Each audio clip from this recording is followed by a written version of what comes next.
Finale. Ich hoffe, dass Humble gewinnt. Klar.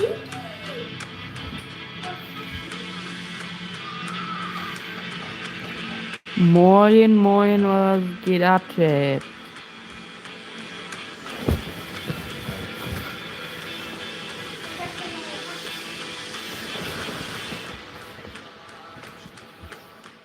Oh, ich hab grad Moin, moin, was geht ab, Mann?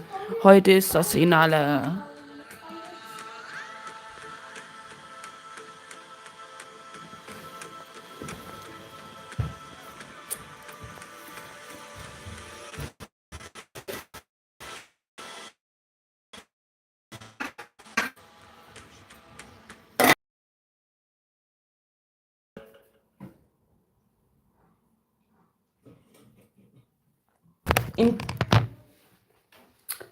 Digga, es ist.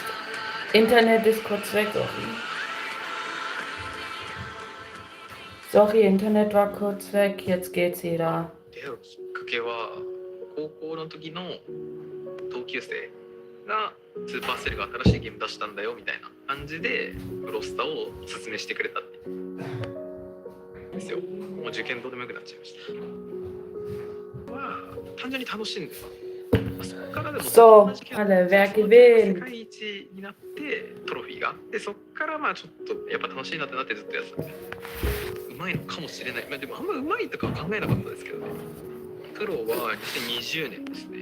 1年目の大会で成績が良かったからプロチームからちょっと入ってみないみたいな。 In 3 Minuten geht's los, ちょ Leute. こちょこいろんなチーム転々とした。 In 3 Minuten geht's los. のは今年ですね。これマジックだな。やばい。しかもオーリーにボール渡しちゃった。そうだよね、絶対来るよね。17の誕生日なんでおめでとう。やめと。ゲドレオー。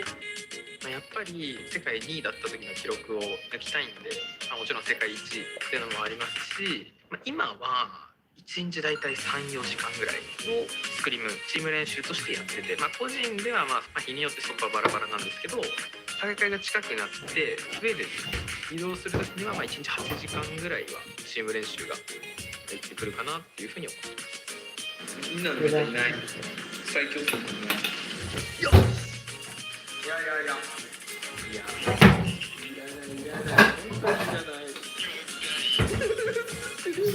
それは間違いない。俺のせいではある。勝ちマップだけずっとやっててももし負けた場合やばいじゃないですか。なので負けてもちゃんと戦えるように負けマップもしっかり練習するみたいな。2 Minuten noch. 俺がいないけど間はよし行くか。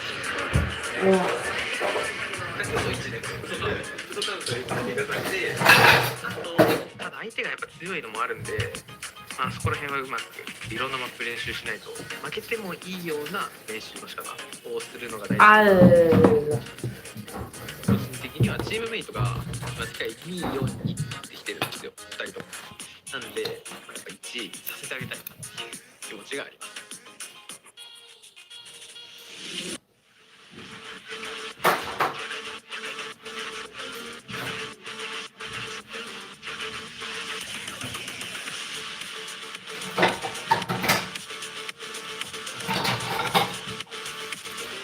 Eine Minute.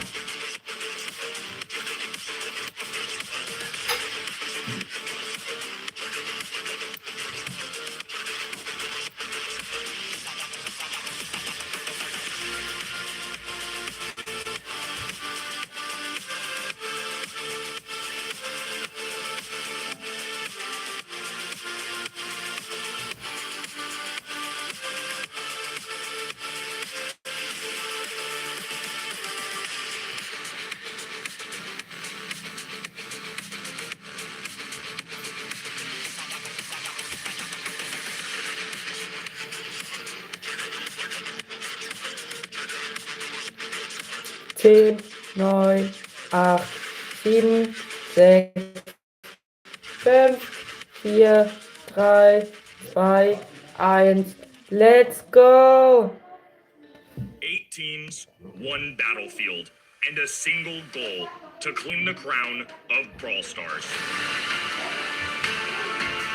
From the relentless precision of Humble to the calculated dominance of Reply Totem,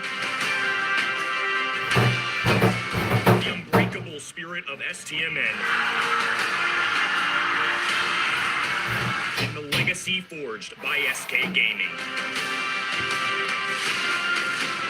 Across the world, challengers rise. The fearless Crazy Raccoon. The thunderous power of Loud. The tactical brilliance of Foot. And the raw ambition of Revenant. These are not just teams. They are rivals. They're legends in the making. But in the end, only one can stand at the top. This is the road to the championship. It all comes down to this. 8 teams, $1 million, and 1 trophy. You've shown us what's possible.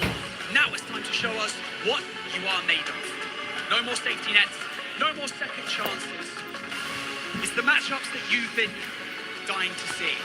And it's the moments that you will never forget. My name is Barney Banks, and I am your host, coming to you live from DreamHack Stockholm. Welcome to the 2025 Brawl Stars World Finals, and welcome to Championship Sunday!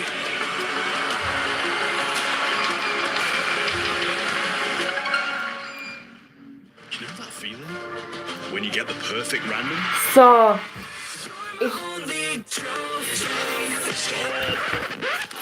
The player who never misses.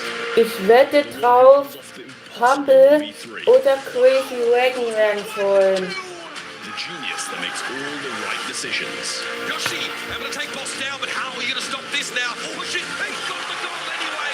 That's what it takes to get here. 12 teams emerge from the monthly finals. 4 more won the golden tickets at LCQ. For 16 teams, a year of battles comes down to this. 1 stage, 1 trophy, 1 chance to make history. From every corner of the world, the best randoms gather in Stockholm. Who will lift the golden trophy? Who will be crowned the Brawl Stars World Champions? Welcome to the World Finals.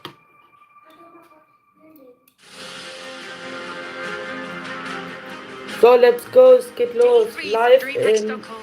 The last cup of the Stockholm. season and the biggest day of them all. 16 became 8, and now every match is do or die on the road to the grand final that will crown a world champion. For these players, this isn't just another tournament. It's the result of an entire year of dedication. They've lived and breathed Brawl Stars just to play here on this stage today. I'm Sunny, and I'm joined by 2 lyrical geniuses, Uber and Ark. 8 teams left. Who do you think has the main character energy today? Well, there's a lot of main characters, I think, in Brawl Stars by their own admission, but today I definitely have my eyes set on EMEA's best. It's Humble, it's SK Gaming, and even Foot Esports have inserted themselves into the conversation as the best team here in 2025. Oh. Not to mention the bevy of outliers and dark horses also vying for supremacy. I've got to say the same. You know, I came out for the first time saying who I felt was going to take it all before we came to Stockholm, and I was going to go with SK Gaming. Now, whether that's going to be good juju or bad juju, we shall see, but for me, it's definitely between them and Humble. We'll have a little look at what just happened this weekend and how many teams are still in Uber.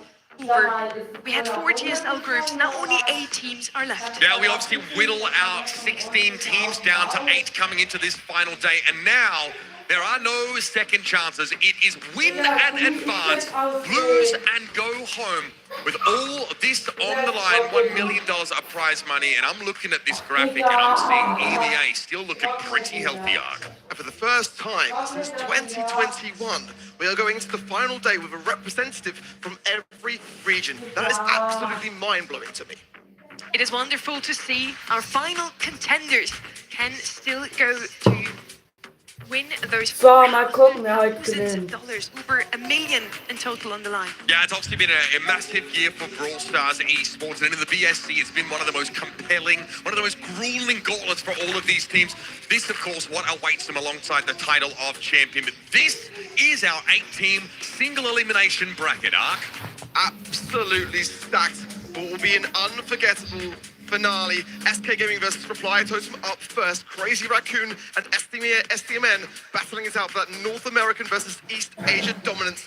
Loud versus Revenant Xbox, and then finally Foot Esports take on the current reigning champions of the world of Humble. All fighting for that golden trophy. And it seems like every single match from here on out is a grand final in itself. We do have a couple of favorites, or teams that we feel like are a little stronger. SK versus Reply Totem. Why did you all vote for SK?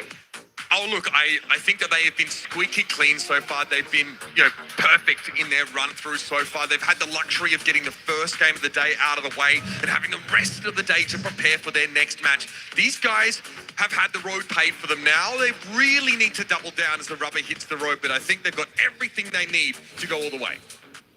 And we have a little look at just which brawlers have been featured the most heavily this World Finals so far. With 25 picks, Hank has been the star of the show, and Mina banned out 58 times. No one really wants to see her in the field, and I feel like she won those 2 matches. She has been picked up.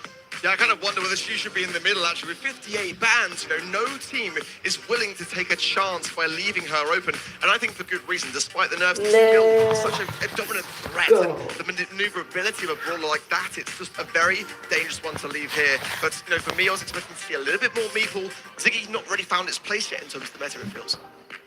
So we haven't seen many of the brawlers yet. Is there any brawler you still want to see over?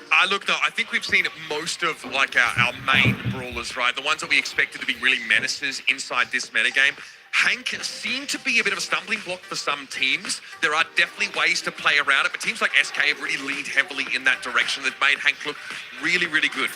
I agree with you. Mina's too strong. She's busted. Frankly, you have a gadget that allows you to basically reset your super every time it hits, and a star power that allows your super to root people in place. You just keep running through that. This SK Gaming team, of course, made great use of the Hank, though. They are ice cold, and they have honestly cruised through Worlds so far. SK Gaming, of course, one of the biggest favorites in this competition to kick off the final day of our 2025 Brawl Stars World Finals is OPE, Yoshi, and Joker. This squad is so fearsome. OPE is in a really great headspace. Joker's always had the mechanics, and Yoshi, the rock that has always been present. And I cannot wait to see how they kick things off. They've been leading one of the strongest, if not the strongest regions this year. SK Gaming, definitely a fearsome opponent for Reply Totem. But they know this already, and they are prepared. And I asked them, who would you want to face in the finals? And they said, maybe SK Gaming. At least we know those guys, we know how to play against them. And they have actually been the last team to beat them ever. But that was in June in a monthly final. I mean, it's crazy they dodged each other so much over the course of the year.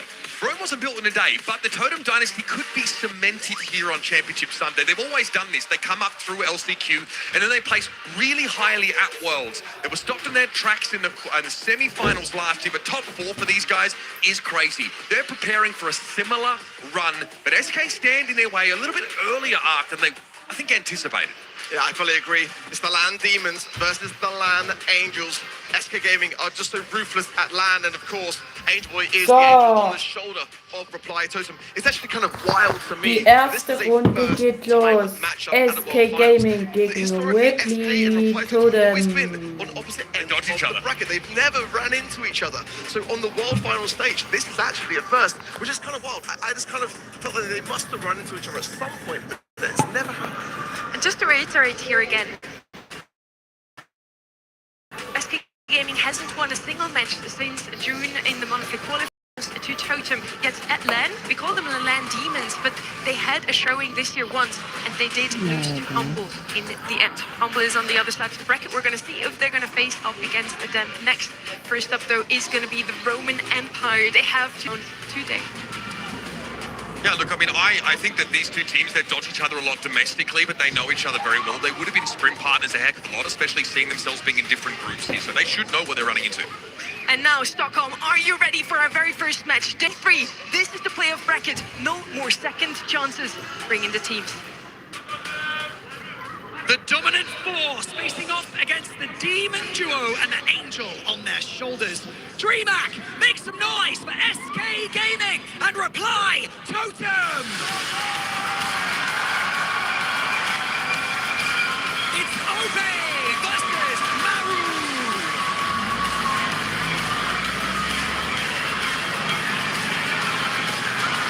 It's Joker versus Angel Boy!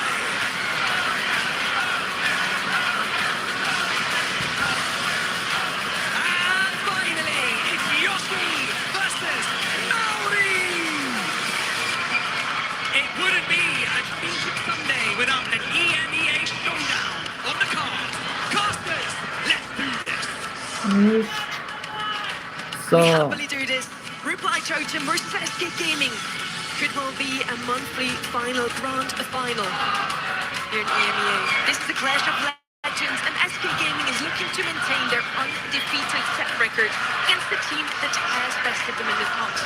Yeah, look, that perfect record is not something that you as SK Gaming can afford to put too much stock in. These are the games that really matter. Everything up until this point has essentially been a warm-up. So I want to see the fruits of the labours of this team. 4 years of, striving and being disappointed at the final hurdle. These guys, they have a look like they know it's theirs for the taking. By that I mean that trophy, that championship. SK Gaming feel like it's destined, but there are always bumps in the road, pitfalls for the unwary. They have to be perfect day. These two teams know each other intimately. There's a lot of history, well, especially with Drage versus OPE. Who can forget that moment when Drage just outlandishly said that SK sucks? And they didn't. They got burnt for it. And of course, Yoshi was on Tri Gaming EU back in 2022. Drage effectively was benching him for that World Finals. So looking across from each other now, how things have changed. 2025 is a new dawn for Brawl, in my opinion. And I feel like this is going to be nothing short of fireworks. As you mentioned, 2024, for both of those teams, the run ended in the semi-finals. Both of them share the 3rd and 4th place now. One of them, at least, wants to make it into the grand final. Die erste Runde ist Qualify. We see the votes from the people at home. If you didn't lock in your votes just yet, head over to eventtheposters.com to get your votes in for the next matches too. But 89% of you say that SK is going to take this one. Makes sense. It's the first team versus the team that had to make its way through LCQ.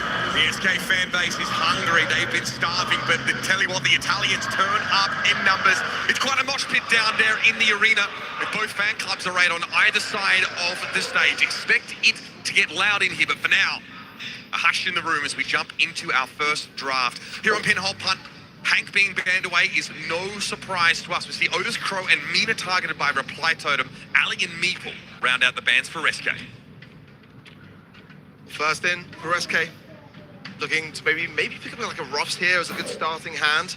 To go with Byron. Smelter could be combined with something tankier as we go forwards. Gebannt sind Meeple, Hank, Ali, Mina, Crow und der as well, Otis. who have been getting warmer towards as the time has gone in this event, so looking out for brawlers along those kind of lines, really. You mentioned Mo, and we all didn't really love the brawler in the last few days. It did have some great showings though, and of course, he can start the bushes, he can go in aggressively on ball, he definitely makes sense.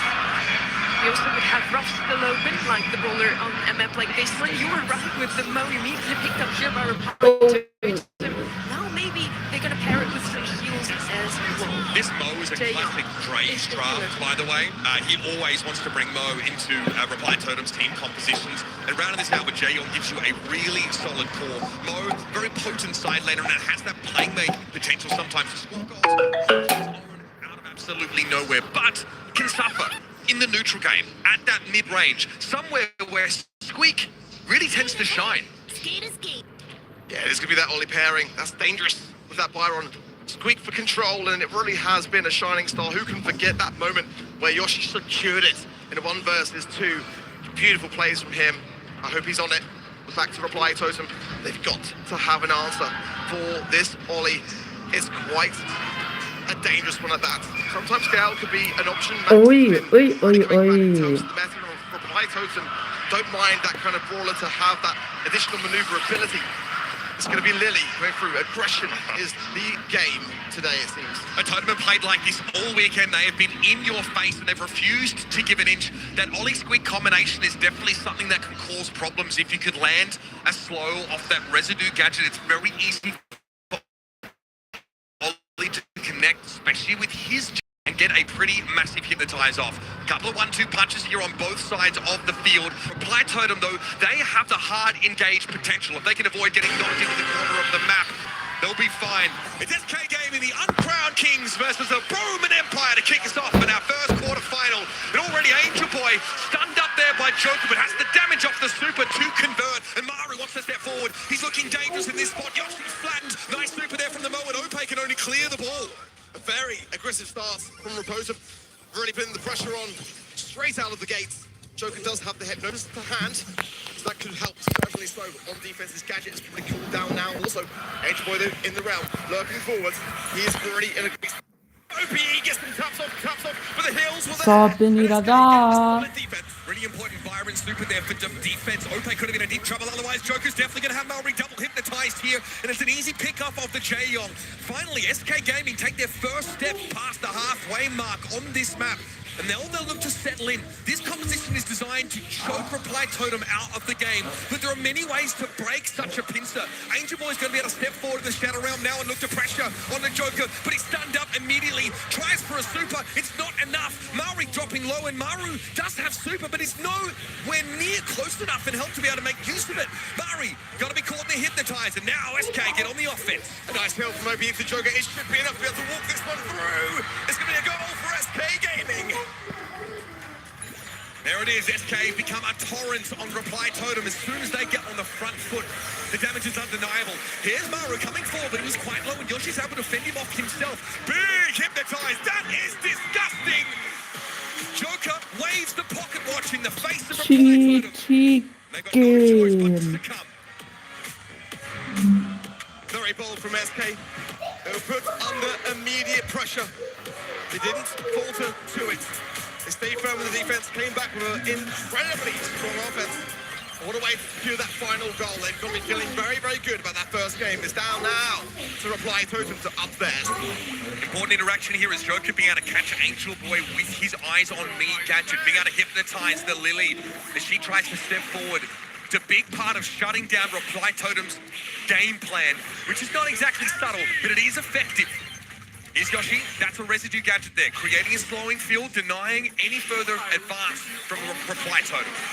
Angel Boy's going in now into the round, but he will come out on low HP. Can't afford to go too heavily onto the aggressive Maru though, popping some additional speed coming through.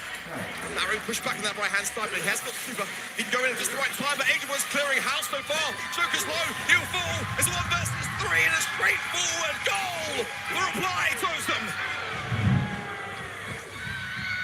The problem for Yoshi is that he doesn't really have the damage output to deal with Lily if she's able to close the gap on the squeak quickly.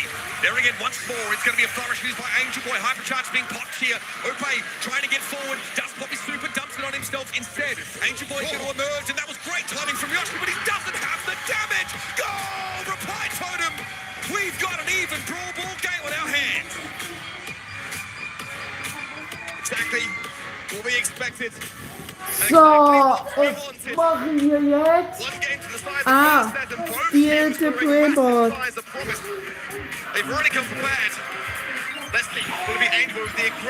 Nein, nein, wir gucken kurz das E-Sport an zusammen. Yeah, it's quite a big expenditure of resource for Joker, but he can't afford to drop there to Maru. SK Gaming are in a commanding position. but they still need to finish the job. Angel was going to drop there. Joker does have the damage to clean him up, and Maru's far too low. Slow and steady wins the race for SK Gaming, but Maru's having to clear the ball and buy Totem some time. Fantastic. That was a really tough position for Reply Totem to keep the ice in their veins. Maru did fantastic work there.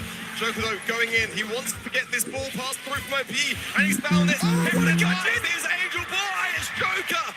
Finds it. It's like he's done this hundreds of times before he receives the ball, hits that hypnotized gadget on the Angel Boy so he cannot defend. Ope will forward, it's going to be a trade. Angel Boy goes deep and is punished as a result.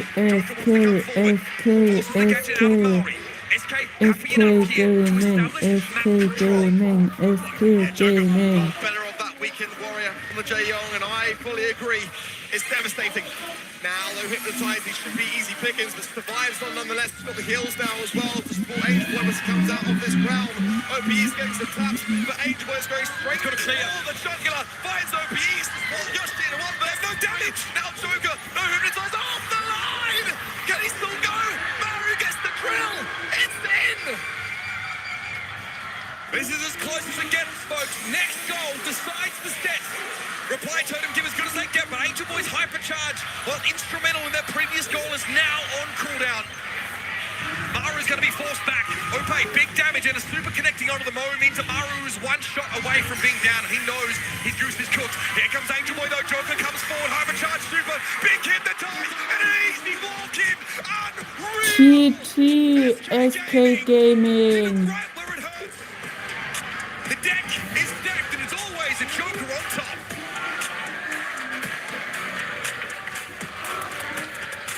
That could have gone either way. Both of these two teams showing exactly what they're worth. But SK Gaming, by a sliver, able to get that first set, and that first set's momentum can be so brutal on the world stage. Angel Boy, though, had a fantastic game. I really liked what he brought to this SK Gaming, SK Gaming. And 84 DPS as well as a goal.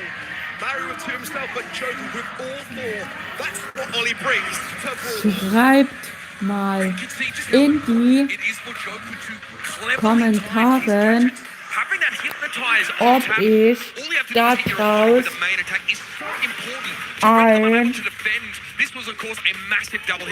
ein Video machen soll. Hashtag ja oder Hashtag nein. And honestly, these hypercharges from Lily made it impossible to help whoever gets dragged into the Shadow Realms. Even though you have this Byron to heal your tank, Joker can't get any. Hat einfach leider nicht aufgenommen, weil ich eigentlich keine Lust habe. Edge of that hypnotize, just the tiniest pixel. There's the difference between him being able to defend and letting the ball slip through. Both times with that double hypnotize, Joker's HP was like 2,000, I think at one time 3,000. With two people there, he's going down. There's no doubt about it. Unless he lands that connection, it's not going to be a goal. So really fantastic work by SK to get the maximum value from it. But a fresh draft coming through shortly to go in to Hot Zone then. Fantastic stuff so far. Open Business will be the map. And certainly, this is one Natürlich ein Like und ein Abo nicht vergessen. Danke für euren Support. 10.000 Abos. For me, I felt like just a small difference in execution was what cost Reply Totem. At this level, these Dre's drafts have been very, very solid.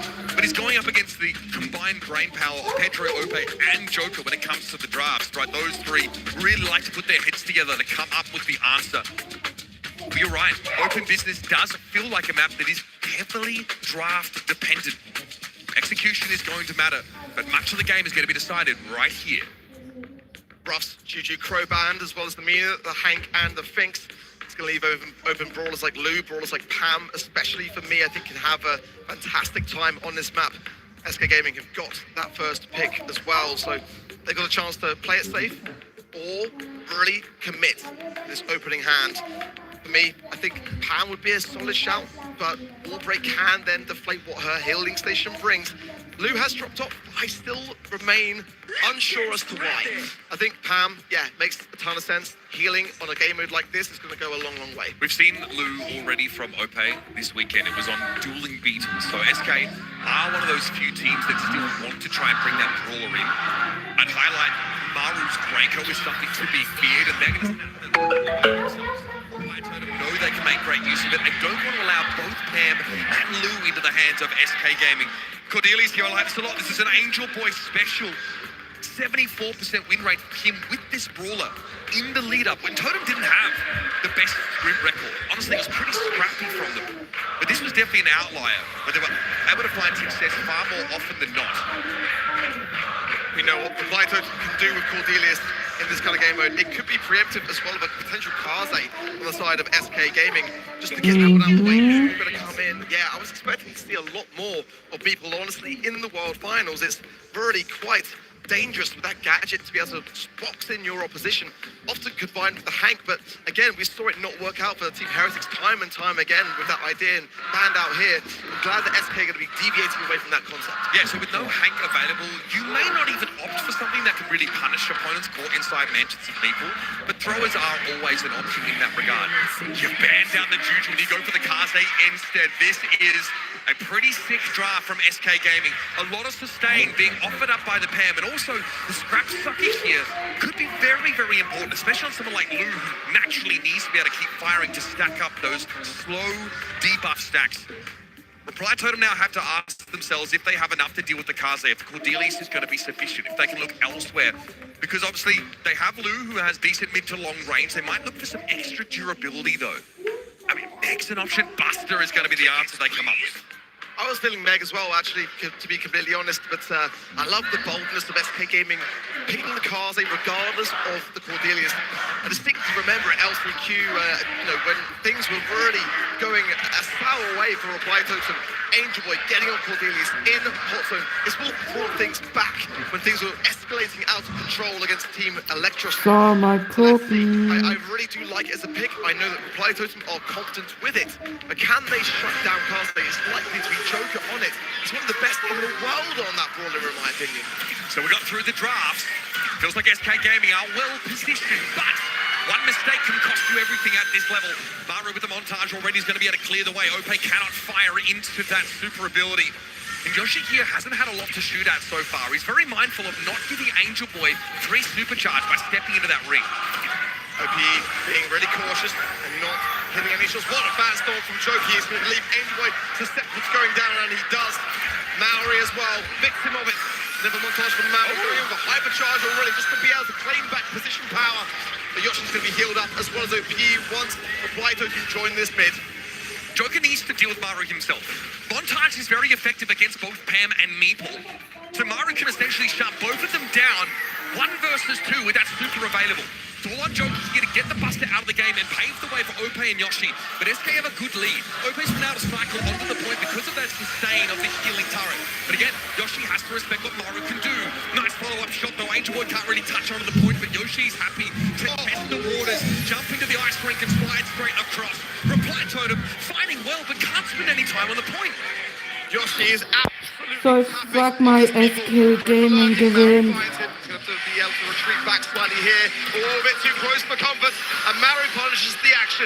Another montage will allow Maori to push himself forward as well, and Angel Boy, full HP, he's waiting to get someone into the round.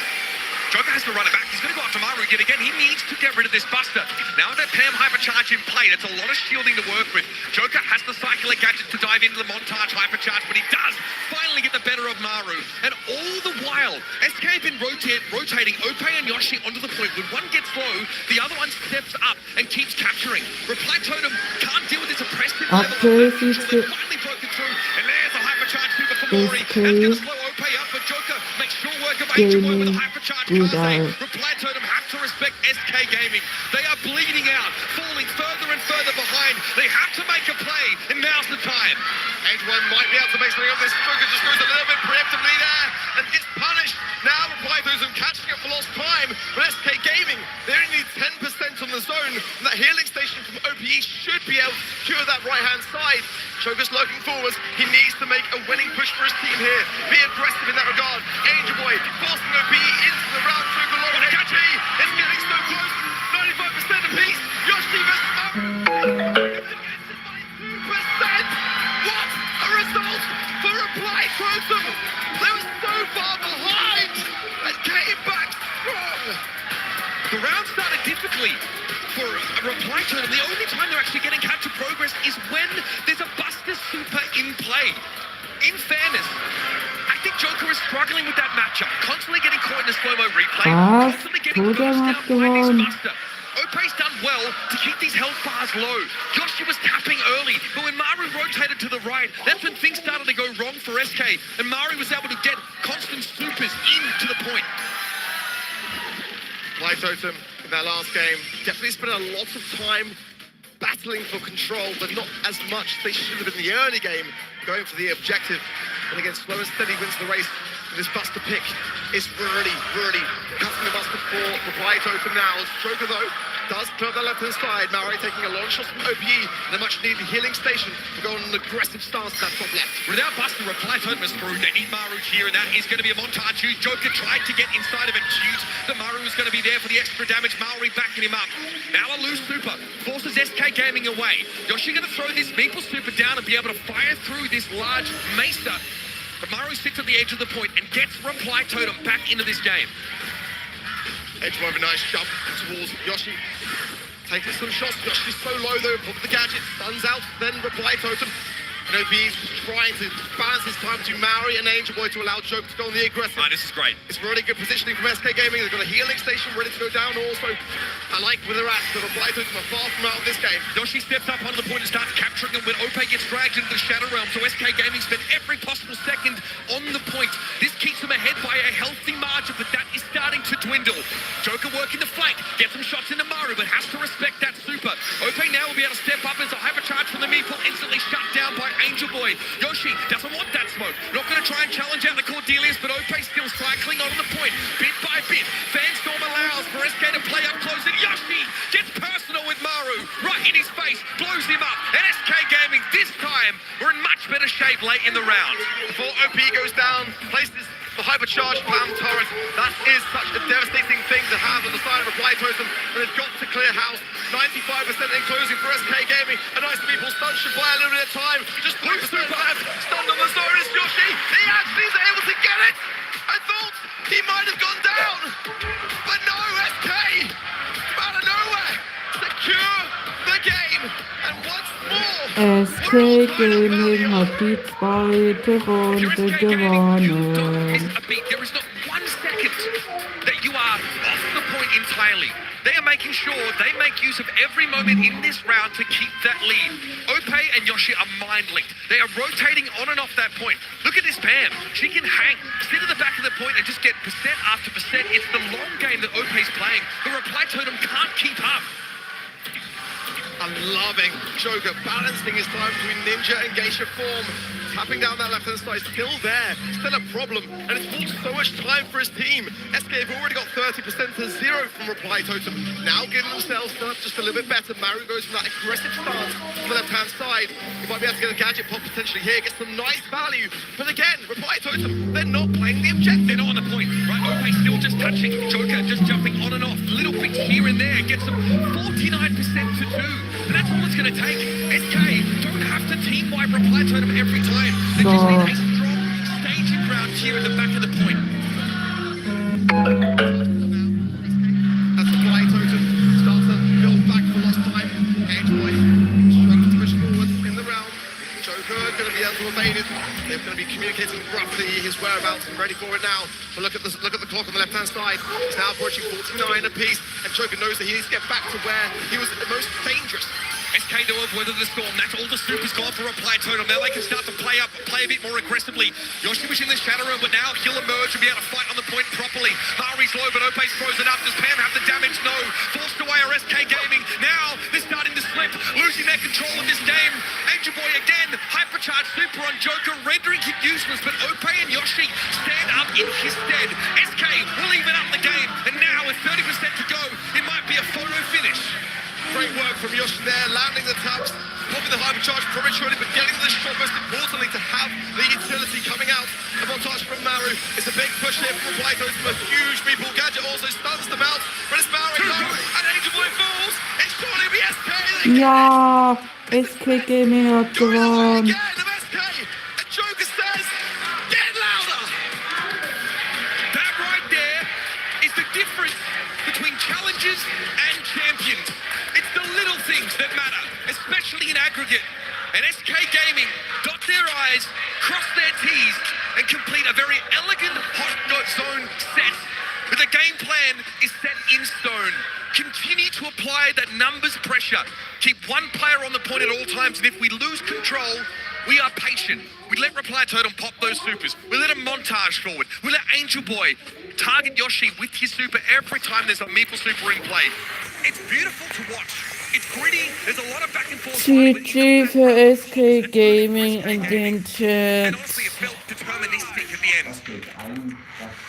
What a matchup. I think the score doesn't really justify just how close these two teams really are in that regard.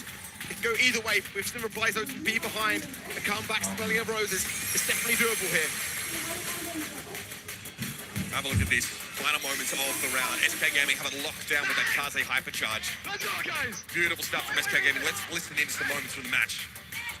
We just try everything we can, we do what we can. If someone do a mistake, that's fine to happen. We see the motivation that was insane the last 2 days, so same. Go again!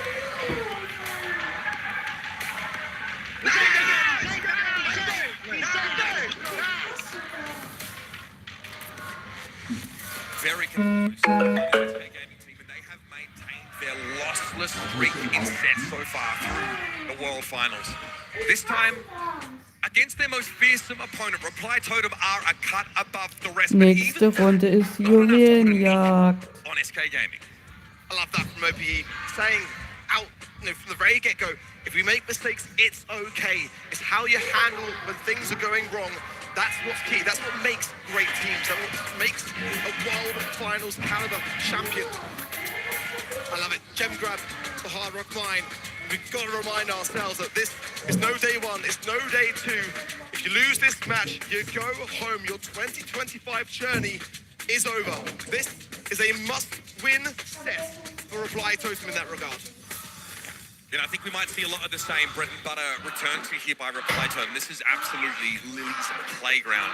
Hard Rock Mine, a pretty popular map for her as well as Pam. Those two will be hotly contested. Ali is a decent analog to the Lily. So much brush cover on this map. With Lily banned out, Reply Totem still have an option to go deep and try and assassinate that gem carrier.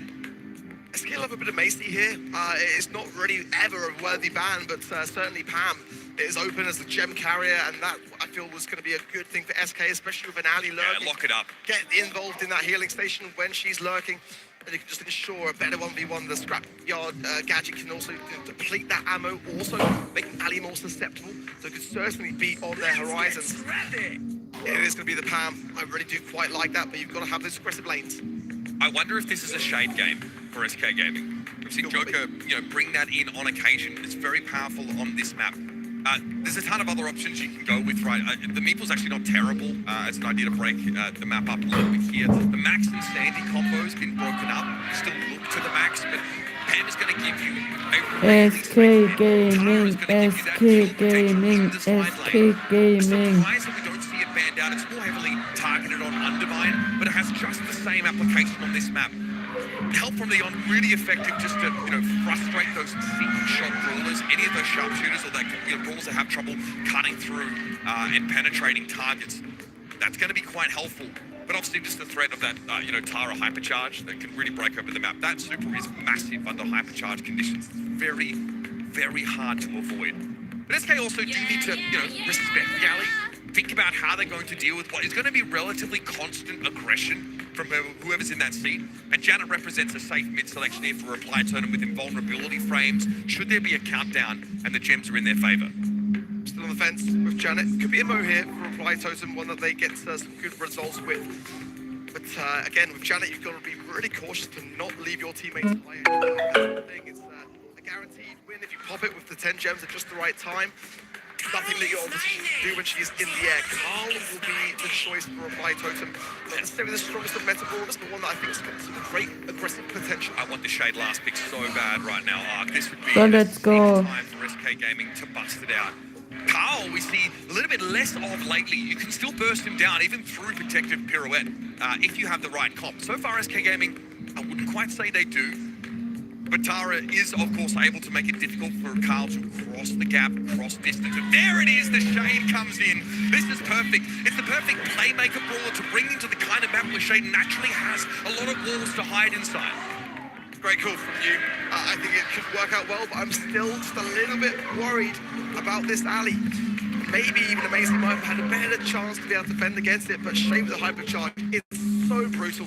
It's a great map for it. We saw it really championed by Zeta as the first to really bring it into Hard Rock Mine, and since then, it just has proved to be very, very strong at just pushing yourselves forward, getting those opportunities and getting those plays. Okay, psychic enhancer here for Ope instead of the help from beyond. So we got to reveal that alley on cooldown is going to be a very important part of SK Gaming's game plan. Angel Boy is still playing quite deep, and Joker does have, of course, the star power that gives him extra durability inside Super, so he can respond to that alley. But in the meantime, Mari's snatched up 2 gems, looking pretty comfortable. Mari's trying to find ways to get this boomerang on target. Yeah, Joker will be trying to be within the walls as much as possible when Angel Boy is lurking, but he's getting a lot of value. It's Angel Boy will fall down, and that's the problem. Yoshino survives on just 490 HP. Those gems may have been dropped, but they would have been picked up regardless. It's neck and neck. 3 gems to SK, 4 to Reply Totem. Joker can't fight Angel Boy without Super. He needs an extra durability to deal with Ali's burst, but instead he's going to go for the throat. Mari has to take to the skies now. So SK Gaming. Defense this time is successful at averting the assassination. Yeah, 1 gem handed over in that process, but I think it's going to be okay for Joker to be able to go more on the aggressive. Gets a big swipe, but Angel Boy comes down on top. Invisible going back into the rush and just keeping himself hidden for now, keeping SK on their toes. Obi, of course, has the gravity. Angel Boy's going to be very careful to go in and come back out. Now, Joker has to make use of this healing turret as much as possible. Here's a psychic enhancer. There is another Janet Super in place, so getting at Mari is going to be a problem. And SK Gaming are down in gems. Heat ejecting is for Maru. This will ward SK Gaming away, but the car likely will go down in the midfield here. Ope catches him out. Hypercharge at the ready, but Maori has to have that super forced out of him first. Joker's trying, but he can't get the Janet to make use of it, and Ope has to defensively use his super instead. I mean, I'm surprised that he even got as much off as he did, because against the Janet, against an alley, what Healing can he do? But Maori gets just massive bombs onto Yoshi. Joker's got to come forwards now with the hypercharge, push himself forwards, allow his teammates to get the final gem. Angel Boy low HP. OPE comes out on top. It's neck and neck still. 9 gems apiece, and missed gravity, but just enough time to get a pet on the map, get those hills coming in, and get the gem. But SK can't lose this mid. Dangerous here, Yoshi a little bit low. That 2-gem lead is massive, though. Reply Totem have to make a play to remediate it. And in comes Joker, the blood object, sent on a collision course with the Janet. Maori's gonna die. There's no other choice. It's do or die. The Hail Mary fails. GG Game. SK Joker. Ich meinte SK Gaming. Nothing gets to these guys. Even the alley, SK Gaming have a plan. They've got contingencies on contingencies, plans from A to Z. They know exactly what's coming. They always seem to have an answer. This is what an entire year's work, an entire career's work leads up to a match point at the World Finals on day 3. Reply Totem now have already got to do a heck of a lot of work to bring this back. They did it at LCQ, but this is not LCQ. This is the World Finals. They cannot falter now. They've got to bring back 2 consecutive games to even just hang on in this series. Oh, Ope is too far out in the open there. Angel Boy demanding the attention of 2 of SK's brawlers is going to cause problems in the long game. SK Gaming need to find advantages elsewhere on the map, but Joker's got nothing to do on that left side. Mari is so far ahead. 5 gems to his name, and now he can set up for a bit of free damage as he makes use of that super. Angel Boy's spotted out, but again, at least a 1-for-1 for SK means they can contend into the field and try and challenge these gems. Mari, though, gets these 6, feeling confident apparently, and has that gadget ready to get out So, of wer wird gewinnen? Joker wants to go straight for that jugular. Maori surviving on, but only just. Oh no! Maori just dominates that left-hand side, pushing himself forwards with Angel Boy too. It's definitely looking a heck of a lot better now for Reply Totem. 7 gems, and Angel Boy is continuing to be so aggressive. impressive. SK have got Spike to lead, relatively better. Lands with these gravities. Edward's not done yet, despite being in the healing station. He's getting so much value. And now Mari goes in. Joker's carrying 2 gems, which is a little bit awkward. Mari's going to get away with his as well. That was one of the cleanest rounds of gem grab you're going to see. SK Gaming have no way to wrest these gems away from Mari. They're going to try and gnash their teeth, rattle those sabers and go after Mari, but with 2 seconds left, he'll take to the skies with his horde of gems. Signs of life for the 11th hour. Angel Boy wants this. He's not going down easy. At the alley pick, it's definitely enough here to survive a set for sure. If he keeps playing it like that, especially. I thought the healing station would be enough to deter him slightly, but no.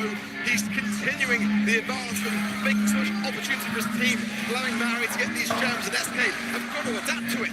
Yeah, Angel Boy's playing outside the window on this psychic enhancer, always making sure he's undetected coming forward. Joker, though, uses the gadget to ensure he has the range to clean up the alley. And now this time, with early action favouring them, SK can take an early gem lead.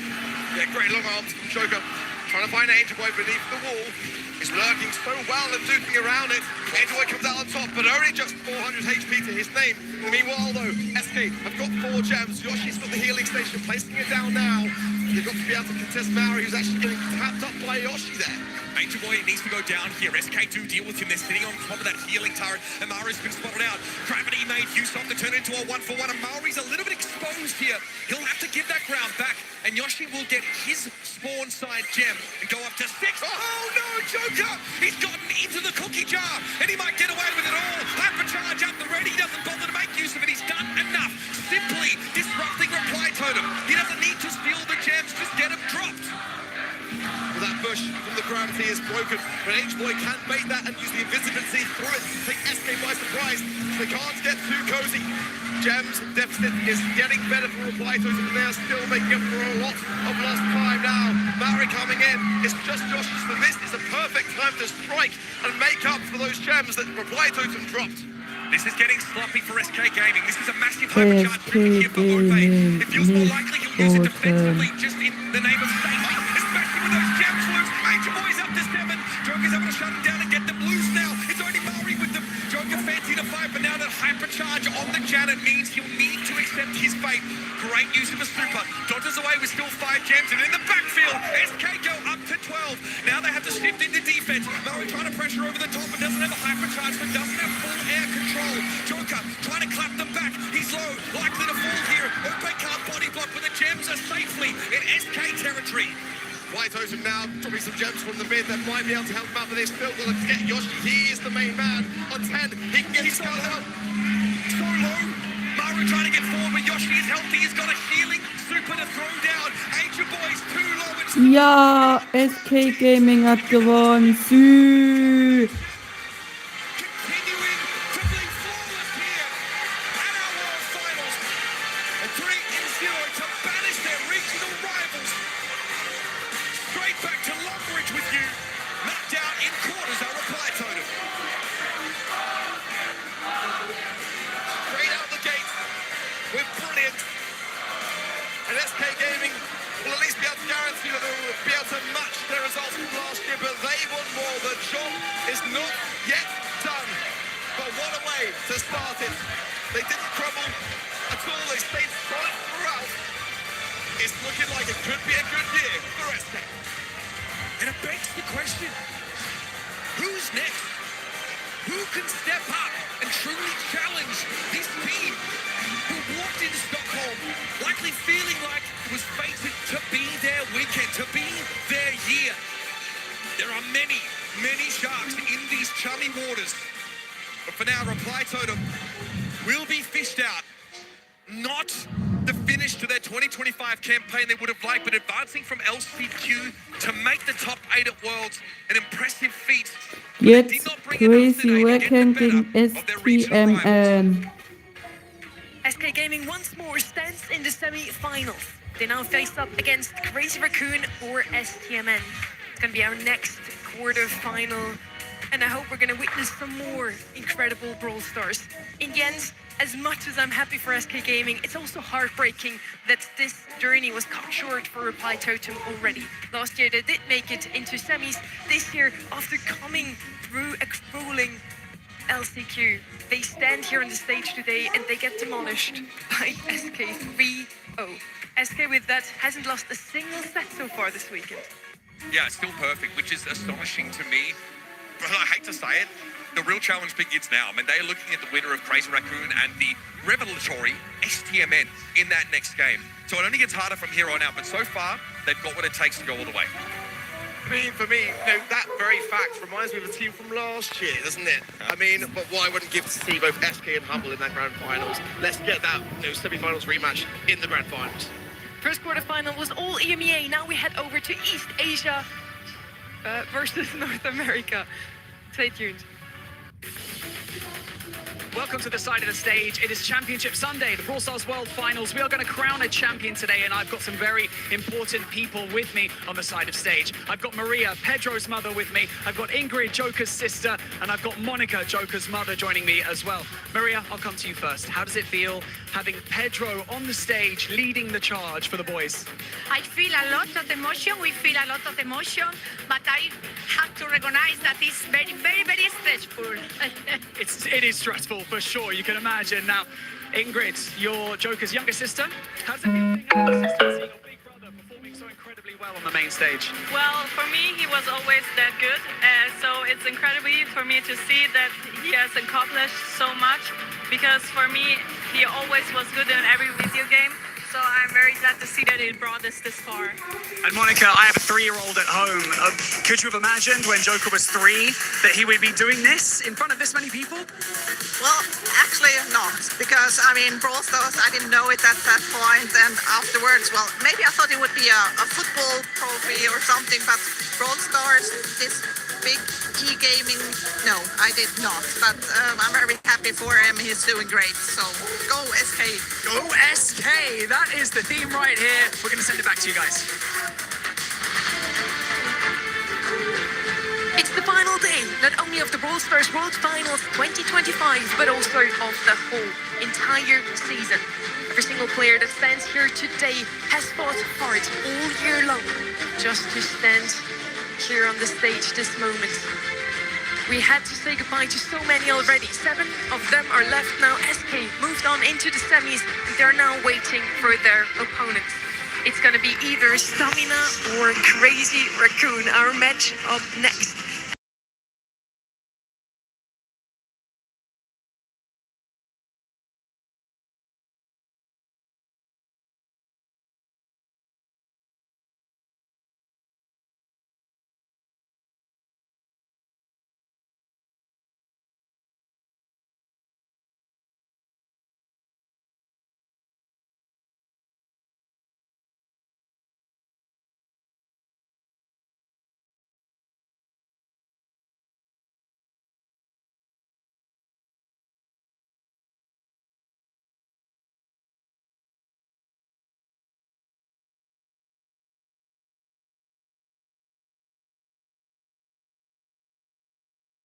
Turnaround that I've found. So, let's go. Turning back and reverse sweeping Castle on home turf for them. I mean, that really displayed to me their resilience. They've got ice in their veins. They are not deterred by anything. And again, yesterday with Tribe Gaming, that was a pinnacle moment in time to get it right, and they did. By their own admission, STMN should not Nee, ich spiele nicht. Ich guck nur an. The sacred timeline has been completely interrupted. And honestly, they have taken every bit of that momentum, every bit of that underdog status, and they have run with it. They're playing with house money. They have nothing to lose. And so far, they have looked incredible against some insane opponents. We had a couple of first seeds already knocked out day 1. State Division had to say goodbye to the dream of holding their Als nächstes Crazy Raccoon gegen On the STMN. other side, day 2, Crazy Raccoon knocked out Tribe Gaming. So both first seeds of the regions are knocked out. Yeah. It's now all about vengeance. That's that's half the reason why no one's had a fully perfect prediction here. These two teams have turned up and really demonstrated. I think Juan Carlos has redeemed himself after last Nee, year. spiel What a nicht run so mit, ich far. schau nur. I mean, absolutely so. I mean, when you look to last year to now, STMN were the biggest of underdogs. I mean, I just did not see this one coming. Every day might have its dog, but maybe they will go all the way. I hope you're ready for this. Crazy Raccoon, Stamina, the stage is yours. We are no stranger to upsets at the 2025 Brawl Stars World Finals, and this has the potential to blow the roof off this place. Please welcome to the stage, Crazy Raccoon and Stamina! It is Moya versus Paco!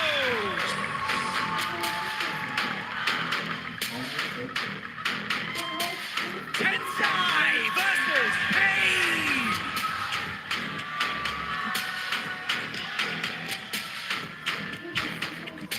And finally, Milk Rio versus Juan Carlos! The last hope for their regions. It's East Asia versus North America. Hold your breath, fans. This is going to be good. Thank you, Barney. I hope they're not going to blow off this roof. It's going to be super cold in here. Yeah, actually, I could use a cool breeze right now, honestly. It's heating up in here. Just maybe the bit of pump the casting, just leave the rest, maybe. Then it's Würde gonna mich start über raining ein with all of your glitcher Live down. Hey, they're making more shiny. I'm all down for that. Bring on the shine, that's what I say. Abo freuen. I mean, this is two regions who have fallen from grace. Two regions who once really sort of rode the highest of highs in Brawl Stars and are looking for a way to make it back. And North America have said the strangest representative to this top 8 that you could have imagined. A team that didn't even qualify for LCQ and via a technicality made it here to Worlds, and they turned up. They're just starting to believe in themselves now, and beware of a team that has nothing to lose. This is already far more than they would have expected. Now it's just a matter of seeing how far they can go. Yeah, for me, STMN, you know, they are looking so just happy to be here, confident. For them, there is not the pressure in that regard. There's not necessarily, of course, an organisation behind yourself who's always under pressure, Crazy right? But there is not working, crazy necessarily working. this big expectation of them, and that's what makes them so dangerous. The Crazy Raccoon, runners-up last year in the World Finals, losing only to Humble. That is going to be something in the back of their minds. They want to be ensuring a Grand Finals appearance, and STMN could well put a stop to that very idea. They're part of the top 8 teams in the entire world. 3 of those teams have been coming through LCQ. Yes. It's crazy how things are shifting after the season has already happened. Crazy Raccoon, we said it, an LCQ team, 8th division, the first seed of their own region, knocked out. On the other side, we have Stamina, 4th seed of NA. Their first seed, Tribe Gaming, also knocked out, but those two are now standing amongst the best. Yeah, and I think this makes us realise that it's not just East Asia slumping, it was more a Zeta Division capitulation, a bomb out for them here at Worlds, but the region is still healthy enough that they can send their LCQ team and have them fight amongst the very best. It's a great result to see. But here, this is where it really counts. It is do or die for both these sides. We're heading into Bounty, it's dry season. Going to kick us off. This is one of Crazy Raccoon's best maps to start us. They are 75% in wins. A slightly low sample size. They didn't actually scrim it that much in the lead up to this tournament, but when they did, they looked very good, and they often opted for comps that had Jaeyong and to build around. Yeah, Jaeyong's a really great choice here. Angelo, I like the piercing gadget, can be very good on dry season. So definitely a tough ball to make work. I'm surprised to see maybe that to start things off for STMN. They like a lot of cheese, let's be honest. Yep. And that could be a good way to claim that first set. For Crazy Raccoon now, potentially be a squeak. Throwers are up there, but they've got to be that final pick brawler realistically here for me. Ruffs would be a good starting hand. They can just do so now. RT, Sonny's been saying a lot of the event long that she would like to see more of that particular brawler come through, and she's got her wish. Specifically on knockout, but I do like the pairing together with the Gene. Peck is going to be coming in super handy on the RT, but also just his mark with which Gene is going to do a bit more damage with his spray. Moya is going to get his super fairly quickly, and leaving Gene open on Bounty always a little dangerous. I do like your call, Ark. I think a squeak could definitely still follow here in this draft. Is Coach Rely ever going to beat the 2023 draft allegations? What year is it? I mean, Crazy Raccoon again opted for that really solid core of RT alongside the Gene. I want to point out that they are a Gene Max team through and through. They might try and pick that up towards the end. I think the Ziggy ban for STMN is quite interesting. So it looks like they might really be preferring to lean into sharpshooters, but notice there's a lack of wall break here for them so far. Same on the Crazy Raccoon side. It looks like STMN just want to take something that's broadly very strong under nominal conditions. And by that I mean assuming the map remains intact, assuming that you don't let a really nasty brawler through for your opponents here. They just want to play the basics, and they snatch away this Jaehyung from Crazy Raccoon, which is a decent analog, I think, for Max in some cases. We've seen it alongside the Gene. I think Crazy Raccoon ended up picking that up, though. The damage would be lacking too much. So I want to see if we go the classic Max round out for this comp.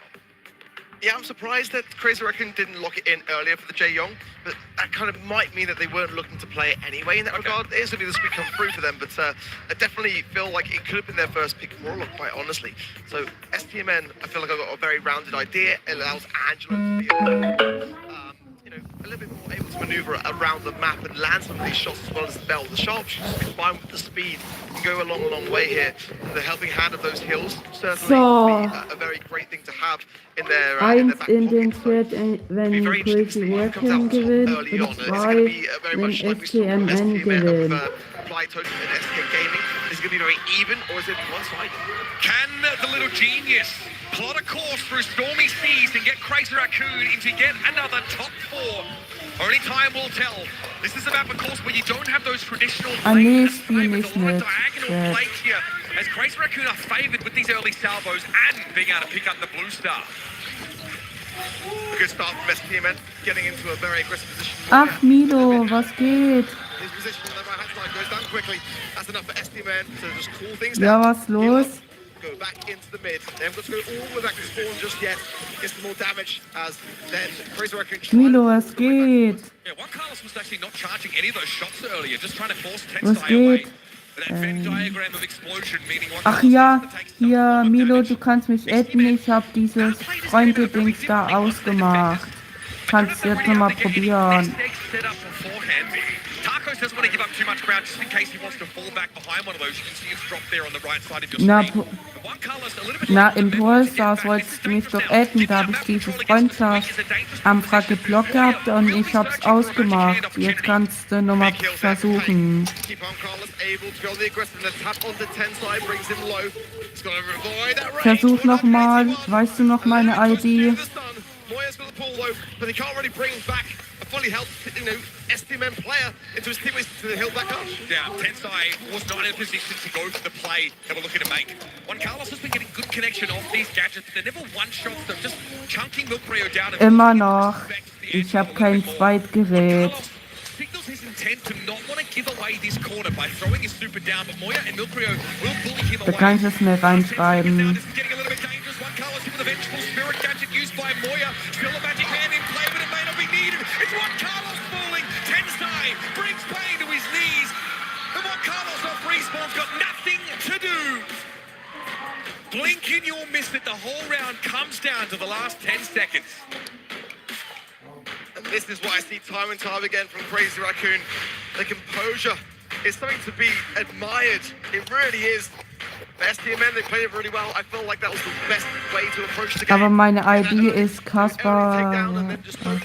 Auch das so deine Seite. See that residue gadget? Ja, Make it hard for Main Moment. to step up and challenge that blue star. That will expire soon enough. It'll be theirs for the taking. Jaehyung with his innate speed should be able to snap this one up pretty easily. And this time it's STMN that start with the lead. But Ark, they looked a little bit too ready, too willing Yeah. to give up map control that previous round. This time they've really got to insist on staying in the middle. 10 side. From that bottom left. Want to be a little bit cautious. Drop a gadget down that will be able to helping hand that left side tremendously to push forward. Mike Carlos is marked as well by the RT. So he's going to remain behind that wall. Has to hand. Those kills could be very much important. It is still just blue star Moy. They pop the nest egg. He's slowed. Hast du? Taken care of. And now there's another layer of nest egg that Tarkos can fall behind, but he throws another one up in the same spot. So Moya's going to be aware of it. He saw it get deployed, but it means that's just an area he cannot step into, which makes it annoying to play off angles against Tarkos and Juan Carlos. He's basically been denied that avenue.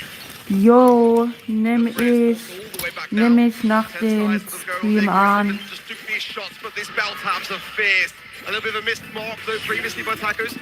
Nimm ich nach dem Stream an. They can get these stars in the final seconds as they are looking to get that magic hand for Moya and bring back the goods.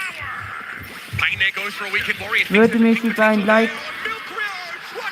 Würde mich über ein Like und ein Abo freuen. Maintaining a 3-star lead for STMN. Now, Crazy Raccoon have to go after Pain or Tacos. More I can grab Pain, it will be enough. The blue is with STMN, Tacos is low. He comes in for the support, it's in the perfect time. McRae is low, McRae says a clue up the left. It's not done yet for Crazy Raccoon, they still need a kill. And Pain would be the ideal man, they can't close the gap. When Carlos comes into body block, and it's just enough time to allow his teammates to survive. Alles gut. And see what happens when Aber schön, dass du da warst wenigstens. on the right side of the map. There were 3 nest eggs in play, effectively denying that approach route from Crazy Raccoon. They had to look elsewhere. Credit there to Pain. He's a support brawler, but he knows he can trade out on the kill of Juan Carlos, who gets hooked in by the magic hand. Very heads up. Stamina are playing so far above the station you'd expect to see. Alles gut zum Geburtstag, wow. Blue star for STMN yet again, as you'd expect. That's why you bring a Jae-Young. Still Rio and Tensai trying to find Pain, who's doing a fantastic job of keeping his distance. Marked up now though. Tacos is low, but still his accuracy is on point every time, and just getting these nest eggs down. That insurance policy. Danke für dein Like. Dangerous corner in the nest egg, and Tacos converts. That's Tensai down. And Milkreer, without the little genius at the helm, knows he needs to back up and give a bit of ground. Boyer has got the magic hand now. Ideally, Pain would be a good one to go for. Juan Carlos gives a nice connection. Here it goes. One goes down immediately. Pain with the wicked warrior. That's cut back hard. Moya falls.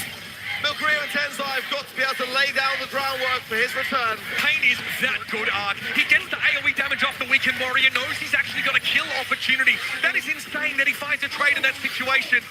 Juan Carlos here wants to pinch Milkrio. Pain needs to regenerate for a time, and Tarkus was stuck in the corner. But again, look at the nest egg density on that right side of the map. Boyer's already fallen. Tarkus now with the hypercharge knows he can connect with Tensai. It's all over for Crazy Raccoon.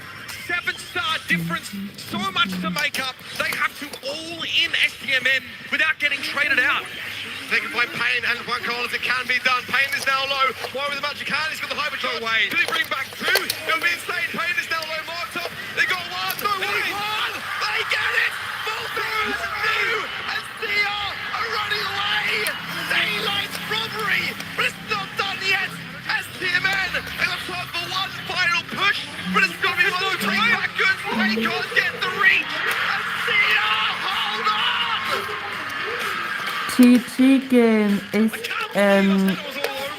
Crazy Raccoon oder ja immer halt, wie er immer noch heißt. Somehow, Crazy Raccoon step up and get 2 unanswered eliminations. I'm not sure what to say. Stamina just stand gaping, watching the match get taken away from them. Too much composure. The weight of experience from Crazy Raccoon ultimately crushes STMN as they let that one slip. Absolutely wild. Unreal. Tacos and Moya have the exact same DPS. Moya played a fantastic moment, a pivotal time to get it right in those final seconds. But it had to be the players in which they targeted. That was the only way the time was against them. It was crazy that that actually even happened, because for me, STMN had the control pretty much throughout that set. And that was an opportunity there that STMN had to try and trade out some of these eliminations. But look how close, look how low Pain is. And this magic hand, it's basically unmissable for Moya. He knows he's going to get Juan Carlos. And again, the same issue plagues STMN as we saw in the first round. They gave too much map control, got poked down too much at the fringes of their sport, and got clapped. Again, it's just this unshakable exterior. Crazy Raccoon, it just seems like no matter what, they always bounce back. As Kenny said yesterday, inevitable is the perfect way to place them. For STMN, again, their spirit seems unbreakable in equal measure at the moment. They don't seem like following that loss, and it was a set which I think they should have absolutely won. They're still smiling, they're still here, and that is, to be said, something that many of us did not expect. So if the lesson I learned isn't enough for you folks, I'll make it clear. Never count the unkillable Demon King's Crazy Raccoon out. These guys do not know the word die. Off to The pit stop now. This one is a pretty unique map to have thrown in here, and it's one that really encourages that all-in approach. You gotta ban Miko. I think Toxic Lotus have sort of created a monster here. Whichever team doesn't have first pick probably needs to just eliminate that from contention as soon as possible. But there are many other options. We've seen the Edgar here. We've seen the Bull try to go all in. We've seen Otis picked early here just to try and take some map control. Cordelius has to be considered as a countermeasure to what almost feels like the inevitable Chut pick if it isn't banned. And STMN want none of it. Berry's open. I really feel like that would be a good shout, but I love your Miko shout also. He's open. Shade's banned though. That does rule him out, and the Bull. Kaze. These are really big brawlers banned out. Honestly, it's going to open up potentials for all of these things. Very first pick. It's a really, really good one. The ice cream to be able to place on the safe and trickle down over time. And when it comes to those safe cracks, you don't have to be in that aggressive stance. You can just be able to time that aggression when you can get the most value. Is there a world where you favour a potential outside meter pick here? Yeah, I do. It's definitely up there, especially. I mean, it's an STMN pick, really, but it can absolutely work and cause a real problem with susceptible brawlers. You know, her ability to maneuver around the map is really quite dangerous. She's powerful. Heist's not normally where we see her picked up, though. She's fantastic in an anti-personnel capacity, but there are a lot of other brawlers you can pick up to the same effect. Look at the RT first. Crazy Raccoon. Know where their bread is buttered. Reopening here with a very effective defensive brawler. Someone who can step out into the map should have been required, but it's all about making sure that all-in strategy is nullified as much as possible. Time to make Lily it Kit, splash. Miko all still available, but the buzz is going to come in for Crazy Raccoon. I really like that pick. And they haven't got anything really for the defense yet on the side of STMN, so that's going to be a concern. Maybe Charlie wouldn't be the worst of shouts for them. They tend to dabble with Lumi also, which I don't mind, but she's definitely dropped off. That's safe to say in terms of the meta. But having something to lock it down, Otis as well, definitely still open here, would be a heavy consideration of dealing with this buzz. I still feel like this could be a Miko game. I don't know why. Still can. Definitely can bring that in here. Lily also available. There is the meter. STMN do go for it. I don't think she has a super high pick rate on this map, and there it is. It is the kid. On Heist, no less. Bit of a different map than Bridge Too Far, but it certainly evokes memories. And the Ach, Miko, das war mir so klar. STMN had to have seen this coming. The crowd roar to the sights of Kit. It's the perfect time for it. We give you what you want here at the Brawl Stars World Finals.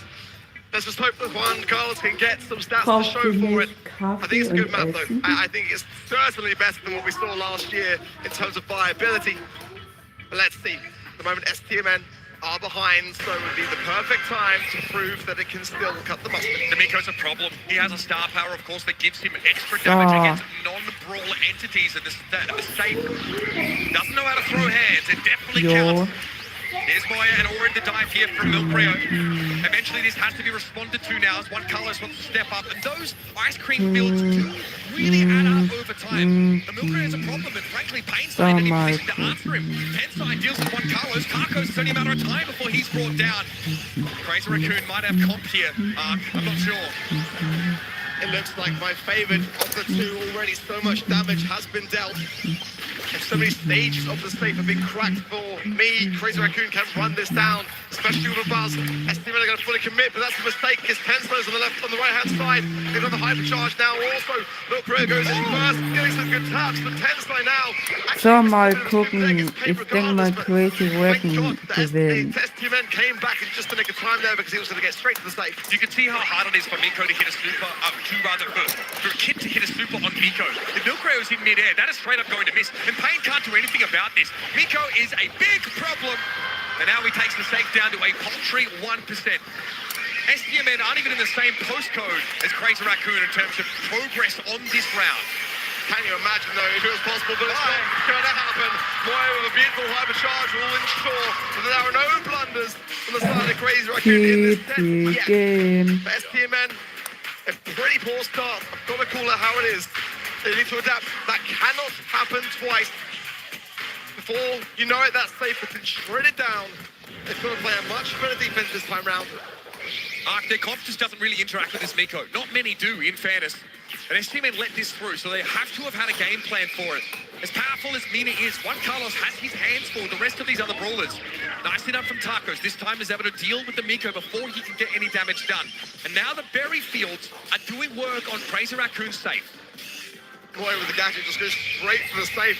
Shielded as well, and They're now ignoring him. being back for defense. It's a great brawler choice. Very East Asia. And it's proving its worth. Safe is cracked, but also STM are getting some very good damage now. 2 stages of So, and continuing so with the helping hand of the kids and the Mina. This is exactly what STM needs to respond like. They have enough. They have enough damage. But it needs to be enough. 6% in for Crazy Raccoon. Estimate have done enough. That kid team up. So much damage from those yarn balls allows them to get ahead in the race against this Miko. And they've got to throw themselves at this. Tensai, though, of course, has the stopping power to make sure Berry can advance no further. But here comes Juan Carlos. Here comes Tacos. They're hungry. They're looking for that save. 1-2 punch, and that's all she wrote. STMN, make a game of it. Cut the tension with a knife. That could have gone either way for sure. Moya pushing himself forwards, absolutely could have got that safe on the side of STM, was going down fast, but they hang on a little bit longer.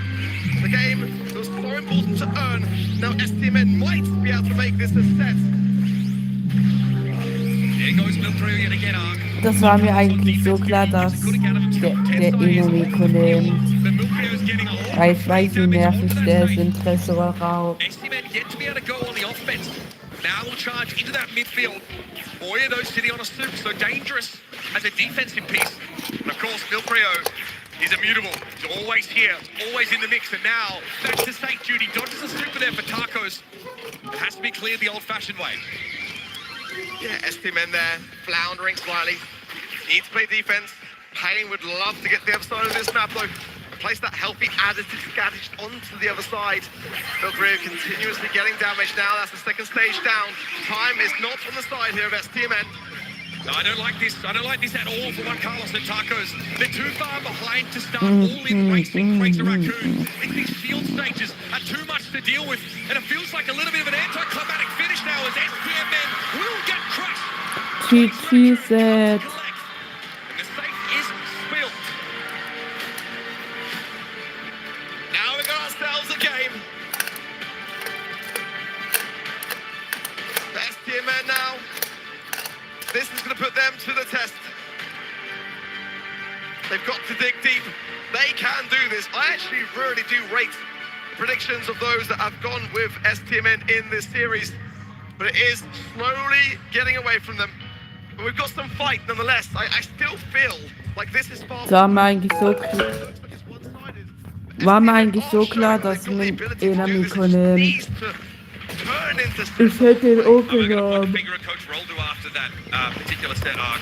There's some glaring problems in the draft. It's fine to allow the Miko through. When you do, though, you need to play riskily yourself. You need to all in with 2 brawlers to match the impact on your safe of 1.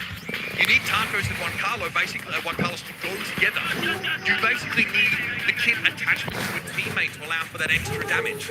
So many things have to line up. The margins for STMN are much thinner on that heist map, and unfortunately, they don't solve the puzzle this time around. They got one last chance to put themselves and their region on the map for real this time. Well, I love that from STMN. You know, if you took that screenshot there, you'd think that they may have won the set. They are looking still in very high spirits. They're not taking everything personally. Fast money. Exactly. They are knowing, all seeing, all knowing in that regard, that they are in a position which no one expects them to be in. That takes off some pressure. Of course, CR, having Miltrio, they've already got their cheater on that side, but for STMN, they've got to come together in times like this, and a group discussion like that, smiles on their faces, it does tell me a lot about the team. Absolutely. They're feeling good. Obviously, Crazy Raccoon always have this high energy. And I'll be honest, they were much more intense, I think, with Shtitapu on the lineup, right? Yeah, still jovial, but man, no one breaks a moment quite like Miltrio. And now when you're ahead, that's just wind in your sails. That's extra momentum for you. We're off to Bell's Rock, folks. It's knockout in our 3rd set of this series. Crazy Raccoon, another very good map. It's their best knockout field. And they're like a classic here. Don't be surprised if you see an RT first pick, round that out with solid, answers like Gray, Brock to open up the map. have answers if they're going to see potential throwers here. You notice they've already banned out the tick. Crazy Raccoon do not want to deal with that, and they will attempt to still open the map. Fierce, fabulous, Angelo, first pick for STMN. I do like that grey band also could spell some throwers. RT open. I feel like that's going to be Crazy Raccoon's first to pick up Brawler. Let's see, Gus available as well. That's the very East Asian option. To be able to combine that shielding with basically anything as that third and final pick will be theirs. That would be the worst idea, is to lock down now. Nanny making a bit of a reprise in this match. Danke für einen einzigen Scheiß-Like. The Ollie ban might make the mistake clear. Yeah, seeing the Nani bit's a bit of a semantic special, but here it is. First pick RT. Crazy Raccoon, they're nothing if not consistent. And now you can work with this a little bit. If you do want to give yourself the grey option, it's not available to you. So you need to consider other ways of giving yourself some late game determinism. Quite often when you build up these compositions, you do want to think about what happens if we don't find early picks. If the enemy don't make any mistakes, how do we force errors, or how do we impose our game plan before things get a little bit too hairy? I think Byron's a decent analog for that, right? Has a super that can really turn the tide of any fight on its head, and honestly can assist with some of those lanes that are struggling early, keep them topped up. Especially if like Milkrio, for example, finds himself against the Angelo, or just a sharpshooter that outranges him. That's a way that will make that a little bit less of a painful matchup. Tank still open potentially for Crazy Raccoon. Not my preferred idea, but they could deviate towards it. STMN can't really break the map too much to allow the Angelo to go to town, because the RT now is going to be quite tough to play into as well as the Byron. So they've got to maybe those ideas. Kaze going to be aggressive. I really like that for them. If their third pick is not a wall break, then it does leave a potential thrower on the cast for Crazy Raccoon if they wish to go for it as well. And for me, STMN can't really risk a throw in this position. No. Crazy Raccoon, I feel, if they see a thrower, right, they start thinking about wall break. They already have a decent defensive contingency when the Kaze comes to call. Right, obviously that Byron super is very important. We know that RT doesn't, is more than happy to take a close range engagement. So STMN might need a little bit more to supercharge this Kaze. The plan is not quite complete for them here. The Piper comes in. Okay, Queen of Sharpshooters hits the field. STMN say, we want to make sure we have range supremacy in at least one of these lanes. And if it's RT that she's up against, it's going to be a nightmare for Milkrio. But Nanny's open. I mean, Meatball's open. These are brawlers can really shut down the Piper. It's not the place in the draft really for me to, in this meta, kind of pick it. It's a really last pick brawler. As much as it is my favorite brawler in the game, it leaves Crazy Raccoon with a lot of options to be able to shut this down. They're going with the Jae-Young. Additional speed will make it much harder to hit those shots. It's pretty audacious to find the Piper here. I tend to agree. Tarkos, though, will be able to outrange. So if that skill ceiling is high enough, you'll be able to be quite oppressive in these early rounds. The Crazy Raccoon have so many answers to this Kaze, right? They've got healing in a pinch. They've got Jae-Young obviously being able to throw burst damage down. I am so interested to see how Tarkos is going to get value out of this pick. And for STMN, last chance saloon rings out for North America's last hope. It all goes down here GG game. third set. What? Tarkos going in biz there with the weakened warrior of Tensai immediately gave his position away. Now a pitch between Miguel and himself as STMN are forced to dance away, but is pushing everyone back. Payne now marked up on the right hand side also. Can't push into this. Milkrio is low, coming back. And these kills from Jae-Young will be instrumental at keeping CR in the mix. And we talked about it, right? Moya does have a painful matchup. Tensai and Milkrio can both assist in different lane assignments to make sure this RT still has staying power. However, the damage Moya took does mean an STMN have a chance to step forward. But they're pulling back here. Maybe fearful of Milkrio's super, or an all-in from Tensai. They're going to retreat back across the map and hope to bait Crazy Raccoon too far forward into this Kaze. Yeah, I'm surprised that Payne didn't take the opportunity to break, but obviously wants to maintain it for all the later rounds. The gas coming in now, but this pitch is a strong one. Milkrio finds the splash. Tarkos is going to be able to trickle down as well. And that is going to be a very fast first round for Crazy Raccoon. If STMN don't find an advantage with their team comp early in the round, they are going to be shut out of the game. They cannot afford to have their backs to the gas as it comes in. Payne needs to get tapping. Tarkos needs to find a way to threaten something. And Juan Carlos here, as another very long-range sharpshooter, needs to consecutively chain these shots together. Well, not finding anything of the helping hand of those poisoned arrows. Now finds Tensai. But he doesn't have the heal. Regardless. Boy finds Tarkos in the middle as well. Marks him up. Payne's already struggling to find much of this pipe on the right-hand side lane as well, as Moya is landing a lot of these shots. Tycho's very aggressive, not going to be able to get anything for it. It feels like to me that STM is waiting for the gas that didn't work last time. Why would it work this time? Well, Milcreo's winning his lane assignment. That's half the problem. Juan Carlos had to play towards the back of the map, but he's eventually going to have no choice but to step up. Moya can drop legs at this point. He forces out that Piper super now, but won't pay for it with his life. Tarkos goes in, and a 1-for-1 is enough when STMN are already advantaged. Tensai simply does not have the damage to win the round from here.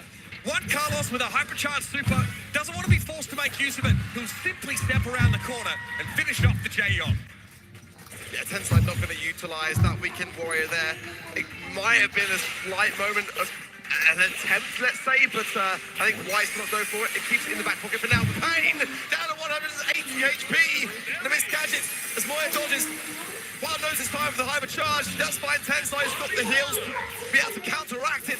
But CR are floundering there, pushed back as STMN bring back some fights. STMN are playing though like they're under pressure to make use of those hypers that they just popped, and they've gotten nothing off of that in Ich sag mal, Crazy Wacken gewinnt. Raccoon are able to step back in and continue to play their game. Moya has a super. Tensai has obviously the ability to rotate here and get that healing on Moya if it's needed. And Milcreo can simply dump his super on a low health target towards the end of the round. STMN started strong, but really need to land the planes here. It's getting dangerous. Great accuracy from Crazy Raccoon, keeping the pressure on. And now speed for Tensai will helping hand. Maneuver forwards, hypercharge for Moya. He buys one, he buys two. And Payne has got nothing to do except jump straight into the gas. Crazy Raccoon. GG game für Crazy Wacken. To match point. And there's that signature inevitability we always see from this team. They really gracefully navigate the early stages of the round. They see a hypercharge from the Kaze, from the Piper, and they simply back up, play safe, heal up, and get back into the game. It's bread and butter. Simple stuff from Crazy Raccoon. Just because it's simple doesn't mean it's easy, but they make it look that way. Oh, massive value from Tensai on that weekend warrior. Trend to one, and Taco's now playing the pinch from the Juan Carlos going from behind with help of Moya. They get the kill. It's 3 versus 2 now. And Crazy Raccoon can just sit back, but they're not done yet. They continue in the advance, and it feels like STMN may have met their match. Have they got anything left in the tank? Seeing Tensai walk down the map should tell you everything you need to know about the balance of power in this set. Last chance here for STMN, and so far they've come up with very little. Tarkos beats a weekend warrior for Tensai, and Payne is very low. Milcreo here tries to stave off the Kaze, but STMN are scrambling for answers. One's going to tap though, just a little bit. The pressure is certainly mounting. No one can realistically go down the side of STMN. Payne still holding on to these wall breaks. There might be time to open up the map just a little bit, but look at this. CR can smell it, pushing STMN into that trap. That left-hand side pocket is where they're grouping, but now getting back into the map, which I think is wise. A nice master punching gadget there, connecting with Moya. CR now looking a little bit like they might have to be playing this slower and more cautiously. Yeah, they're happy to respect this though. Juan Carlos throws the super down. Tensai eats a shot, but instead will just have to play patient after the fact. Here's Tarkos. It's a 1-for-1. Milcreo's got to make use of that super. Hypercharge now in play for Tensai. Moya, though, a little bit low. The gas is creeping in, but these sharpshooters can get some value here as it closes on in. Moya on his own. Tensai now overwhelmed, and STMN refuse to bow. It's a must-win round for STMN. They're not out yet. They can survive on. Payne has got hypercharge as well. Get a big break, but don't break those bushes. You need them. Juan Carlos is slow. He's forced for the hypercharge. Tekos comes back. CR with a very good starting hand. What can Payne do except break? Go for the break now, I feel. Just give yourself some space to maneuver because CR are using it against them. Thinking about it, he was. I think he's concerned about a walk-up from Tensai like we saw earlier. Would love a little bit more breathing room there, but he's playing next to those unbreakable boxes. Tensai a little bit low, taking incidental damage here and there. Hypercharge super comes in. The taps for Juan Carlos are going to force him out of the map. This could be it. Tarkos here trying to fight in the middle. Juan Carlos wants to return, but Tensai's having none of it. Weekend Warrior pop.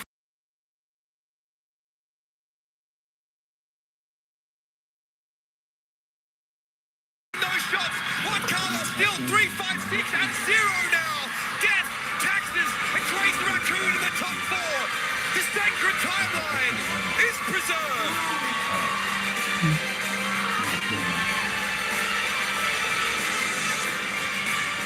Ja. Of one of the biggest underdogs in Brawl Esports history has come to an end. In his final but boy, oh boy, did they give us a good show along the way. STMN can absolutely hold their heads high. They blew our expectations out of the water. They destroyed a monster in Zayd's division. But for Crazy Raccoon, they were just one step ahead. Stamina gave it their all. They refused to bow, but in the end, they fell to their knees anyways. East Asia, as has been in the semi-finals ever since 2020. Every single time we had a World Finals, East Asia was in there. It's just a mainstay, and I wonder now whether they make it to the Grand Finals after the performance they just delivered, giving us a 3-0. I'm not too sure they won't. It's a very interesting matchup in that semi-final. SK Gaming and Crazy Raccoon both like very stable, very calculated drafts, but I feel that Crazy Raccoon are readable. They're very, very consistent in how they like to approach the game, and someone like SK, you better believe they've prepared for them. We're now heading over to even more different regions. This is the World Finals, so we have competitors from all around the globe. Next up is South America versus Southeast Asia. So.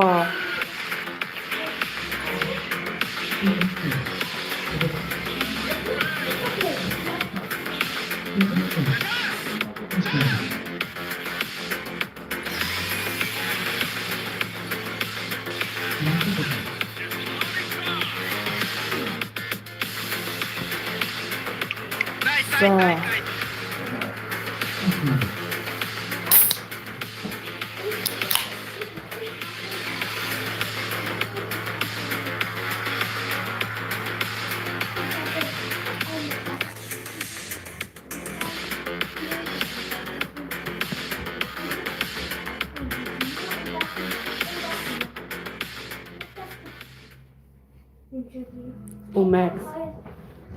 Brauchst du nicht machen.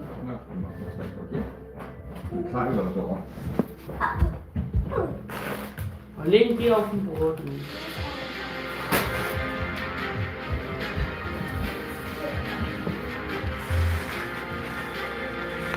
Welcome back to Remux Stockholm. So. 2 matches later. And we have 2 more for you. We're in the quarterfinals. We're on day 3. The top 8 are where it's at. Now only 6 of them are left. And I'm super thrilled to stand next to those 2 guys, Kenny and Trev. Your voices were built for this final clutch.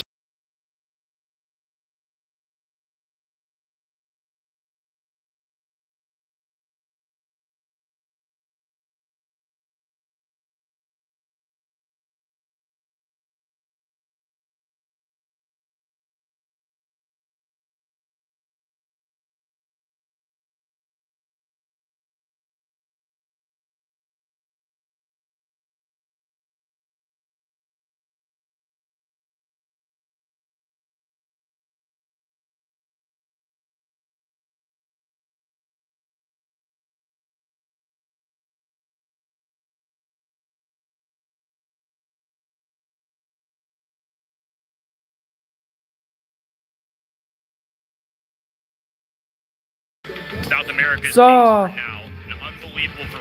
jetzt laut gegen Evenant X Esport. Touch a quarterfinals since 2021. An unfathomable thought. It is really crazy to think about. And South America have been on the rise again recently. They had an incredible World Finals back in 2021, but since then haven't really had the same standing in getting as far. Over the other side, Revenant X Mark, a team who, at least I expected to kind of get to this position in the competition. They had an incredible run through LCQ, have been looking pretty good throughout. A little bit of hiccup in day 1, but from there, you kind of see them build that confidence back up and get to the position where they should be. We introduced the LCQ in 2023, and the hit rate has been about 50% to get to the quarterfinals. It is truly possible. We've seen teams go to the semifinals, even the grand finals. Think STMN 2023. Anything is possible. Both of these rosters shouldering entire continents, entire regions to their champions. And both of those regions have been underrated quite often, but now they're standing here in the quarterfinals. Once again, these are the top 8 teams from all across the globe. And let's look at our predictions. Trev said he thinks, Revenant has to stand here, and you're also voting for them. Yeah, I mean, for me, I kind of thought it was expected that Revenant would get to this position. I think this is about where they should be. But I think against Loud, they're coming into this one, at least in my opinion, clearly not in the majorities, as the favourites. But to be honest, it's going to be a real tough match. So, mal gucken, wer gewinnt. Let's put it that way. I wouldn't be too surprised either if Revenant would take that one. Maybe they can make a great run all the way to the grand finals. Revenant X-Spark Loud, this is your time to shine. This is your stage. The South American superstars take on the sensational Southeast Asia. It is Loud versus Revenant X-Spark. It's Firecrow versus X-Night.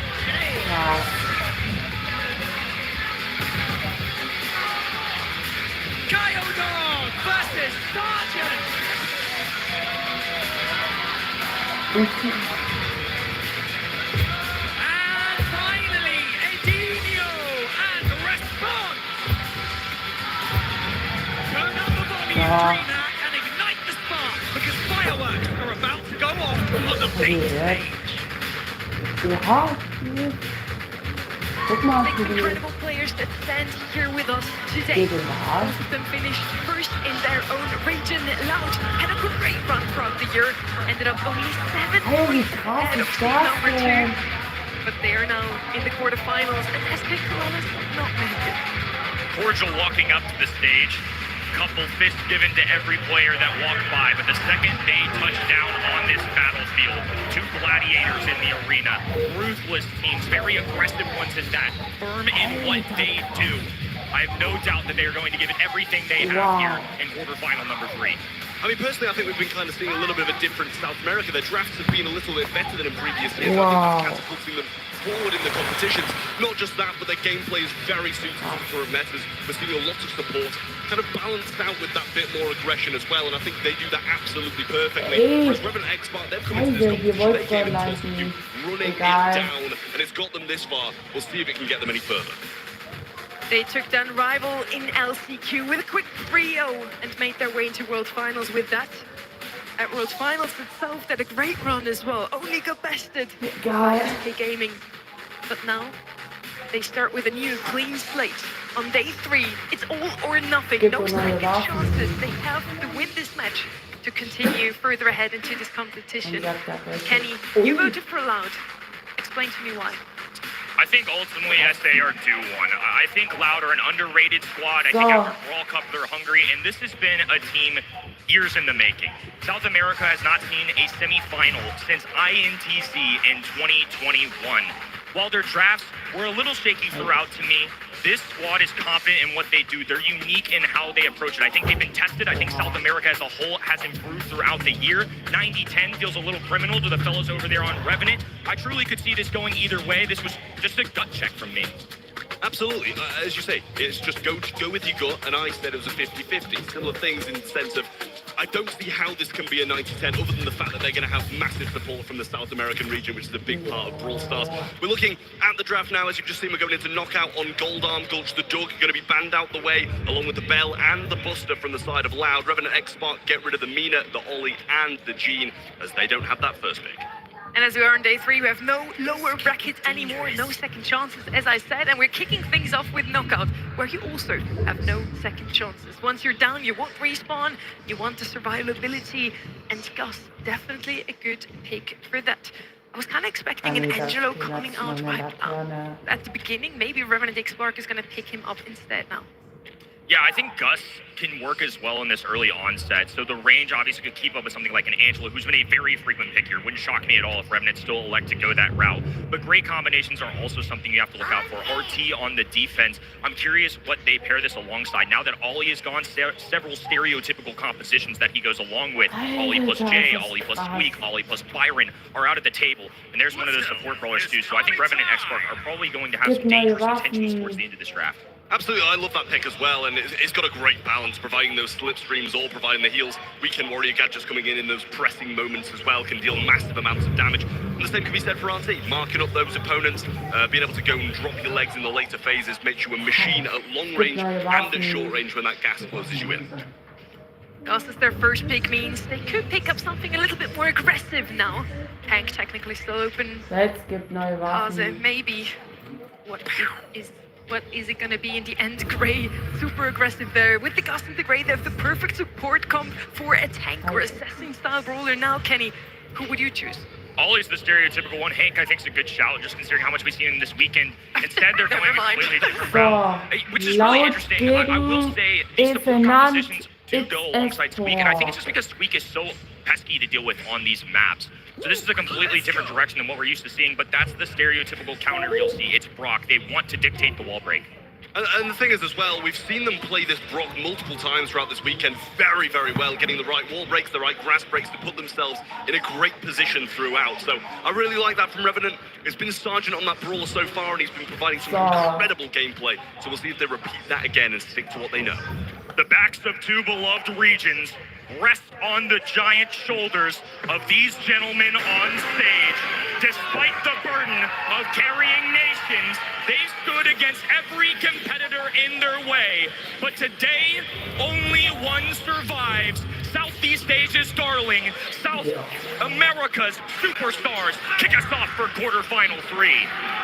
Well, it's a quick start for Revenant as they get that early kill onto Firecrow, and he didn't get much back from it either.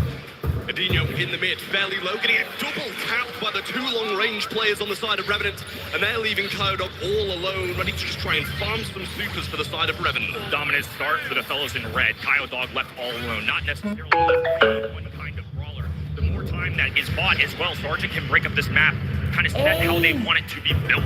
That's a big deal as well, because the more open space there is, the harder it is for a control brawler in Squeak to deal with that.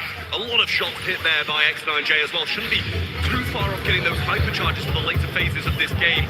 In a really nice position once more from Revenant. A lot of wall break and a super available as well from both X9J and Sergeant. Make that another one for response to these swaps to this bloodstream. Makes it a bit easier to hit those long range shots. Long distance gadget, no connection there from Kyodog. It's going to be Sergeant on the other end, tearing open this map.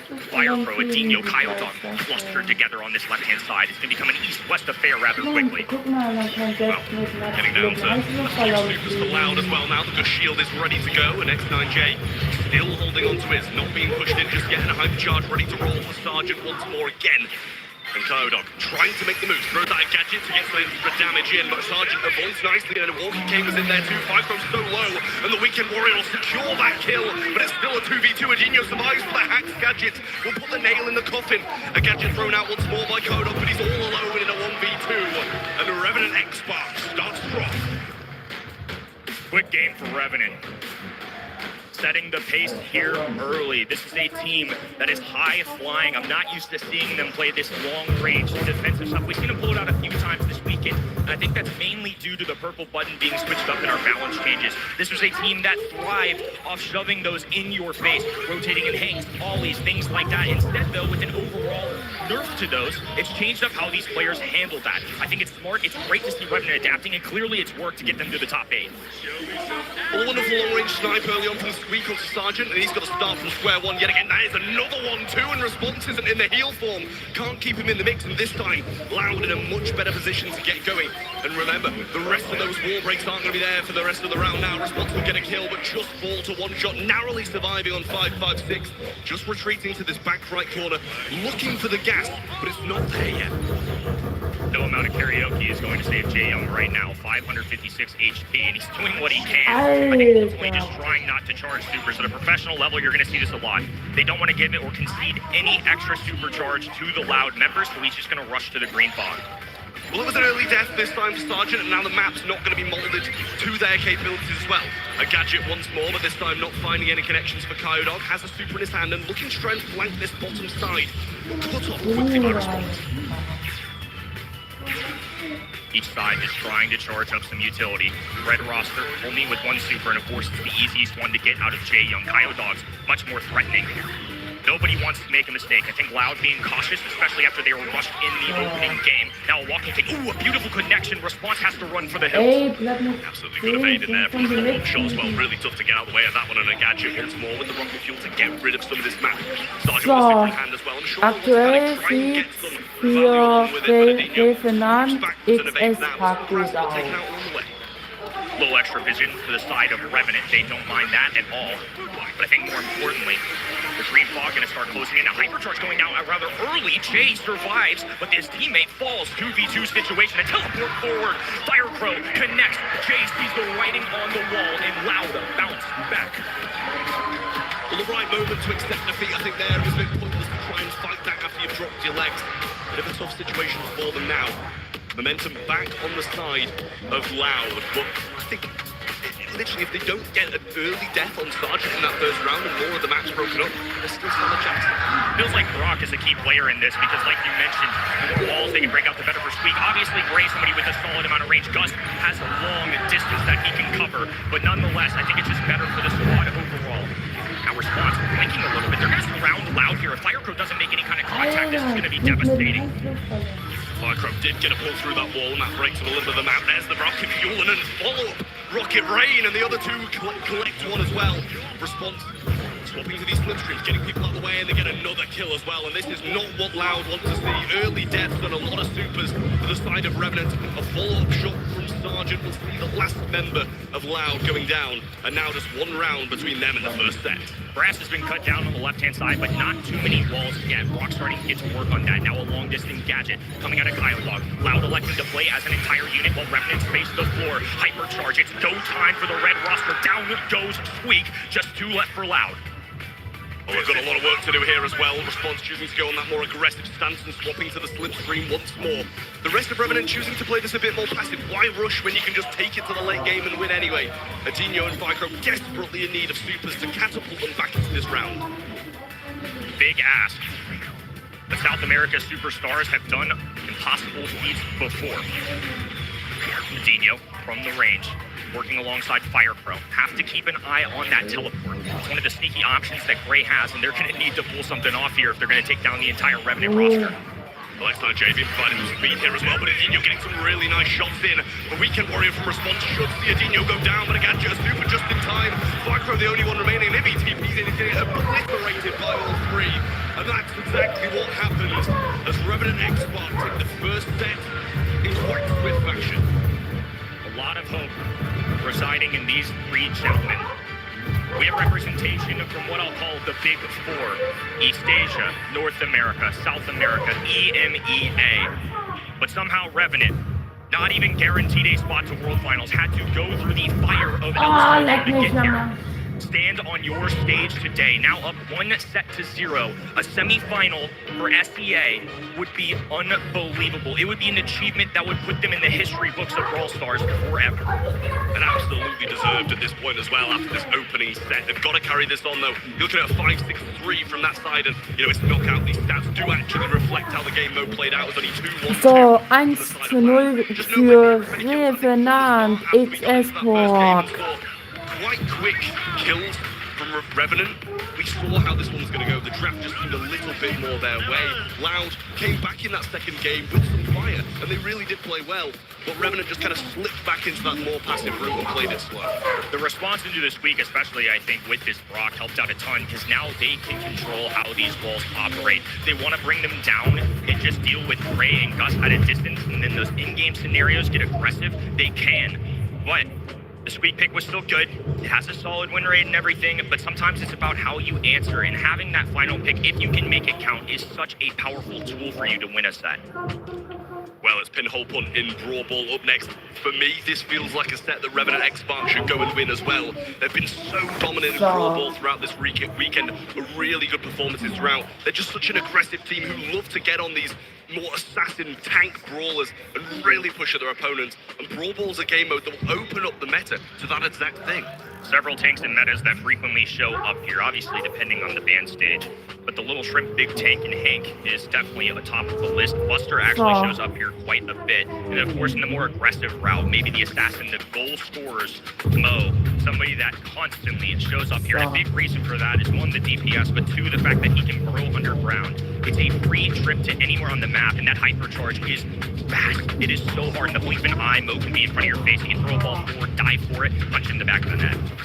Absolutely, those goal-scoring capabilities are a big thing here, and especially when you're at the highest stage and not many people want to take risks in the regular gameplay. That might be the only thing that gets you a chance throughout the entirety of the series. Bans are in though, and sadly we won't be seeing that goal-scoring Mo or the shrimp, as you said, over the other side. Is the Hank going to be banned out as well? Loud get rid of the Ruffs, and I believe it was the Squeak along with that as well. They're going to take that early first pick of Meeple, which is incredible. We've seen it time and time and time again, and it's worked every single time. Mina, Otis, and Hank. Mal gucken, wer gewinnt. People's had his name called a lot this weekend, but a lot of the times it's because of the ban stage not necessarily seeing the field as much. It's because he's a powerful brawler. That hypercharge is oppressive. If you take your time and charge it up, and especially when paired with the castle gadget, the one that traps you, well, now you can gain so much positioning all at once. So if you need a surge of offense, you can push forward, and then eventually you can walk through walls. Pam, however, the ability to pepper down tanks cannot go underestimated. For our casual fans out there, maybe you're just trying to learn the ways of ranked or your ladder. This may not be the brawler that gets you the most value. It's not necessarily a carry brawler, but in team play, in 3v3, at our highest level, this brawler is a menace. I think you've got to kind of look at the scrap sucker in these situations as well. Very good when you've got people barreling towards you. The hypercharge that's just been introduced for Pam as well has kind of catapulted her back into this meta, and Charlie to go along with it as well. So a little bit of a different stance from where I thought they were going to go for the Revenant Xbox side. Seemingly very controlling rather than as aggressive as we would have thought. Definitely a shift in what we've known their identities to be. I would say for both of these teams, to be honest with you, but these are some powerful brawlers. This is the meta that we live in right now. If you've been with us for a long time this year, it's been very aggressive. Plenty of tanks, lots of health points. Today so far in quarterfinal number 3, it's more control-oriented, so I'm curious to see how Loud round this out. They start with Meeple and pair it with Ali. That's an aggressive brawler. That's one that's going to be up in the faces of the enemy. And I think into somebody like Charlie, it can get shut down, but I want to see how the full Loud composition comes together before I make too many opinions. Yeah, I mean, you've got to look at Revenant Xbox still having this last pick as well, so definitely don't want to overcommit on the aggression, because they can just go something that'll be able to shut that down. And don't get me wrong, Charlie's not going to be bad against tanks and aggression as it is, being able to cocoon people and kind of seek the assistance of her teammates whilst waiting. Loud. Still, this last pick remaining, they're going to go with Lumi. I thought it'd be something like that, a bit more versatile that can do a bit of everything. As with Revenant having this last pick, you can't just go all out. Lumi's become more of an afterthought as of recently, but I think it's still a very solid brawler, and obviously one that can deal damage, but with the gadget, gain access to some control, right? Throwing ice rings on the ground at any given time is a powerful tool to have, like having that in case you need an emergency defense, or you can just try and gain some power in the middle of the map and just slowly work your way up. Stu, the exact opposite, a gunslinger all over the map, and mobility is the name of his game. And it's going to be a great game with someone like Sergeant on it, but he does choose to champion that brawler. It's the exact kind of thing that he wants to be on, going super aggressive, getting in people's faces, and evading shots as well. That's the name of the game for Revenant Xbox. Loud seemingly going a bit more aggressive with that alley. And we've seen alley so many times that it's either it hits really well, or it misses absolutely everything.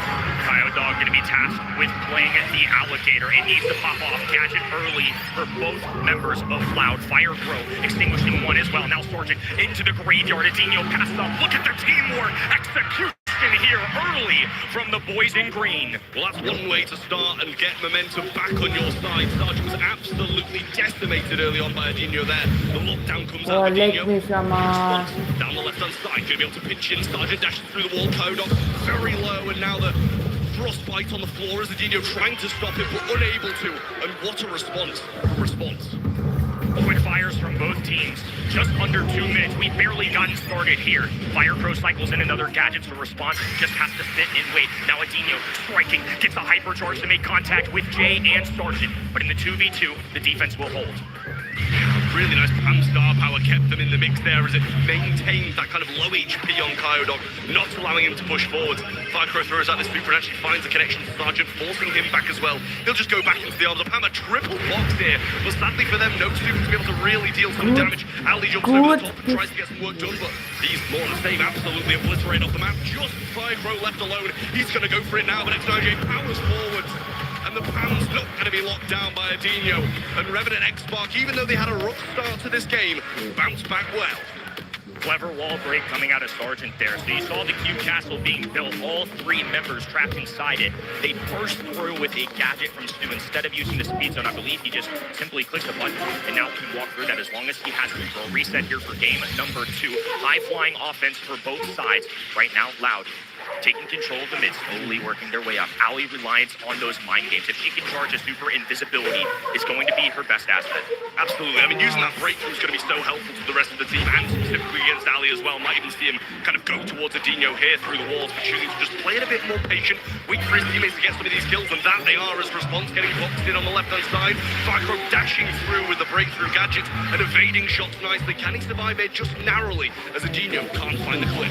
Kyodog's just gonna pocket this in the bottom right-hand side for now. Now expanding, diving, going at Sergeant head first. Doesn't make enough for a kill. Response holding on to a super as well. Keep in mind, that can be used almost like a Sandy gadget or a Shadow Realm for Cordelius. If you pop the cocoon, trap them in it, they can't stop the ball. It'll roll right on past them. Well, Response coming in now with a hype charge, just throws a few of those spiders down, and the box goes to the right-hand side, just keeps the ball away from Sergeant, who's obviously looking to lunge towards that goal, and X9J being just a consistent controller through the mid.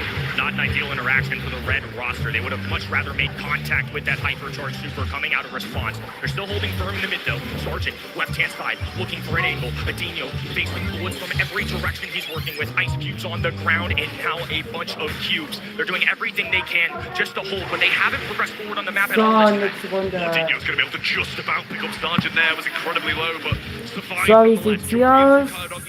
Gut. But he just about stays out the way of it, and Spiderlings on the right hand side from Response will push them back into this mid.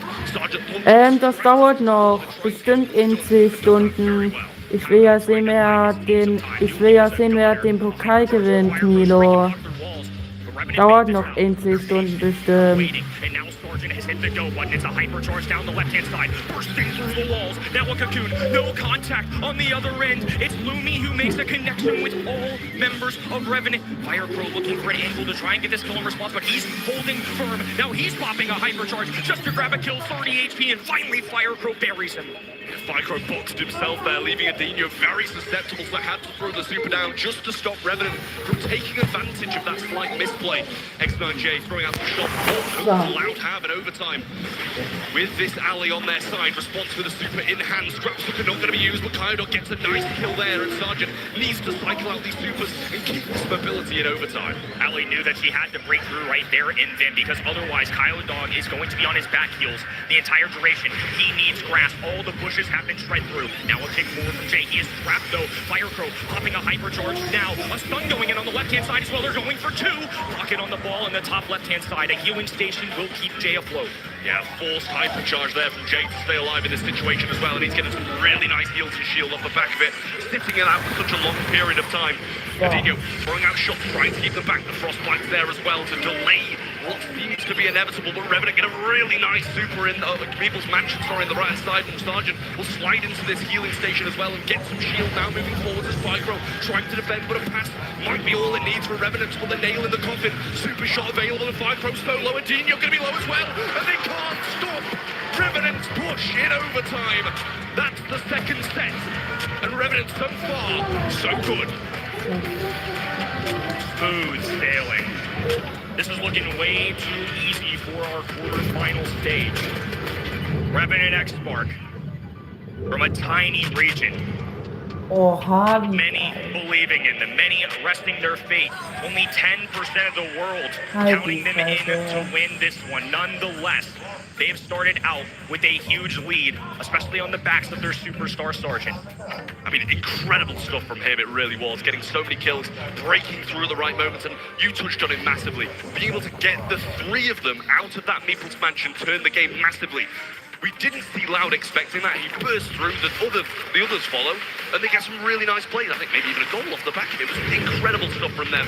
And you see so many moments where Revenant in general are making some incredible plays. It started really well again for Loud, but they just weren't able to keep that pressure up as the adjustments were made to stop the alley. And they're doing it in such a contrasting style into what got them here for a lot of the year. Aggressive, all up in your face kind of action. Instead though, they're facing the meta, they're changing, they're evolving. That's what you want to see out of world caliber teams. SDA's finest, certainly proving they deserve a seat at the table. Absolutely, these fans were, listen, I was about to say it, it was not intended. They were very loud yesterday. Today, not so much, as they are 2-0 down against Revenant. I'm sure they'll be backing their team as they've come all the way from Brazil to support these guys. They need all the help they can get at this point, as 3 in a row is what's necessary for Loud to get through to the semi-finals. South America has plenty of passion backing them. I know Loud have plenty of supporters from home, here in Stockholm as well. Many travel afar, many have woken up early to see the best of the best compete. But Loud are gonna have to do something that's pretty darn difficult, to put it frankly. It's really, really hard to make a reverse sweep happen. It's hard to win 3 in a row just in general. Revenant on the brink of doing that. Loud on the brink of destruction. And they're gonna have to come alive right now. The vibes have been good with them all weekend long, but this is truly their first big test. Absolutely. I mean, Loud have been playing so well all weekend long. And up until now, it's been seeming very good for them. You know, so many of the public, so many of us on the desk predicted them to win this. And bear in mind, it was a 90-10 as well from the public, which really did surprise me, considering Revenant's recent form through LCQ and World Finals. We are onto Hard Rock Mine in Gem Grab. Might be the last set here for Loud if Revenant can get the job done. And if they're playing like they have been, I can see that happening. Reset here for Loud.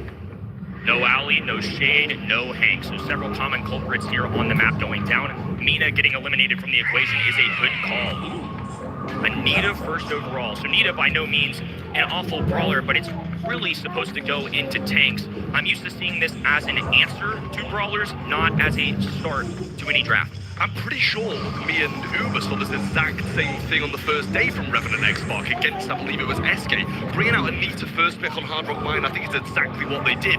It didn't work too well for them then. It wasn't abysmal, don't get me wrong. Nita's one of those brawlers that eventually you're going to be able to get something done if you're resilient enough. But it is a little bit of a question one, especially when something like that's still on the board. Ruffs, the brawler that he is right now, you'd think would be snapped up by Revenant. In the face of Anita, Colonel Ruffs is not feeling any threat, so they're just probably going to go ahead and click whatever strategy they were initially going to go with. Colonel Ruffs can be paired with a lot of different things, especially a bounce shot off those walls. Back in the old days, Rico is the man, and of course Colonel Ruffs has the same kind of ability with that, but more importantly, he's charging up your teammates' hypercharges. That's something that's so important in our modern Brawl Stars day. Revenant with an instant response though. They grab a Lily, so Loud don't fight. Tara's still left on the board, so because they grab Nita, I think it makes it much more difficult for Loud to respond with a stereotypical Tara. Absolutely, and I mean, this seems to me, at least from the Revenant side, like the kind of composition that maybe wants to play from behind in these situations. The Lily, super, hypercharge, really solid. The same with the super and hypercharge of the Charlie as well, can make those players drop their gems on the spot. They're going to take a notice, something that's just a bit more versatile, really solid from range. The Fat Splatter scouting the grass quite nicely. And unlike Loud's comp, Revenant seems different. You know, when you pick Nita first, I think it kind of confuses the other team. They do have a traditional mid in aggro and now a defender in something like Brusto. Revenant don't mind playing behind in Gym Grab. Had the opportunity to listen to some of Jay's analysis from his videos that he posted on the LCQ. They're unique, they're fun, and more importantly, they're getting the job done. Loud, South America's final hope, are on their last life. They need to claim 3 straight sets if they want to bring this region back to a semi-final. As you can see at the moment, Revenant X-Spark just chilling at the back. Adinho and Ficro forced to continuously scout out Sergeant, just in case he does what he's doing now. He slips into the bush, going to find some good connections and force response into the right-hand side as well. So even if they get him, they've got another problem to worry about. Revenant really relying on the paranoia, invisibility, being able to traverse into a different realm, makes a big impact on these professional players. They know how lethal Sargent is. If he gets away, if he has a super, you have to be on watch. Yeah, well, he's going to land straight on top of Adinho there and have a super as well. Should be getting, honestly, fairly close to hypercharge at this point. He's been in there pushing for so long, just lingering and waiting. Found a few connections as well, but in the meantime, Loud kind of just picked up 7 gems from nowhere. Revenant with 2 great play there from Sargent. I think he got the hypercharge off the back of it as well. And Sieht gut aus hier, Revenant XF. Revenant are just playing with their food. They've allowed Loud to pick up every single one of these gyms almost until Jay really got positioning there, but that was mainly due to Sargent just being in front of Loud. Loud are not a healthy composition. They're all sitting there between that 6,000 and 7,500 health points, and they're paranoid. Look at this. They're just shooting shots into this grass, just trying to find Sargent. As long as Sargent doesn't reveal himself to the last second, this hypercharge could swing the game. But when do you make the move? You know, you kind of need to get this 10th gem on the board, and that's what Revenant know. They're going in aggressive now, waste the jump from Kyodok, but they don't really get anything back from it other than him wasting that. He's got a hypercharge of his own now, and Response, I think, still searching for his first need to bear. Hasn't been able to get in range of anybody, but Revenant getting gems.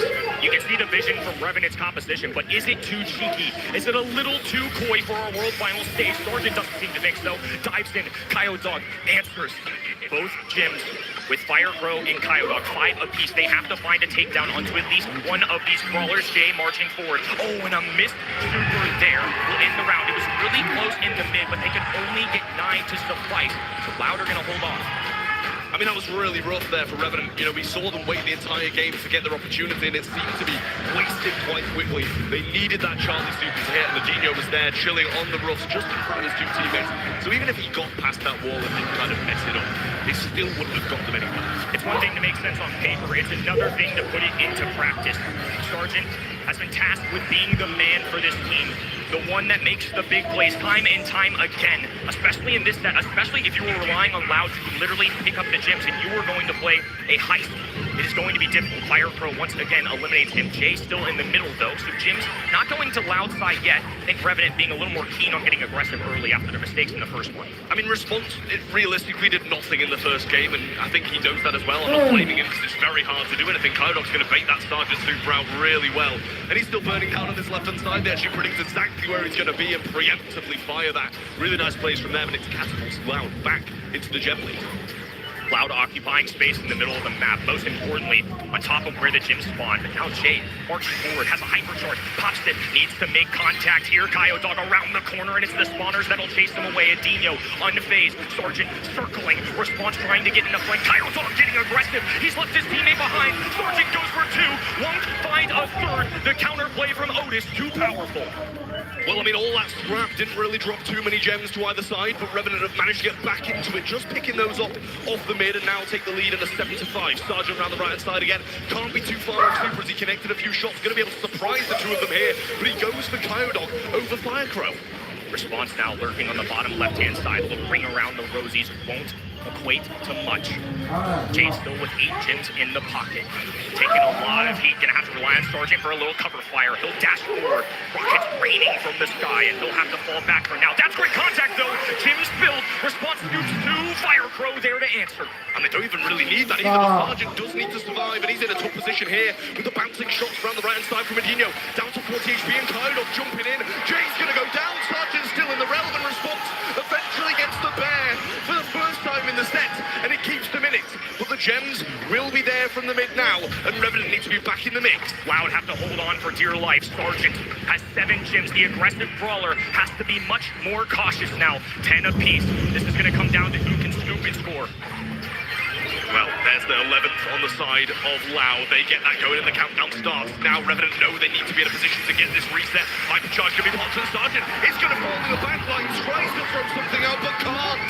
And all the gems are down there with no chance of a Revenant reset. And Loud going to cling on to the hope of the reverse sweep. South America's fans cranking up the volume here in Stockholm. Strong start from Revenant Export. Still smiles on their face. Only one more set needed to go to the semifinal. Obviously Loud have other intentions though. Well, you can see this, and this is exactly what we were echoing throughout the entire set there. Response did nothing. And I'm not blaming him, it's the brawler pick. And this, bear in mind, this is the first pick as well. This is what they choose to, risk everything on. 0 kills, 50 DPS. Sergeant getting a lot of work done with 9, but not really in the big influential moments that are swinging games. Jay, a few here and there. You don't expect the gem carrier to get loads, but over the other side, So. much more consistency. 5 throw a day. Okay. 7. And it's just really good performance all around from Loud. And in my opinion, Revenant have given him that. Yeah, when you pick Nita that early, it's not an awful brawler, but like we talk about, if you pick Nita that early, Loud get plenty of time to adapt, to find an answer to it. And you saw it there, 0 kills, 50 DPS. Anytime you have a brawler in any given game mode, sure, the objective is grab the gems, but how many times do we see Bruce the Bear come out? Not a lot. It's just the composition of Loud, even at medium range, can just keep up with Nita. So at that point, it's more of a 3v2. Again, not a shot at the player. I think just overall, the idea itself wasn't fully there. Loud are too good of a team to deal with that. I mean, Loud executed that really nicely. As you say, they weren't able to kill. The Nita wasn't able to get within range of Loud, so didn't feed those bears. And if he's getting Bruce after Bruce after Bruce, he's going to be able to cycle, he's going to be able to get up the map, push forwards, and get those bears over and over again. So Loud dealt with it incredibly. Revenant X-Spark, as I said though, feels like they've kind of provided that set. It's a fine brawler, but a first pick, you have to question it. They've been good otherwise. So still going to give the hope to SEA that they can get this job done on set 4. We head over to pit stop. It's going to be Heist as our game mode. Top picks to look out for. Obviously, we're going to try and find things that do damage to the Heist stage, but mobility, also a factor here. You want to be cycling in brawlers onto the offense as much as possible. Kaze at the top of the players. Miko at the top, especially after Toxic Lotus introduced this in Brawl Cup. It has been a mainstay of our competitive gameplay for the rest of the regions. Yeah, I really do like this map, the aggression that comes along with it. Kit, Hank, and RT going to be banned out from the side of Loud. Over the other side, the Cordelius, Miko, and the Otis banned out from Revenant X-Spark. First pitch, you're looking for something. We've seen throwers being played here, aggression. We don't really see anything more range. Russ still on the board, being able to bounce a few shots around profound power-ups, that kind of thing as well. So, still so much on the board that hasn't been bad. Berry compositions are also in play here after seeing this with several aggressive options, something like a Miko, Cordelius who can pounce on him. It's a good look, but honestly, this Shade is a good find, especially when you see Hank ban and RT ban. That's a little telling, right? Hank with this bubble, he can charge it up, still hit Shade through the wall. RT drops the legs in the static, and he can stay on that high save or go to the other end and meet Shade there. Shade can't get through him very quickly. Bull on the other side, though, is also not going to get taken down very fast. Shotgun Brawler in the face of Shade and a little wall break at that, too. Yeah, I mean, this is the kind of, as you mentioned, the berry, the throwers that we mentioned, and a tank, healing up a tank and pushing forwards can be very solid. We saw the Bull kind of forced on defense for quite a lot of some of the games in previous sets of this throughout the weekend. And he eventually gets forward and gets some damage, but a lot of the time, forced to defend against the likes of the Shades going forward rather than getting the big damage, but Berry, a brawler who can do a bit of both, heal and get the damage, I'd say. 2 brawlers now for Loud that can deal with Berry in a head-to-head. So, Obviously, Bull, as bis a jetzt sieht's für Evenant can meet anybody at gut his aus. face, and fist-to-fist combat is typically going to emerge the victor. So I'm curious how Loud keep going with this. Wenn Evenant jetzt gewinnt, dann haben sie Also gewonnen. high safe damage. This is the exact opposite loop. Not good for high safe damage. Excellent for control. A perfect defender if you're looking to deal with Bull. Yeah, I mean, this is nice from Loud. I really like the aggression that they've gone with, but managed it well, having that defensive brawler as well. 2 of them going to be able to just go after the berry, and Bull forced to stay on defense for a large portion of this. I would imagine Tara going to come in as well. Can't say it's a brawler that I massively relate to this map, as opposed to, Gem Grab or something like that, but it can definitely work. Solid compositions for both sides. Seeing what these guys are made of now on the big stage. Bright lights, high expectation. These giants are shouldering nations. And Loud are clinging to their life. Revenant X-Spark 1 away from propelling SEA to a semi-final. And they have 1 set left in their way. Well, response on the left-hand side. You need to go aggressive early on, but Kaido just saying no to that, backing him off a little bit, and he's got to wait for Sergeant to hold his hand to get him forward. Ficro coming back now to try and deal with this aggression from the Bull and Sergeant, but not really having the best of the times as the ice stream on the floor, finding so many heals, but big damage coming down up top, and that should be the first crack straight away. Adinio's instantly playing defense against response. I think he was hoping for a little more time than this. Won't even have to extinguish his super. Ooh, 188 HP. I might not want to speak too soon. The jukes were good. On the top side, though, work being done by Loud, trying to get their way to that 50% marker. They let Kyodok go, a couple crits, and now they've gone through the second stage. Yeah, I'm surprised he didn't just use that super through him. I'm pretty sure that could have got the kill. Adinio looking, just waiting in the mid to see where response is going to try and come up and wait for him to be on that defense. Now, forcing them back. Kyodok coming through. The super response uses one of his own, and Kyodok was stunned there thanks to the gadget. X9J will get the kill. Throw out super, and his pet actually cleans up Kyo. Great job from Jay to hold off there. That could have been catastrophic. Fire throws, though, already back in action. Left-hand side flanking. Kyodok has a hypercharge available. Sergeant going to match up the middle of the map. 3,000 shots rating. Plenty of critical hits. Throwing it down on Revenant. X-Work safe. And on downtown, Dino holding up. Loud. Just one game away from bringing us to a set 5. The Kings of South America are not going anywhere. I mean, that's about as convincing as that map gets. You're going to be taking damage if you're going for big damage yourself. So Loud managed it very well. Lou firmly on the defense, doing a great job of this, just stopping every bit of aggression that Revenant X-Spark wanted to mount. Tara got a few little defenses here and there, but the damage was done so early on. The worst thing you can do is give Loud hope right now. Revenant X-Spark took a commanding lead, 2-0. And they're facing a good squad. Both of these squads, I think, many did not expect to even be here. South America's results in the World Finals speak for themselves. They haven't made a quarterfinal since 2021. That was the last time they'd won a match until this Loud roster. And now Revenant have to extinguish them once and for all. And a good shot there from Kyodok, but Sergeant will get the kill. Response now around the flip side, trying to come right, but gets stunned out, and all three members of Loud just bounce out to spawn and trying to get the damage done. They still haven't got this first crack, but it's inevitable now as Kyodok gets the flank round. Tara Full comes in onto Ficro, but he'll switch forms and get a little steal off the back of it to stay alive. Very similar now, and a good defense from Sergeant once more. So, that is it. Trickling down that Revenant state. Firepro traded his life, so Kyodok can swoop in, and they get that heist damage. Kyodok now pressing this indestructible. He starts up the super by standing near, going for the hypercharge as well. Tagging response, he can't do a thing. He's swiping through the wall, swiping through the safe, and now he's paved the way for Firepro. Adinio on the flank, peppering that right-hand side. Hypercharge super missed there. I believe it was just a regular, but nonetheless, 75, and now some of that. Lou's getting in the offense. I mean, surely this game's done and we're going to a set 5. Jay's going to pop the hypercharge eventually now. Response has one of his own, but they're both on defense, and Berry trying to get some work done up top. Kyodok should be stopped in his tracks here, but he gets so much damage. 75 left. Adinio needs to find a shot through, and absolutely destroying the ball, and that will trickle it down and force the set 5. Sweet für Loud. Destroys the high save. 80 damage was enough to finish the job. South America celebrating, and I think the world as well. We started the day off with a couple sweeps. I think we were due one. This world has been way too crazy, way too chaotic to just settle for the results we've had so far today. Well, Kyodok, the big name to look at here with the 6 kills and 299 DPS, and a lot of the safe damage as well. Adinio sat back on defense, hasn't got too many kills to show for it. Stopped Revenant X-Spark in their tracks, didn't allow them to get the damage that Sergeant and Response wanted to with those two brawls. X9J forced on the defense time and time again, and didn't really get much back from it.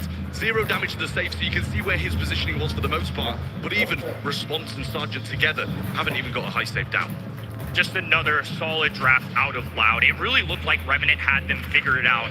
And the irony is, they aren't doing it aggressively. The ones that Revenant won were the control-oriented, the kind of mechanic-driven, longer-ranged affairs. And now that they're playing kind of what we're used to seeing them do, it hasn't worked out as well. It makes you doubt.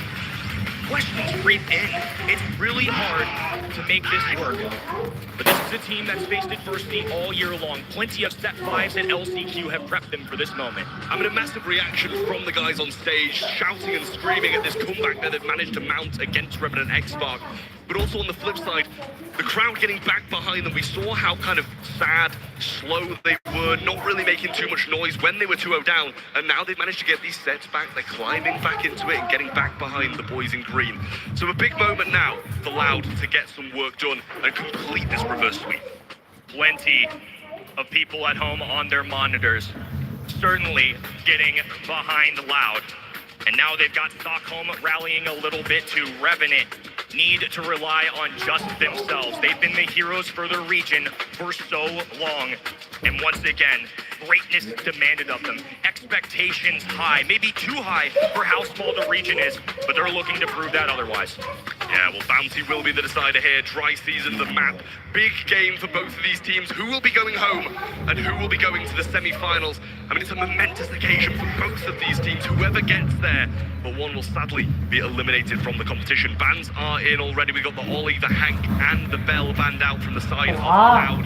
And on the flip side, Mina, Squeak, and Ollie are going to be Revenant Xbox fans. Looking out for Jay Young compositions here. That's a Brawl that showed up quite a bit even in the band stage on this map.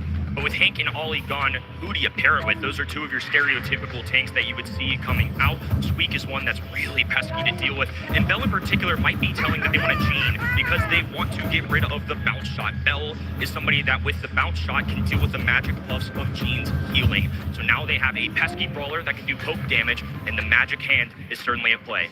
Yeah, I think it's a great shout to have this Gene so early on. They're kind of peppering people down, keeping them below in the later phases as well, and it's something that Crazy Raccoon kind of brought out a bit earlier. Not sure if it was on this bounty map or not, but a very similar one. And those kind of late game balls turn games massively around. They're going to go for a different kind of support on the other side as Revenant X-Spark pick up the Jae-Young and Kaze, seemingly a bit more of an aggressive route with those slipstreams, with the heals, Weekend Warrior coming in here and there, but Kaze should be able to secure them that first star. I said this a bit earlier on the weekend, and then a Mortis came out the other side and completely took my words away. Max is going to be a stereotypical pairing for the Gene here. On top of that, Meeple is somebody that has escaped so far into a Kaze. It's not the most fun up close, but for control, it is excellent. Gus still on the board as well if they wanted to just outrange the Jae-Young. There's the Max we were looking for. Now, will they pair it with something like a Colonel Ruffs and go old-timey Brawl Stars and just get super heals going everywhere? Magic Puff from Gene, and on top of that, Colonel Ruffs is a star power where you can passively gain health points. I really want to see what Loud do here. Obviously, this is a pivotal decision for this match. I mean, if they go this route and get massively powered up here, it's going to be really tough for Revenant to be able to deal with them. They're all going to be clumped up. It gives a bit of a chance for the Kaze to come in and swoop everybody up, but if it's too much for her to deal with, it's going to be really difficult. They're taking a different route. They're going the Meeple, the hypercharge, the super, the ability to shoot through wall in big moments on a map and mode like Bounty and Dry Season is going to be huge for them. 20 on the clock in Revenant X-Spark, the most important decision of their entire year, and they're relying on the newest brawler in our competitive pool. It is going to be Ziggy. Listen, I like it. If they're pinned, trying to get something back at the end, it's a thrower that can area super, cover so much ground and deal big damage in those later phases. And if they're pushed back up against the wall with nowhere to run, that can flip games, and especially if it's a hypercharge as well. It's just a question of whether or not Loud are going to feed these shots in and give them a chance. Revenant X-Spark had a commanding lead, but South America's superstars are not finished yet, folks. Set 5, quarterfinal 3, two darlings of the global space battle for one spot in the semifinals.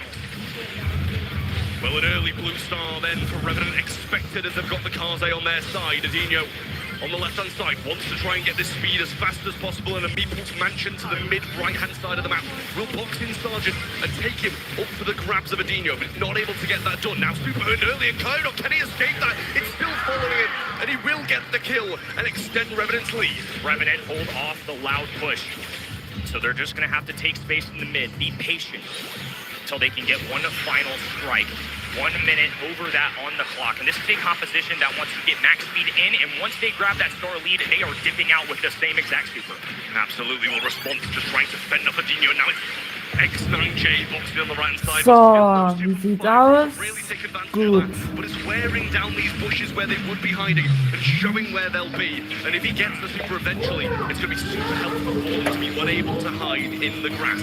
Response just waiting for his opportunity to take advantage of Adinho over aggressing. Revenant relying on Sergeant's defense. As the thrower, he can sit behind these walls comfortably. He won't take a single shot. Now releasing the super. Oh, and down goes Kyo Dog again. Left to Adinho and Fire Throw just to hold their turf. Well, the hypercharge available now as well. Didn't use on the last one. Fire very low. Can Ziggy finish this one off? He can't. Not got the range to be able to do so in X9J. Didn't fancy overextending. That's a really nice hypercharge. Not going to find any connections, but it's going to go back as well. Stop them from going in the area for a little bit more time. And a Kaze super was used in the mix there as well. So they might have over-aggressed and overused. Response now, getting pulled. Hope for Loud yet. Meeple's Mansion going down. Sergeant low HP, they trapped him in, but that means they can't tag him as well. Response there to expand with space. The red roster adding kills to the count. And now, match point for SDA Sensation. I mean, so much of those supers were used just before that last push came in, burning that clock down, stopping them from being able to get it back, and then they were forced to over-aggress massively and feed even more stars to the Revenant X-Spark side. A huge play from them, and a phenomenal use of supers to just delay the time and burn the clock. Loud have been here before. 2 straight games, that's all it takes to get to one semi-final. The hardest one to win is the last. Revenant are going to have to claw their way through it. There are no freebies on the world stage. Well, the blue star is once again Revenant, so this puts Loud in the exact same position. They have to aggress at some point, and they can't be picked off by Sergeant at X9J's range. Response just staying in this long-range dagger fort, trying to get something done, but the pitches are coming in. And Adinho on the left-hand side, with Kyodog along with it. That's the kill on the right. I didn't even see that happening. Super's there as well, and Kyodog trying to get the work done early on, but he's in Swarm, and it's not his side. That should surely be a kill with a Weekend Warrior, and it is. Response still low, but they'll have time to heal. For how limited HP Jay has, he is running at enemies. He is going at them, and that spot there, great coverage to body block for his teammate who was about to fall. That could have shifted stars. Loud right now, though, making a star shift themselves. Response, Fanstorm down on the left-hand side. Adinho dancing, trying to dodge out Revenant. They're going to have to fall back for now. Take their time for the surge and the push. No, he's relentless. Falls. Seems like a mistake to me. A massive over-aggression. He's overstaying as well. Come hugely in the back spawn of Revenant X-Box. He knows that Ziggy's going to come and pinch him if he's staying there. And that extends the lead to 4. Response on the left-hand side has the Fanstorm in hand and can stop them from being able to see outside of it. Sergeant is super there as well. And they're going to cut off Adinho as he tries to aggress. He has a speed. There's the Sergeant super, but he's caught by the magic hand once more. And the gap lessens, but 2 of them fall. And Revenant extend again. Positive elixir trade for Sergeant. He goes down, but his super cleans up. Now Adinho falls. South America's Kings. Now is the time to jump in, down to their final life, shouldering an entire region. Kyodog, right-hand side, speed going down for Adinho. The ball goes through. 5 stars being swung. Response, the man with the ball. Adinho in on that pursuit, but they cannot close the distance. Revenant X-Spark, how many Herzlichen Glückwunsch an die Gewinner. that they are good enough to be here. Revenant X-Spark, make believers of you yet. Absolutely incredible from the Southeast East Asian side. Phenomenal stuff. Incredible gameplay towards the end there. Slight over-aggressions from the Loud side. But Revenant eventually get the job done. A massive moment for them as they get Herzlichen Glückwunsch an die Gewinner. as an LCQ qualified team. And it's looking like they might go all the way. Revenant X-Spark, living what people Herzlichen dream. Glückwunsch für Revenant XS Not one of our Park. Big 4 regions, not guaranteed a spot on this stage, and yet they took every opportunity. Jetzt Food Esports gegen Humble. Who they're playing, are they built for this? Are they getting good enough training? Ignore it all. It's hard to defy these results. A dark horse that has made it all the way through to the semi-finals. It's been a while since we had Southeast Asia under the top 4 of the world. And the dark horse with a generational talent, Sergeant, and a true backbone in X9J and Response. It genuinely was an incredible performance from all three of those guys. You know, we're usually really highlighting Sargent in these kind of situations, but all three of them clustered together and played as one of the best teams we've seen throughout the World Finals in that last set especially. Up next, we have the potentially best quarterfinal. Let's say this after we just had a banger of a match already. It's a battle between two world champions, Foot Esports and Humble.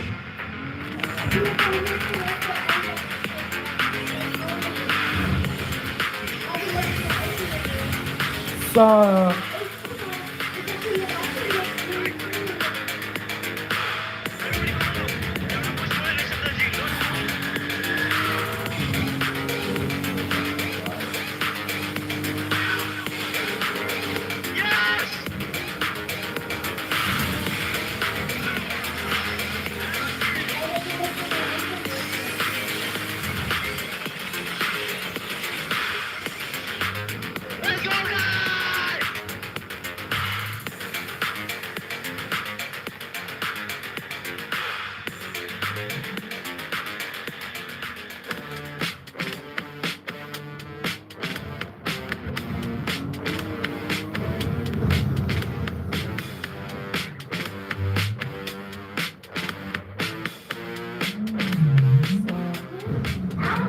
So you said it was a fever dream. But what is the one emotion that stands out to you most strongly looking back at those final moments, lifting up the belt and doing the confetti angel? First of all, I'm mad at them because they said it's cringe to do confetti angel. It's iconic now. First of all, it's not iconic. First of all, It's not iconic. all my teammates said that it's cringe. I don't think it's cringe. I think it's like you don't even realize it when you're on stage. You just won, you don't realize it. You're just like, oh my god, I got a trophy, you gotta lift it. But afterwards, it's like when you go off stage, you're like, I'm a world champion. I just made it. I'm the best team in the world, and it's just unreal, completely unreal.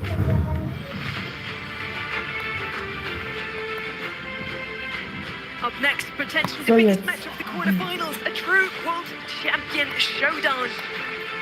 I hope you have your snacks ready. I hope you have a chair to sit down on. You can't stand, or you're gonna jump up as soon as you see those two teams step out on stage. Foot Esports and Humble are gonna face up here on our Brawl Stars World Championship 2025 stage. I'm still here with Kenny, still here with Trev, unfortunately, but at least Kenny's here, so it's fine. Humble or Foot, who's gonna take it, you two? I mean, I think this is a really dicey one because Foot have been a team, I feel like that's your pro team's favorite pro team right now. That's all the talk of the scrims right now. Humble, of course, stumble in the lower bracket. That's why they're on the red side. It's because they got second in their group. They've already lost once. Absolutely. I mean, I think it's hard to predict against Brawl, in my opinion. But for esports, we've heard a lot of chatter about them from the other professionals here at the Brawl Stars World Finals. The team to beat. Absolute wizards on stage. Do not let the emotions or moment affect them. And I think that puts them as, you know, arguably, in my opinion, top 3 to do it. Foot already had to beat another EMEA talent from Paris Supermassive on day 1. 3-0 sweep and immediately through to day 2. After that, they struck again against Stamina 3-1, and now they're here without having a single loss on their back. You can't say the same about our former world champions, Humble. Humble, humble, humble, humble, humble, humble, humble. This season, they were not the #1 seed out of EMEA. They were the #2. 1 grand finals win, swept through Brawl Cup, swept through Last Worlds, and now they're finally facing a little adversity. Will they shake that off against the former world champion?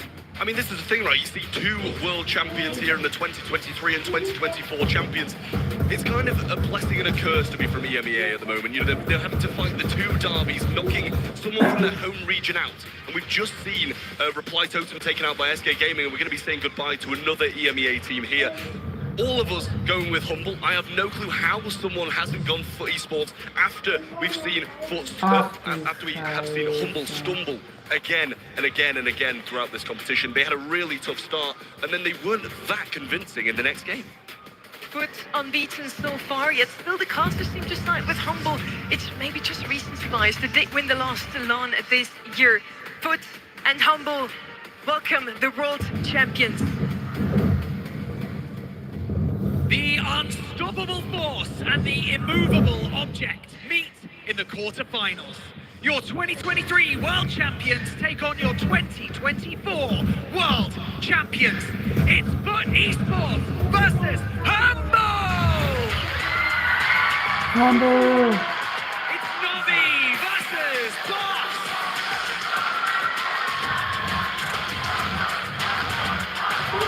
Meow versus Semantic!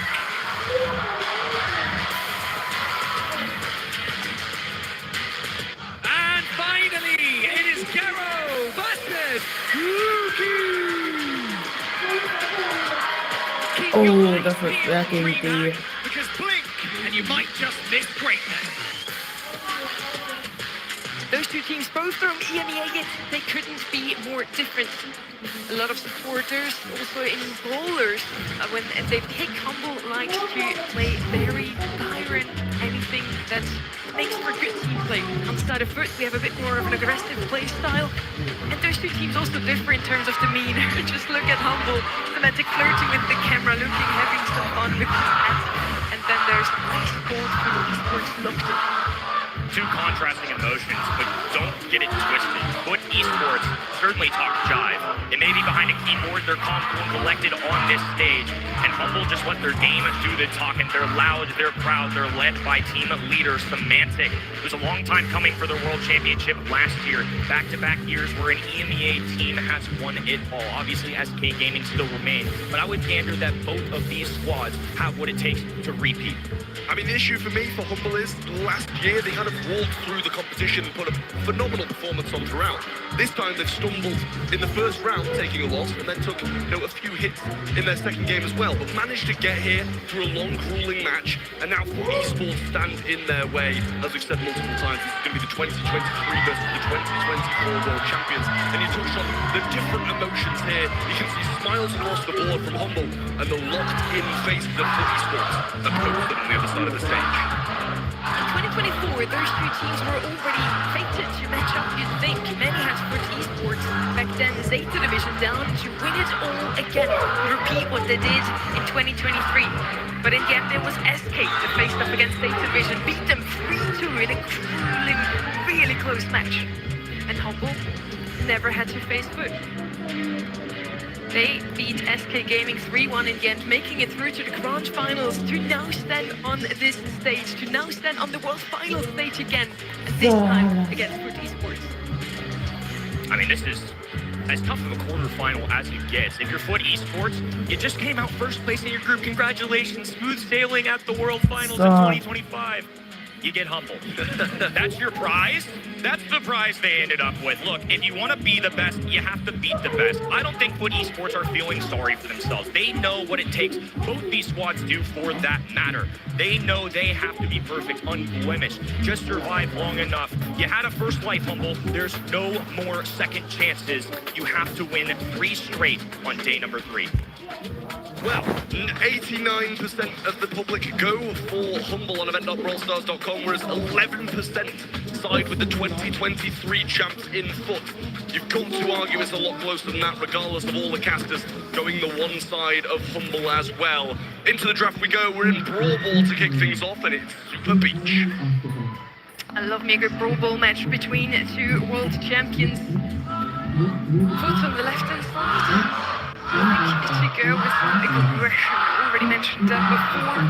Perdinos has been the most picked brawler on this map in scrims and also in the previous 2 days. Perdinos actually left open. Let's see if it's going to be picked up here. Hank left open as well. The most picked brawler so far this World Finals. Willow bent down to the right-hand side. Juju as well. Not sure if we're going to see any other thrower action. Super Beach is practically made for it on that left-hand side. You can just sit in the bushes and have control of your opponent. Hank is going to have one more showdown.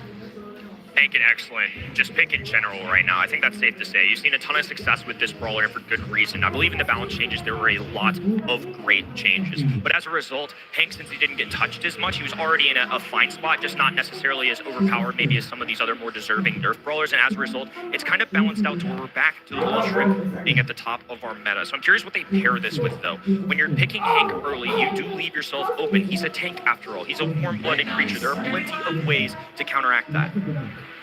Well, Larry and Laurie going to come in then. They're going to take a thrower and just try to take the game to them. You know, when you were looking at the Willow and Juju being announced, funny, you questioned if another throw was going to come in. And I think these are two of the bans that we see pretty much every time we come onto this map. And then Larry and Laurie seems to be the only other answer. It is one of the only other options left open. With those two banned out, I'm still waiting for the Cordeliers pick. It would be super good into both Larry and Laurie, or also into the Hank. So either of those two sides gonna have to pick it up now. We also still need a mid and super beat. You do want some more range in mid. Usually a B, a max, maybe give some speed to your tanks. Would definitely do well for Foot Esports since they already have that tank in Hank. Foot Esports had to know this Otis was coming. It's the most standard way, when it's not banned at least, to deal with the Hank. The other one that commonly shows up is Ash. So maybe as a 6th pick, if Humble are comfortable, that could be their goal scoring opportunity. Larry and Laurie, of course, the influence for picking that is to have a thrower on a map like this, but Juju and Willow are banned. They're going to make sure they grab this early because it has a reverberating shot of the throwers. It can deal quite well with tanks. Now we see what Hank is paired with. It's going to be that super speed from Max. He's really risen back up in our meta. Absolutely. I mean, with the aggression that a lot of these guys are taking, this Brawl has kind of catapulted itself back into the mix, and pairing it with something like that and the Hank means a lot of aggression is going to come your way. Still on the board is the Cordelius, and that's a great answer to a lot of this aggression that Foot Esports have brought to the table. The Otis does a good job of it as well with the hypercharge, locking them in place, stopping them from shooting, as well as the normal super. But this is going to be a struggle for Larry and Laurie, I feel. He's just going to be ran down. Meeple is left open here as well, and technically they still need a mid, unless they want to set Otis up in the mid, and it looks like Otis is going to be playing that mid lane. BB is going to come out as last pick. Humble once again with a super aggressive pick at last. We were talking about how Foot usually is the aggressive team. They do have the Max, they do have the Hank, but now with that BB on the right hand side, you can at least knock that Hank out of his boat. Old Dog with some new tricks here. Curious to see how this draft goes. Brawl Nation, we're in for a treat. 6 world champions are taking the field at once. Both have etched themselves in history, but they crave more. 1 trophy, impressive, but 2, untouchable territory. Lukey coming fast and ready on the left-hand side, pushing straight down, and Gero trying to defend him. Now Meow turns around and goes for a bit more of a defensive route rather than just running them down, but Lukey's still doing a really good job on the bubbles there as well. Down now he's going to go, and Gero, the only one remaining, has the phase shift used, and Humble start fast and strong. The BB pick paying dividends. A little surprise attack. Now Lukey hypercharge, no contact. The bubble first, but guess what? BB's got 2 of her own due to the hypercharge. Semantic holding off alongside Larry and Lowry. Now B just diving in. Didn't love that interaction. Yeah, this is really rough now as Lukey just running down on everybody on Foot's side. It's a 3v1 and he can just walk it all away.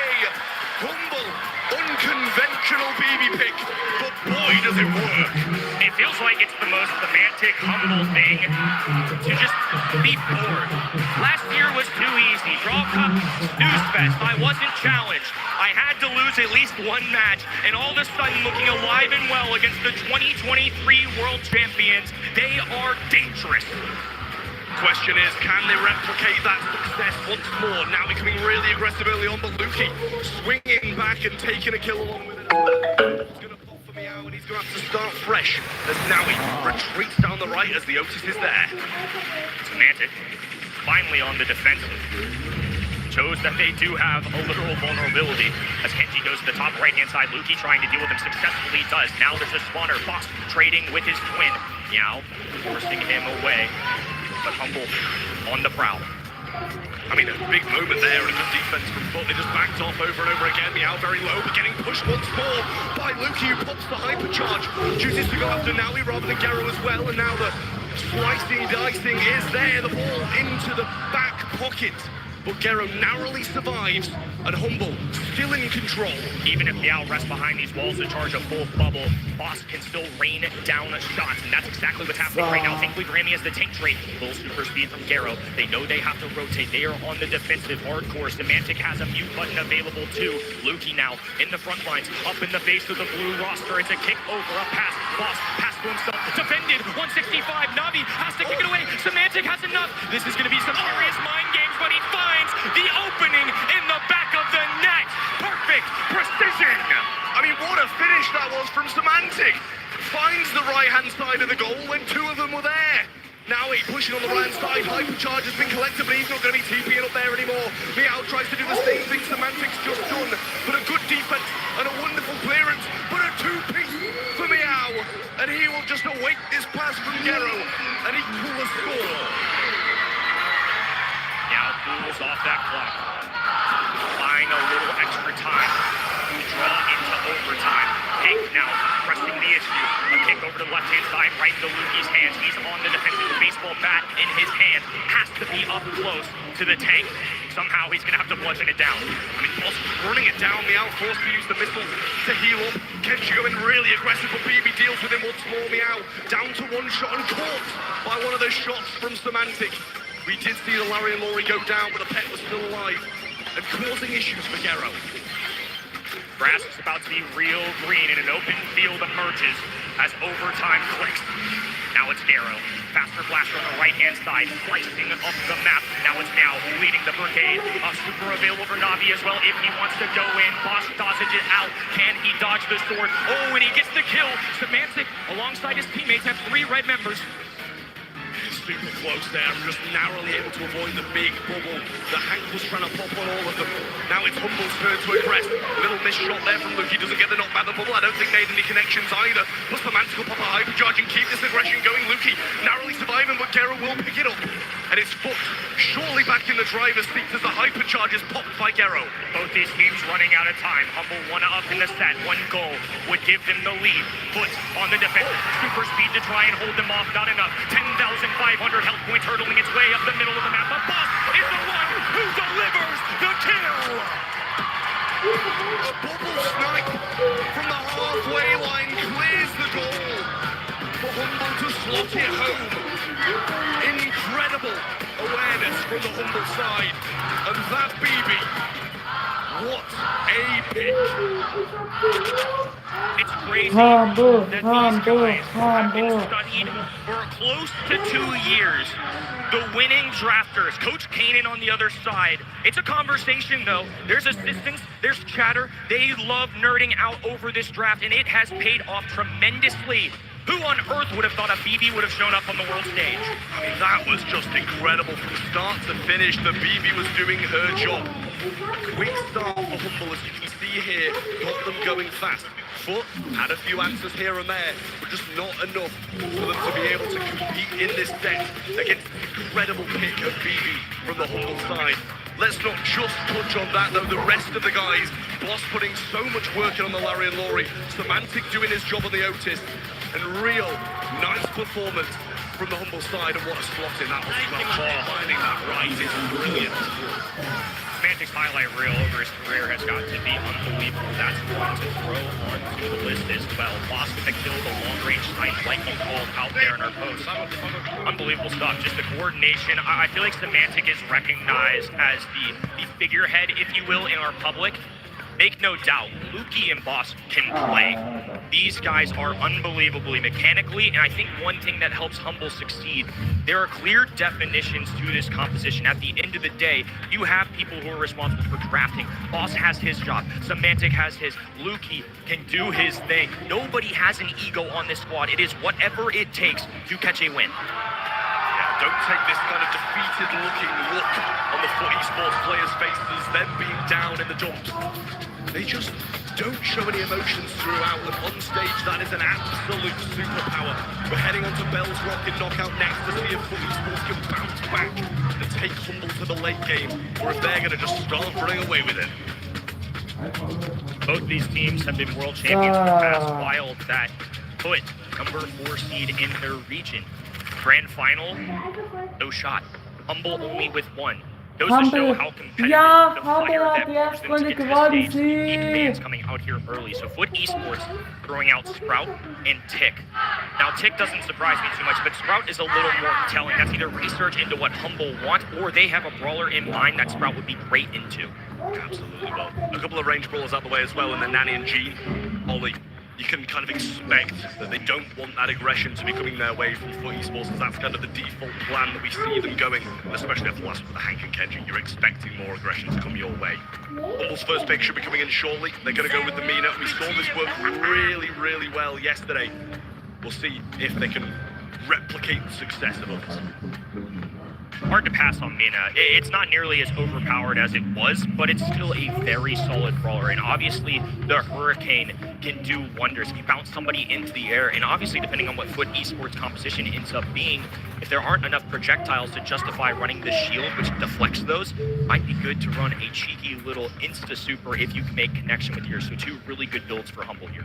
Yeah, I mean, I think it's hard to not take the windmill, to be honest with you, to be able to deflect the longer range players' gadgets. You know, it's nice to have the other one, both incredibly viable in different circumstances, but I think it's going to be tough to get a super end off with the Mina in this game. Never mind really make use of it. They're going to go with the Byron and the RT over the opposing side. I like those 2 picks. It sets them up for the possibility of something aggressive if they want to just heal it up with the Byron, but they have the RT to be able to deal with this Mina aggression, drop those legs, get a lot of damage in, and stop that in its tracks. 2 top picks coming out of our pro practices. So RT, a great defender, a hybrid brawler where he can drop the static, but also have that long range. He's got a good amount of health points too. I mean, he's no squishy brawler. Byron, of course, can be paired with a lot of different things, has a super that can be lobbed over. This is kind of what I'm expecting as a response. Gus is a great brawler right now. Honestly, just mainly due to the long range, but the amount of health points he can add to a teammate and the bounce back. He's a great defender. He's a great point guard. Can distribute that to any teammate he wants. So if somebody's in trouble, take some mechanical skill, of course. I mean, it's like a gene pool or anything else. You have to be perfect with that marker. But if you do, especially in closing moments, all of a sudden you've got 4,000 plus health points coming your way. I mean, that's the thing. It takes a lot of synergy to really make this brawler work. Not only that skill that you talk of, but you got to know what your teammates' movement's going to be like to be able to find that connection with it as well. So a lot of communication, a lot of synergy, a lot of skill needed to make use of those bubbles in tough moments. Brock's going to come in though, and I feel like that kind of counteracts what they were going for with the Mina. You'd have thought she would want the walls and have that ability to kind of stay behind them, but she comes with that mobility. She dashes when she shoots and can kind of fend for herself out in the open to a certain extent. Same logic can kind of be applied though, right? We see this in Brawl Stars sometimes, in Humble, big braining this, I believe. I think you're right. They don't want the walls broken up, or at least they want to be able to control that aspect, because Mina would struggle in a little more open space. Sure, she's got mobility, but not the longest of range. Now they can control if those walls are broken, but as a result, FUT have put them in an interesting predicament. Rico, with those bounce shots, relies on those walls to stay up. So what will Humble's decision be? Will they even run the gadget? We're gonna have to find out here momentarily. 2023 world champions finding themselves down early in the quarterfinals. They've been unchallenged so far to arrive to this world stage on day number 3. But they've got the defending world champs waiting on the other end. Well, that looks to me like a bit of a, I don't know if that's a purposeful break like that, or if they kind of missed that break. I'd love to know the thinking from Boss there, but it might just be that Samantha's got a bit easier of a peek to this mid. It might be intentional just so, you see how Meow can kind of bounce these off the left-hand side and it keeps going? It does limit the range, but it's enough for Semantic to kind of have a post-up. They're too good of players. I'm going to guess this was intentional, but it's a really unique strategy like you mentioned before. Now RT on that left-hand hint. Going to be trying to work with this. No longer has a wall to hide behind, and as a result, Gus is going to be able to work the long-range lane. Meow gets round. Semantic choosing to go in quite aggressive. The bouncy castle's there. Quite rare we don't see the multi-ball launcher these days, to be honest, but nice to have that survivability in this portion of the game. Boss on the right side, misses that rocket from Gero, and this is a tough position to Humble for bounce back from as Semantic goes down, and Loki now the next target. Loki rotates right. Boss still holding firm. They're not giving up quite yet. Humble. Now in a 3v1, I think Boss is going to do his best to charge with the super as much as possible, but now he's fed a little bit. So into this next round, Gero has charged a base super. Powerful asset for them, and every time you get around, it's nice, but getting all your utility early on just prolongs how good of an opportunity you have to take a win. Now he's got the super to be able to play the late game quite well. We haven't really seen too many breaks from Boss. Just playing as Brock as normal, going for the shots rather than anything else. Meow having a really nice time, I think, against Semantic. He hasn't really been at risk throughout the majority of it, and there's a break a little bit further from Boss, just getting that last tile of wall down. Semantic sidestepping alongside the staircase wall on the left-hand end, coming back to L-shape indestructible in the middle. That's one that can't be touched. Boss holding onto a super. Luki with a super. If they're going to keep playing this out, at least they have a much more fighting chance. Full utility coming out of foot now. Now Semantic trying to occupy some space, relying on that gadget. Just Aber die möchten nicht Urlaub machen. By the RT now. Gotta be cautious. This is going to be beaten down again. Meow's going to get caught in the super of Semantic. Really nice from him. And they're finally finding an answer as now he's low as well. There's the rocket fuel. And just Gero remains. He has the hypercharge. You've got to save that for the next round. No need to risk when you're still in with a chance. They can't afford to give Mina a super. It's almost an insta-kill, so it's going to propel them into the air when the hurricane comes their way. But once that tornado fades, they bounce back on the ground, and it's just easy tags for a professional player. They are not going to miss very easily if you're not moving. Well, they've eventually got rid of that right-hand side wall now as Semantic's over to the left behind the Indestructible. And Hypercharge is ready to go. Meow, though, caught in a tough position and nowhere to bounce the bouncy castle to get the heals. Gero hit by Boss as well and Humble. Just playing it a bit slower, resetting. They're in a 2v3, no need to rush, especially when you're looking at the Hypercharge RT. Semantic has a super in his pocket, though. They can use that as a get-out-of-jail-free card. Foot are in a pickle. Luki has the range to compete with Gero. Now Rockets on the ground, making it rather difficult. Semantic just cleans up Hypercharge going down left. Not enough connection there to suffice.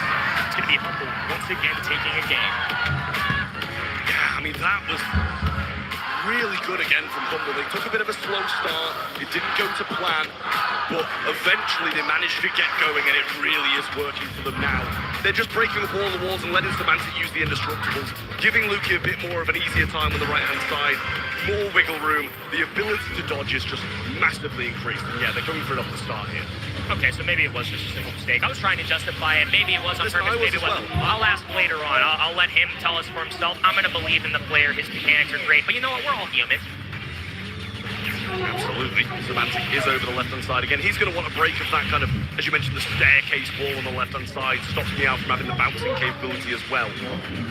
Boss throwing out some shots. This injury lingers on the floor to keep Naui at bay for a little bit longer.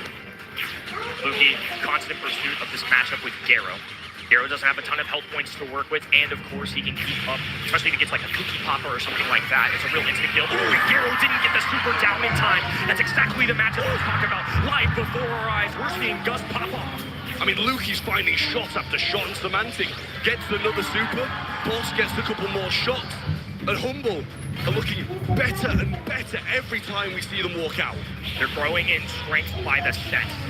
They started off with a 3-2 loss against Crazy Raccoon, and now in the face of previous world champions, adversaries in the region, they are looking above the rest. The bounce castle forced again as Luki's now over the left-hand side, giving Semantic this matchup against the RT on the right.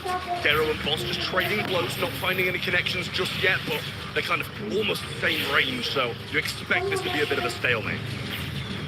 Bullets exchanged. No kills quite yet. Now Meow, releasing the super, barely off. Great contact, a lot of damage, and importantly, it has gained the positioning. Despite not getting a kill, it has given them a little hope. The splash comes in, brings Boss low, and now he's doing a great job on the right-hand side to push Semantic all the way back to spawn. Luki and Boss in a tough position now as Meow comes down the left-hand side with some heals in the back from Gero. But Semantic juking a bit better, using these dashes to the best of his ability. Luki will pop Hypercharge and a Rocket Rain over the top. Doesn't find too much, but Semantic almost gets Gero into the right-hand side as he goes in now. Artie stopped in his tracks, and Foot pinned into the corner. Humble get their second set.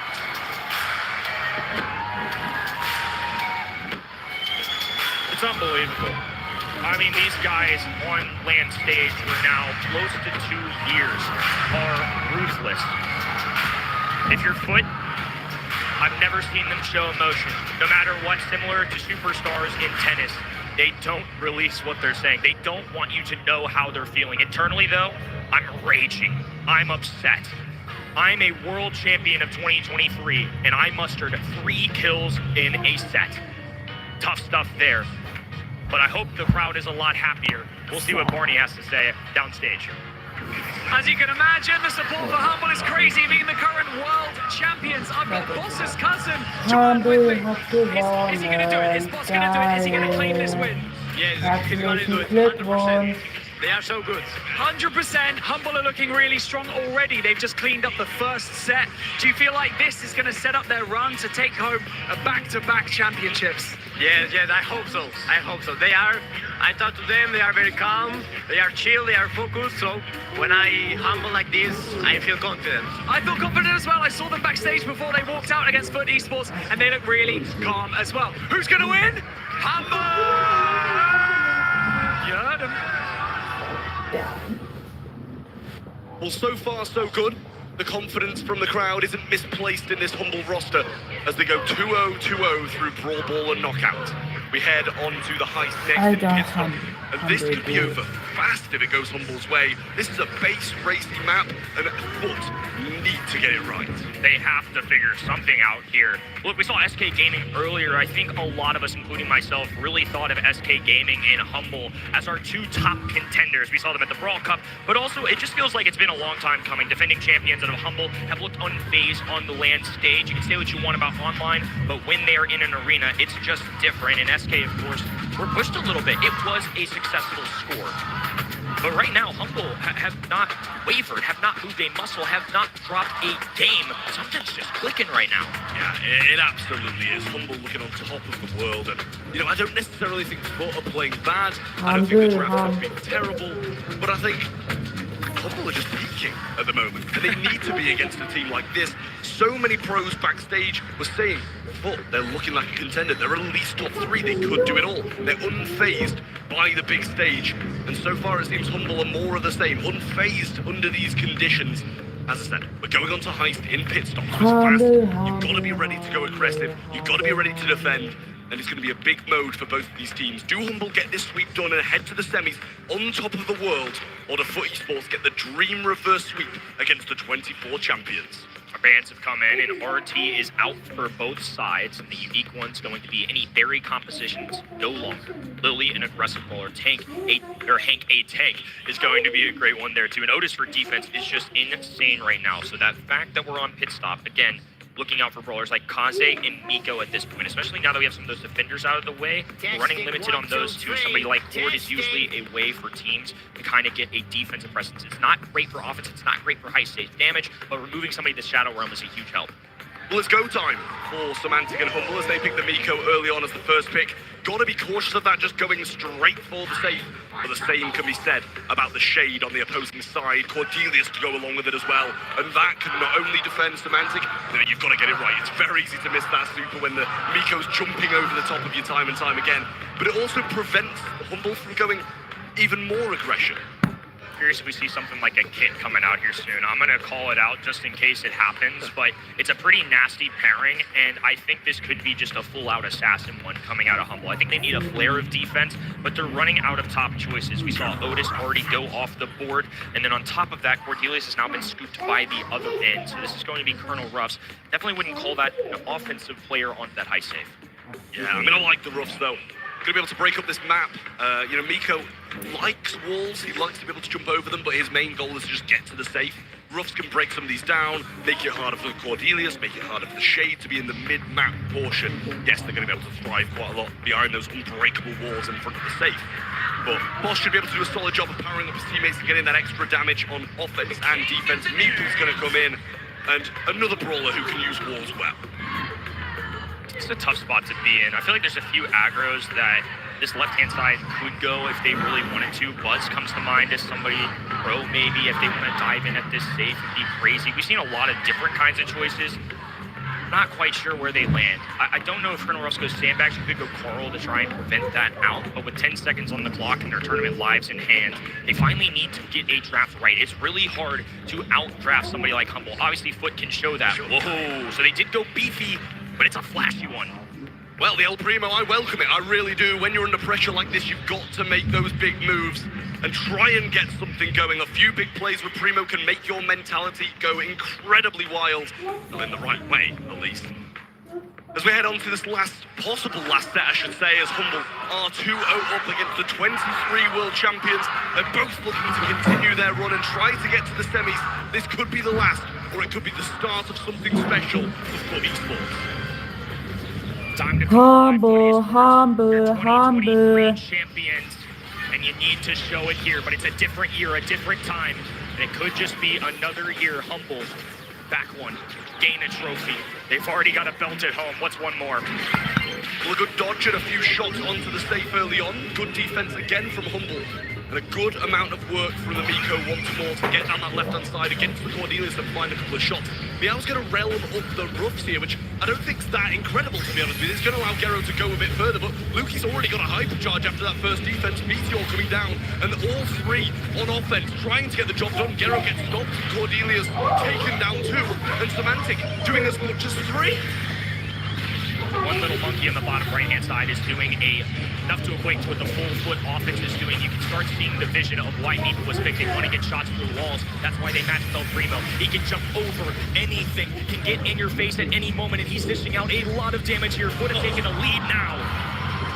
That was disgusting. I don't know if he was just giving it to his teammate or that was the best prediction of all time, but we'll give him the credit when it's required. There's the last break for the side of Humble, and Miko still in an aggressive position. He's just going to go up. It's going to be a base race, but Gero goes down. Lukey's coming up with the hypercharge. Can they add more damage to the stake? He's going to come out with a lot of ammo. Meeple's there, and so's the damage for Humble. Match point up next. Questionable decision making there. Cordelius Shadow Realm, and instead of holding firm, dashed to the other side of the map. Because of that, once the Mantic popped out, they could take advantage. Just a couple shots, and obviously that star power making a huge influence for why Miko gets selected. He's an insane damage dealer onto that stage. He has free mobility. They have to rein in the monkey. Semantic going now, and Meow will follow him, but he'll just jump back the other way. Semantic's taking him to the shops now, and he'll get a kill on the backside as well with a nice little gadget. Semantic absolutely taking Meow around the ringer and gets the first crack. In the meanwhile, Foot have only mustered 6% damage. A strong hold in the middle. Lukey dropping a super, making a few tags on the shade with the right-hand side. Now Gero flanking left. They've spaced the floor. Now up the middle. It's a full onslaught coming in from Foot. They're willing to make this trade. It's still Semantic on the lower end. It's going to require an excellent defense here as Navi tries to strike. No! Boss survives! Oh, look at this! Now it's just Meow. They don't have enough damage, and Semantic is continuing to pour it in. I mean, Gero's leaving again. Semantic's going to get the last crack required. And they're coming up top. He's up against 2 players, and one of them has a hypercharge. They're eventually going to be able to clean up the defense and start moving forward. So, now he has a hypercharge in hand, aus, but a lot gut. of work to do. Boss powered up down the left-hand side, all of them playing mid. Can Semantic get the break he needs? He gets realmed, but that takes Meow out the mix for a while as well. Now Semantic on the flip side, he can jump over that wall, though they need an insane surge of offense. Otherwise, it's going to be the 2024 World Champions taking it down and yet another obstacle in their path. Well, now coming forwards, Meow give it to Realm, but he gets nothing back. That was hypercharge too. Gero's just going to try and defend, but a Meeple super will stop him.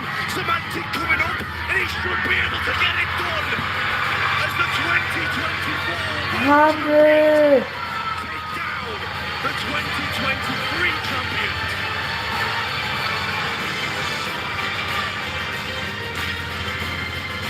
It looked way too easy. A very different team than what we saw on day number 1. They wanted to face adversity. I guess they had enough. The taste of that wasn't in their flavor, but they do have an endless hunger for winning. Global conquerors and now championship killers. Incredible moment to get the job done here in a quick 3-0 sweep against a team as powerful as Foot. Gives them so much presence in these semi-finals. They're going to be up against Revenant X-Spark. Obviously, it's going to be a tough match. But looking at that, how can they be stopped?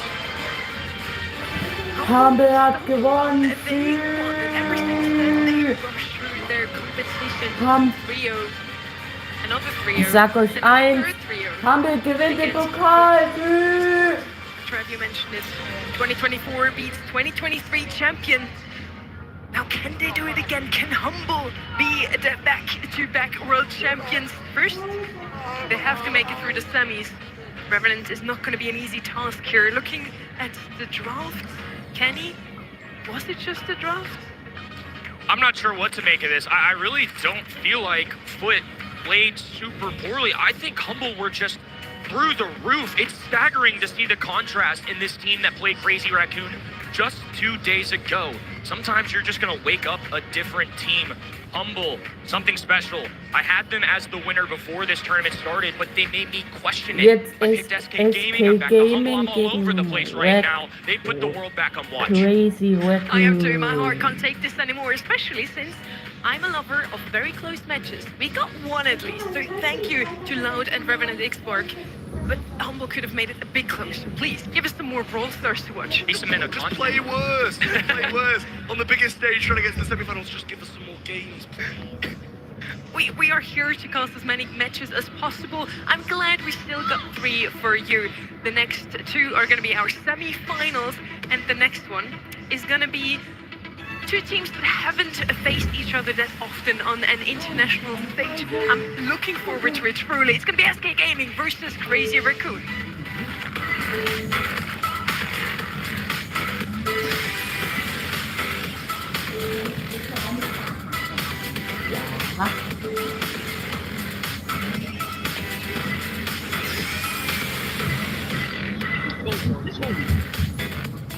Yeah, I told him.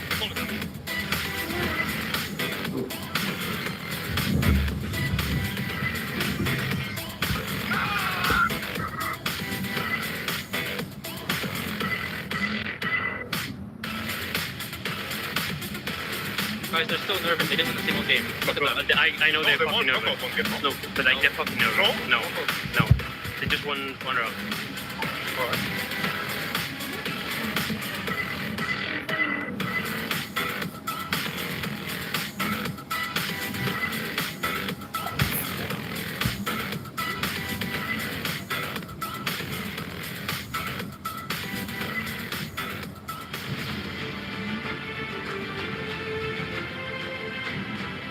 You won't want to miss these next 3 matches. It's time for the semi-finals. SK Gaming versus Crazy Raccoon up next.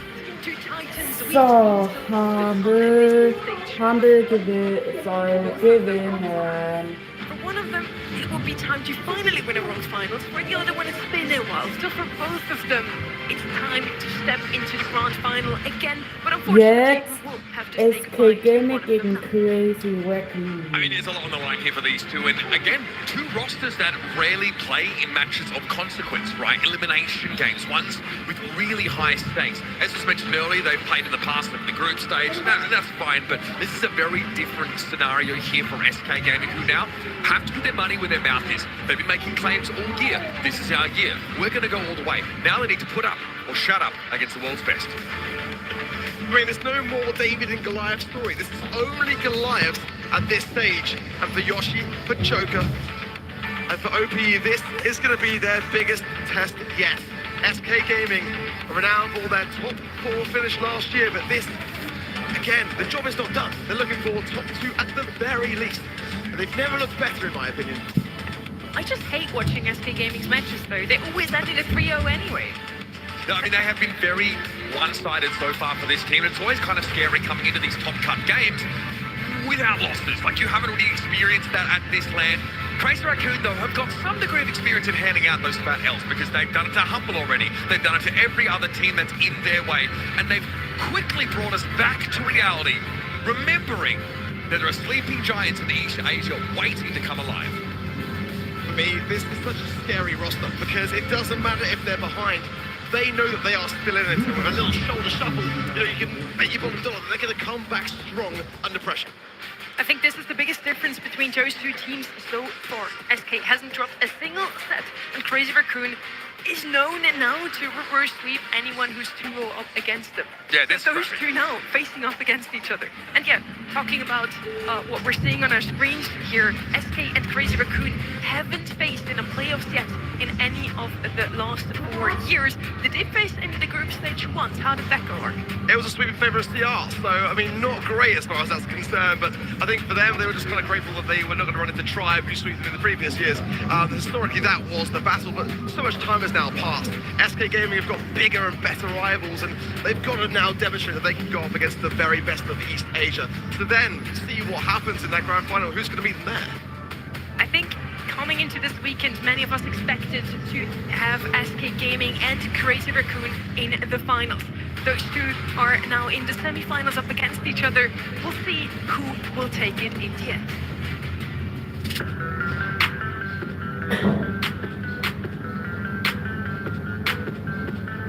Facing Crazy Raccoon also look really scary because they won against Humble, that didn't lose a single LAN match since 1 year's half. They are Japan also, so they mean they are really good at skill. Despite being the larger gym carrier, he's trying to burn down this block. Did he pop it too early though? Luffy, he's gonna go. Mario with the triple hyper though. It's the... So I think we will have to really prepare well our draft to beat them. Da denke ich mal, dass es SK Gaming holt. さらに、ずっと大会でもいい成績を残しているので。 Joker comes forward with the shield now. Pieces trying to get active at the bottom of the map, but it might be too late. Joker picked off. Hypercharge super here for Yoshi. He destroys the memo. 大会でのその強さっていうのの勝負を負けないようにしたいなと。 And then there were four. This weekend has had some astonishing moments, but we are not out of the woods yet. Fighting for a spot in the grand final, please welcome your first semi-finalist. They are SK Gaming! They are Joker, Yoshi, and Ope.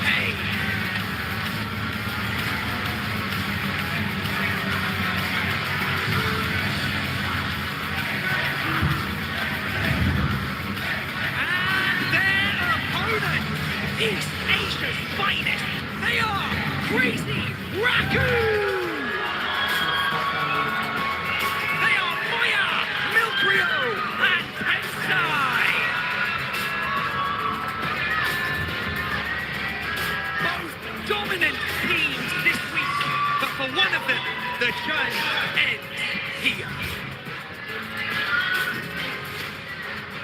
They look thrilled to be on this stage today, and we are thrilled to have them. SK Gaming on the left-hand side, first seed of the MEA. On the right-hand side, we have the fourth seed of East Asia, Crazy Raccoon. Those two regions have been standing in the semi-finals ever since I can think Brawl Stars. Yeah, I mean, they are top four favourites, basically shoe-ins to be at the upper end of the tournament, but never have they had to go up against one another. And for two teams with very similar philosophies, I think, when it comes to how they draft Brawl Stars, Crazy Raccoon have been very scrappy, true to the name, whereas SK Gaming, in-game, in terms of execution, have been squeaky clean, elegant, and close to perfect in how they run their strategy into the match. The SK Gaming coming in as such a favourite for Crazy Raccoon. A lot of pressure based on last year's performance at the World Finals. Top two is where they made it, beaten only by Humble. For SK Gaming, a chance, a glimmer of hope to be able to make that top two that they've craved since the very dawn of Brawl. This will be their toughest opposition yet.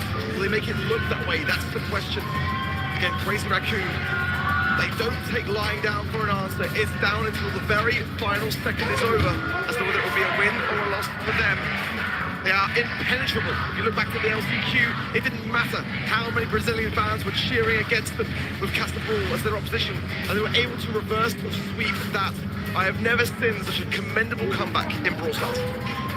It's lovely to see that so many fans have traveled here to Stockholm as well to participate in this adventure and make sure that their team know they are supporting them. SK Gaming with 81% also over on event.brawlstars.com. Not only on the website, but also here in the arena. Their fans are showing up.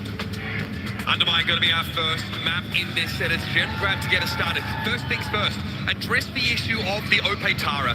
SK Gaming are always looking for an aggressive side laner with very good catch potential on an enemy Gem carrier. That's got to be in your sights, and bam, straight away banned out by Crazy Raccoon. Yeah, alongside the Pam and the Mina, which I think are really good, solid drafting sides of Crazy Raccoon there. Charlie, Sandy, and the Ali band by SK Gaming. First pick for SK coming in now could potentially deviate towards the Grey. Certainly they wanted to get their hands on that Pam. The Lily is a very aggressive one. We've seen how dangerous SK can be with it. over to Crazy Raccoon. They might want to have the Charlie in that back pocket had it not been banned out by SK, so going to have a good, solid response for it. Basta could be that. Too aggressive to be able to have a helping hand. His gadget would help him massively in that regard. I would have been super surprised if we did not see a Lily come out of SK just now. Lily has been one of their favorite brawlers to pick on gem grab, just to get that comeback in the end. Now on the other side, Fink to hold control on lane, he's super good, maybe even as a gem carrier. Pro, one of those other brawlers that I would definitely see her for either gem carrier or lane, just something to scout those bushes. There's nothing in the kit for Fix though to deal with Lily outside of the gadget, which would give you at least some breathing room. So Crazy Raccoon need to work into their draft and answer to this aggression. 3 things you need in gem grab: a safe mid, an answer to a tank, just like this one here, and then of course an aggressive side laner with some form of dive yourself. Crazy Raccoon have got most of their team got rounded out. What I like about their last pick being left open here is that's going to be the most definitive piece of the puzzle. How do they address SK's gem carrier? How do they close the gap, put pressure, and actually, inflict the threat of those gems being spilled? I like the idea of a final pick Kaze on the side of Crazy Raccoon myself. They've got the Otis to be able to defend against it. The Kaze can dash away from it. It would leave little for the Lily to be able to do. Gus going to come in as certainly a mid choice for SK Gaming, and that shielding going to be instrumental, especially handed over to the Lily, or could be their third and final pick. Rolly is still open here. Ruffs, though, is going to supply that drop to the opposite to themselves, buff them up, keep them nice and aggressive in terms of their HP and damage, so I like that a lot. Crazy Raccoon still looking for a gem carrier. Is it going to be Crow, Janet maybe? Something to jump out of the way whenever Lily wants to come in close and comfy and take those gems for the side of SK Gaming. Uber, do you have any other idea? Might still be Finks as the gem carrier. Kid here now gives you an option to go aggressive. This is pretty out there, I've got to say, especially going up against the Gus. That Kid is by no means guaranteed, especially if the Gus is able to shield the Kid's target. The Kid's target generally is going to be the Gus, who of course, if they can recover from that dive, will be able to pick themselves back up and keep fighting. This, for me, it's a little bit rocky, this Crazy Raccoon draft. I'm not sold on it. What will Finks do against the Lily? It's one of those things which, as a gem carrier, those would be spending a lot of time in that mid, utilising the shots. It's more the kit that, for me, is a defensive measure against the Lily, whereas I feel like they could have gone with an aggressive idea more so themselves. But let's see, it will certainly be a good point to combine with themselves that ensures survivability of those gems. Tensai needs to hop on Milk Brain, he can. It's the little genius and his merry band up against the uncrowned kings of EMEA. We're on the jab grab, folks, and already things have got a little wrong for Tensai. But Joker showing himself so aggressively at the top of the map, it's forced an east-west split, which is not favouring Crazy Raccoon. Boy, it's forced back. Oh, nice connection there from Tensai. Hope he goes down, but there's trays all around in that mid, leaving just 3 players down. Very good. Hudo on the side of CR, and Milk Rio can force these gems and stick straight into the pocket. SK are very close to the mark. Sometimes Finks has really high damage, so can fend for himself if he gets dived. This timing from Tensai has been fantastic. Joker has the gadget to get away from the kid, and so far things are looking smooth sailing for Crazy Raccoon. Nice takedown from Joker, but he cannot outstay his welcome. He does. But Rio will punish the action and still force himself into that 9th gem. There is one on the side of SK. It's a bit deep for them to go, but Moya should be able to claim that one from the mid. And it's already counted down for CR, making this one look easy. Not quite enough respect, I think, is being paid to Milk Rio in this game. He does more than just safely collect gems. He controls the battlefield, and he hits them very, very hard with these attacks. Ope able to get himself back up and alive. Milk Rio's low, eyes on the Finks. Everybody watch him in the right side corner. Joker gets away with absolute murder. Gadget isn't available. No. Tensai's having to respond, and now the countdown is resumed. Brutal for Joker, had that gadget been there, it could have been an answer for an escape. But now Milk Grill popping the hypercharge, giving himself maximum manoeuvring ability. 7 seconds of break from Yoshi, but at the moment Tensai is on the left. They're going to have to force their hand, and Tensai can jump as well, straight onto the shoulders of teammates. And the first game will go the way of Crazy Raccoon. Sloppy from SK Gaming, very sloppy. And you see the look on Ope's face, there's some heated discussion as to what went wrong for them in that round. They had an opportunity to get those gems away, but Joker without a gadget could not slip into the Shadow Realm. Jetzt kommt die So SK zweite Gaming Runde. need to shore things up here. Milk Rio's Kommt playing die more zweite aggressively than they are Runde. expecting. It's caught them off guard. OP didn't look too happy in the draft too, so maybe Crazy Raccoon saw through the strategy and the ball picks that SK would like to put their hands on. Either way you look at it, they've got to work with this, and I think a lot of that's going to have to come from Joker. Here we can just pop off, great target Bill Brio at a time when he has not got much utility. There you go, exactly that. Going some good tap. Tensai now can finish him off, and does. Kenny's favoured in the head-to-head against Lily. We've seen that play out time after time on this map already. I was scared about Crazy Raccoon's draft. The last pick, Kid seems to be the antidote to the chaos that Lily is trying to inflict on the game. Joker's ignoring Tensai, looking for Milkreo. Almost passes him by, hits the super, but there's too much damage coming back the way of CR. And Yoshi is not able to help or Joker rather, in these fights. Yeah, Joker got a good advantage point, but needed the support. But now he's got the hypercharge. Milkreo is forced away from the mid, but Crazy Raccoon only needs 7 gems, and there's one lurk. Picked up now by Yoshi. Tensai low, he goes down, that's 3 dropped onto the map. Joker is running for the hypercharge connection onto Milkreo as well. He's duking his time between players. Now then with Tensai, it might help actually on the side of SK that they are now with the kit. Hypercharge here for the Ruffs. That could be another Lily hypercharge, potentially, yes. Joker snaps it up, knows it's on him to go after Tensai. 7 gems on the kid is a dangerous proposition for Crazy Raccoon, but I've got to make it work. Plenty of time in the round for Crazy Raccoon to give some space to formulate their strategy. Milkreo is dealt with. Moya's holding a gem here and will be forced to drop it with one more shot. And so Tensai has to scoop it up again. But now look at this, SK are all over this mid.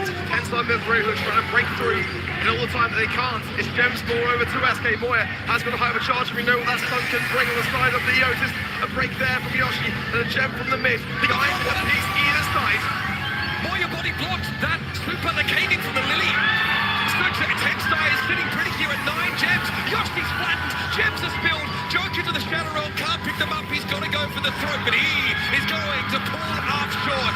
Crazy Raccoon, another grim reminder of where SK came from. Tensai heads for the hills, gets away with the horde. Yeah, Crazy Raccoon at the wall. SK Gaming. Being completely honest, the first time that I've seen them feel flustered in this competition. And they're going to have to shake that draft off. Come back fresh, come back strong. It's CR and get some valuable momentum off the back of this game. You know that charisma is something which they are not lacking on the side of Crazy Raccoon, even when they are against the match point and the risk of being swept. They are still pretty much that team which can bring each other back in the game. Finally, we see SK Gaming put to the test. And you can see the frustration already emerge after that first round of gem grab. There is a bit of a disconnect here between the different departments of the SK Gaming branch. Struggling, I think, Yoshi getting to the game at a lot of points. The fact is that Lily needs a bit of backup after she dies. She doesn't quite have the damage to burst Milkreo down. And Tensai, with super available, can actually win that duel. It got a bit awkward with Crazy Raccoon having all their gems on the kick in the end, but the body block of the Lily super we saw from Moya was perfect, keeping Tensai out of harm's reach and allowing for Crazy Raccoon to finish the job. That was the key moment there for me. Milkreo's hypercharge there really did force the hand of Yoshi. And Joker had to go into the realm. I mean, the gems were dropped, but he's got to go forward. He has not got the time to do anything but.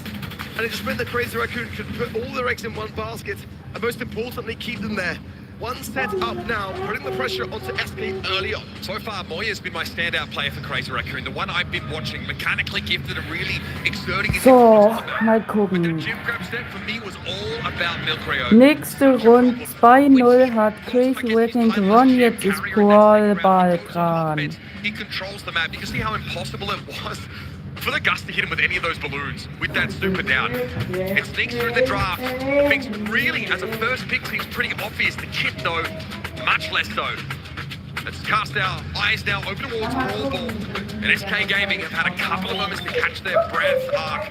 Better hope it'll be enough. Yeah, that's what's needed, and probably some choice words there from Pedro. Just to reset the mental, remind the players who they are and what they're capable of. That's what's important here. The other thing is a good draft, and SK will need that now to take that bit of pressure off. For me here, Ross definitely going to be up there in terms of the bans. It's kind of got to be or a first pick worthy brawler. Could be first picked here then. Otis is going to be banned out, as well as the Mo and the Juju Willow, Cordelis and the Mina also. Other throwers then could be an option. considering that Juju is the biggest of offenders as well as the Willow. Larry and Laurie is an option. Shade here definitely could have a pretty decent game as well. Let's see whether SK do go for the Ruff's first pick or whether they want to kind of commit to something else. Tankier options here are on the cards as well. Hank and various healers to back that kind of brawler up could definitely be an option here. Fraser actually might be trying to lay a trap by leaving the Hank open and instead opting to ban the Willow and the Mina, as they probably have to.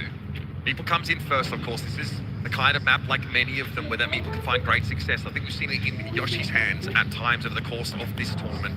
It was really close. Doesn't really give away too much more about SK's wider strategy here on Sunny Soccer. There's a lot of room for those gap-closing, tankier brawlers, and Hank will be opted for first by Crazy Raccoon. SK have to have game plan for this as they value the first pick of Meeple so highly. They've got to accept that they're going to lose the Hank. Yeah, the Otis ban there is going to be a bit of a problem now. Going to have an answer to Hank. I mean, it's definitely with SK's potential to bring in Shelly in moments like this even, as OP is a fantastic one at that and a big comfort pick for them. But the Jae Youngs would make the Hank even more dangerous. Ali is an option as well if they want to go on the aggressive and just fight fire with fire. But this Hank is a problem. Even Macy is an SK Gaming pick that would help in hand this kind of situation.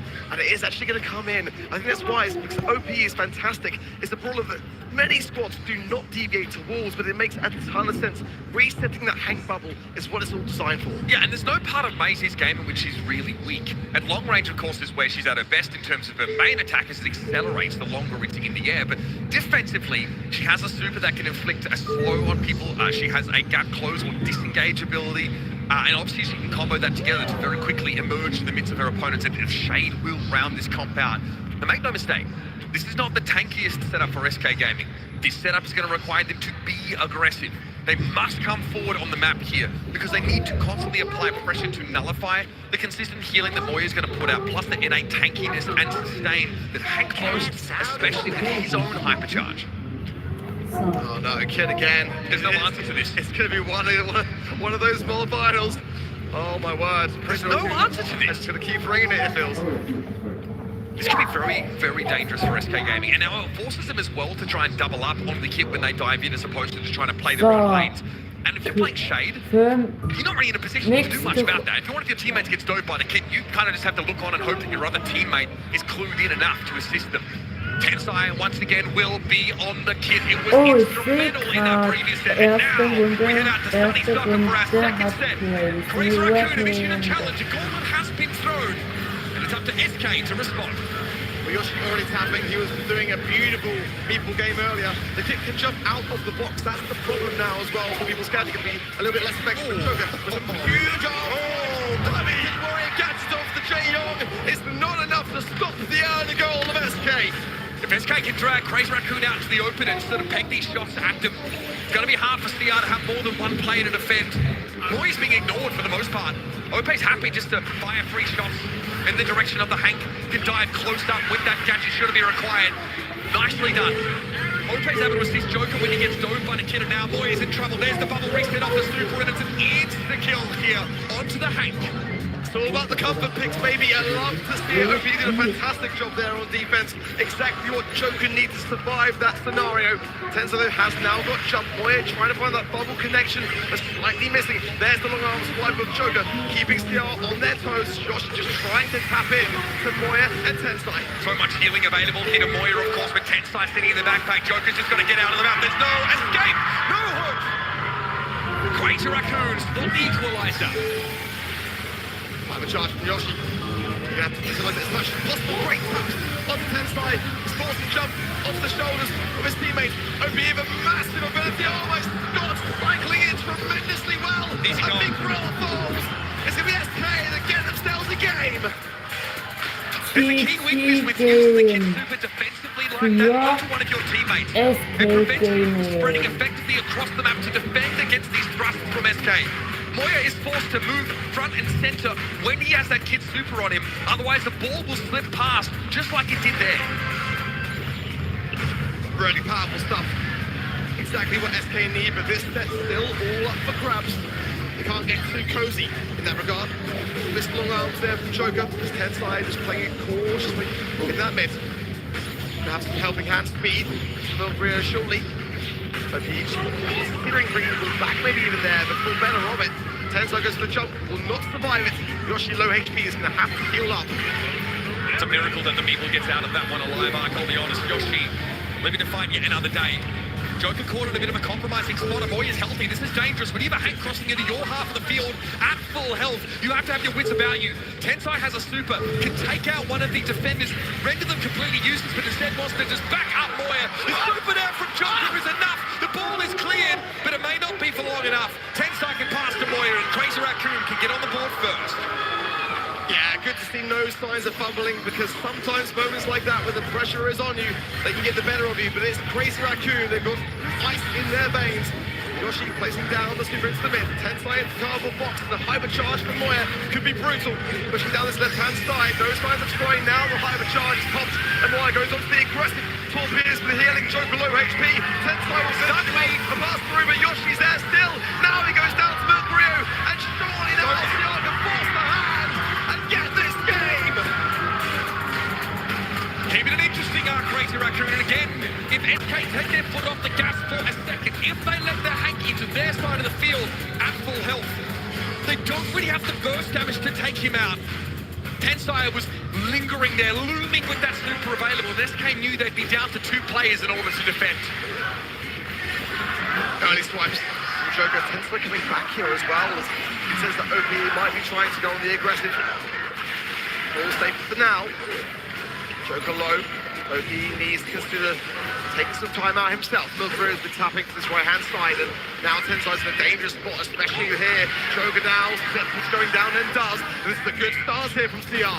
Yoshi's stuck in the corner, and he doesn't have the space to heal because he needs to fire off these shots. He's going to go down in this bubble. Moya picks him up. Joker has to go aggressive. He needs to clear these offenders out.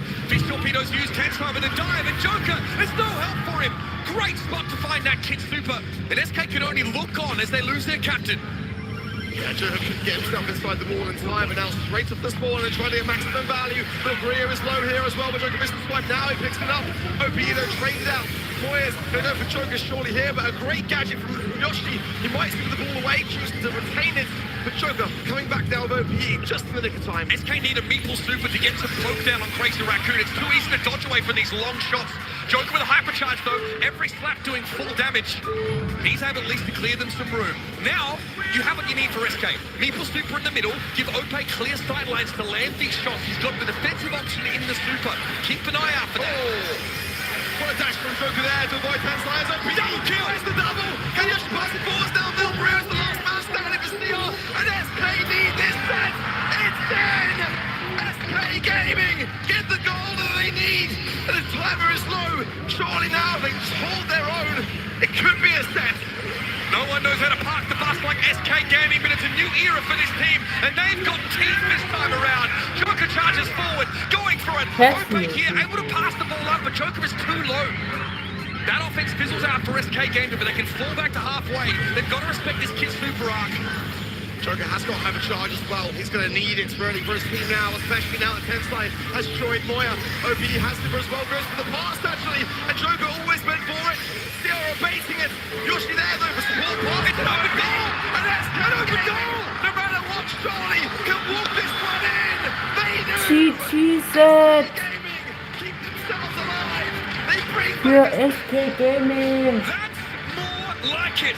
So prime SK Gaming, not old SK Gaming, it's the new look from this team. These guys have some killers. When there's a jugular to go for, they will bite down. Joker leads the way, charging up the map, looking to get that shade damage in. And Ope's multi-taps were absolutely instrumental. 385 damage on Maisie, who we rarely see since 2023.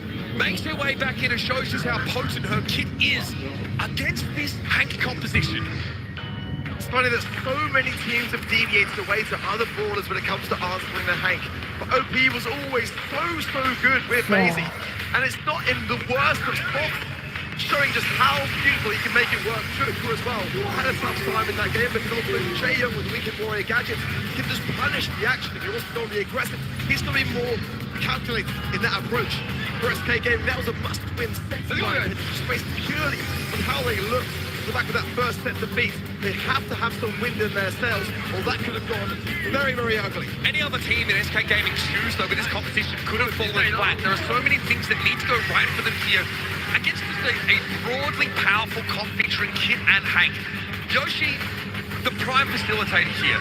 Those supers set Ope up to get early damage down because you're on a map where it's hard to win the poke war. There are so many barriers, so many things that block your line of sight as Macy, and your main tool is your ability to get that damage from a safe distance. If the Meeple super's not up, SK Gaming find themselves losing ground, giving up map control. They fight back in because they have the secret weapon. It's Joker on the Shade. Coach Pedro's parents in the crowd. You know that they're going to be cheering at the top of their lungs for their boy. So far, SK tied things up, and now some smiles start to shine on their faces because it was a very different story in that first set, but what a difference it made. Brawl going their way, but now on to dueling beetles and hot zone. You've got to be very, very cautious here. It's a very unforgiving map. Brawls like Pam, survivability, roughs to bring your teammates really into the forefront. Draco is a bit of a consideration here. Kaze as well. Those aggressive boards and the tanky ones too. The Hanks, you should be sure they're not fans. They're probably going to be picked. Let's see how the teams are feeling about the bans are in Juju, Ruffs and Charlie for SK, Pam, Hank and Mina for Crazy Raccoon. If the winds are blowing the right way, we might have a Yoshi Gale game on our hands. We've seen less and less of that pick, but in the lead up we realised that it can be very, very powerful still on this map. Binks comes in for SK. Just incredible. As part of SK's game plan, we saw this earlier today, they just rotate one player at a time onto the hot zone at all times. Binks is going to assist with that staying power. SK Gaming, especially between Ope and Yoshi, always have someone rotating in and out. Pam is not going to be an option for them, and that sustain was kind of part of the game plan that lets them always have someone's foot on the point. They need to find another form of sustain innately if they can get it. And damage mitigation via Finks' super can certainly help. People coming in for Crazy Raccoon. A very dominant gadget that can just really ensure that the entirety of your opposition cannot reach the zone. Legendary drop coming forwards as well. Fingers crossed for you, my man. Let's see what you get. What do we got? Okay, I hope and pray that you get your wish. You better, Andrew. That is next level, brother. Hats off to you. Okay, Crazy Raccoon here, of course, looking for our next pick in the drop. It's going to be the Crow. Now, again, Crow's shield is massive. 40% damage reduction. That's flat. It's not up to a certain amount. It's 40% for the whole duration of those 3 seconds. That makes this Crow, which only has about 5,500 health, actually much tankier than he seems, especially against sources of high burst damage. So keep that one in your back pocket. Boy will also have the ability to dive in to try and clear out anyone from SK. He's trying to heal up. He's trying to get out of the fight. Again, the gameplay, remember, is slow and steady for SK. They really are patient. They just make sure they're always getting percentage. Gray here, I feel like, is a great round out to this setup. Hank is not available, so you don't have that combo at your disposal. But there are a number of brawlers you can send hurtling towards Crazy Raccoon, and Draco will be the choice for SK Gaming. That's a big pick for Crazy Raccoon, so credit to SK. Take it off the board, use it for yourselves. Makes a ton of sense. The last stand, of course, as a gadget, will keep the Draco alive for much, much longer, with the ability to slow down time with the Finks. Those dodges and jukes will be much easier to do. The flames are going to be coming at Crazy Raccoon in full force. Gale is their answer. It's not a bad one in my opinion, and a good shout So, as well. 1:1 steht's aktuell. Definitely a circumstantial brawl that gets some good value. I feel like it is a concession though. Crazy Raccoon realise they've not been able to secure the Draco when there's no tank that they really feel comfortable pitting into them, so they have to take a countermeasure. We know how powerful Gale is, but he can really struggle in some of those longer lanes. He has to go up against Finks and Ray, two brawlers that will have his number. This has to be a perfect Gale game. Even if he's well positioned against the Draco, there's so much else at work. Bill Greer's going to be running Twist up, and if they can get deep in within that centre area to place it down, what of SK and the Draco will really have to bring those dimensional doors in another side for his team. So far, it's Crazy Raccoon now that are tiptoeing their way onto the zone, as SK has a pretty decent start for the most part. And now OP already brings the flames to the party. Now, Joker steps up and then TP's out. He fakes the dive in from Boyer and then cleans him up. SK have a slim lead, but Joker is not healthy enough to fight. He'll send some shots out, but this will further delay things. But that dimensional door will allow for Ope to appear in the midst of the point, but he doesn't have time to use that last stand gadget at all. It disappears equally as quickly as appearing. now Tensai Live has the support here of Milkrio, who will slow down OPE, force him back with the Gale Force. And now it's going to be SK Gaming that are doing a fantastic job of retaining this mid. Hypercharging for Tensai, but look at that. That's exactly what you want. Bring in a big spore. These shots can be much easier to avoid. Throws Neo right now. Yoshi dodging as much as he possibly can, and he's done enough. SK now have a nice, healthy lead, and Ope's going to be knocked back low. Gale's Luca, though, not able to stay in the fight. SK still have a dimensional door in play. Joker actually has that expire. To be Ope now under hypercharge. They're going to go for it here. Walking Cane doesn't hit, but it doesn't have to. Ope never had to use a super until now. And Milkrio, in a song of fire and ice, it's going to be the Draco that wins out, and that's dangerous. He almost delivered Draco in his own teammate's midst, but Moy was able to capitalize, pick him off. SK have a lead. Now, they've got to capitalize. Back to the victory of gadgets. No dice. OP trying to push his way forwards now with the Liquid Flame. Joker has as well a dimensional door. So far, Crazy Raccoon holding very much firm on this zone. A jump down for more. A trade there as well, but Yoshi in 1 versus 2 is really going to struggle as Crazy Raccoon keep the high ground. One last ditch attempt for OP, all alone to do it. And it's not enough for SK. Crazy Raccoon will get the first game.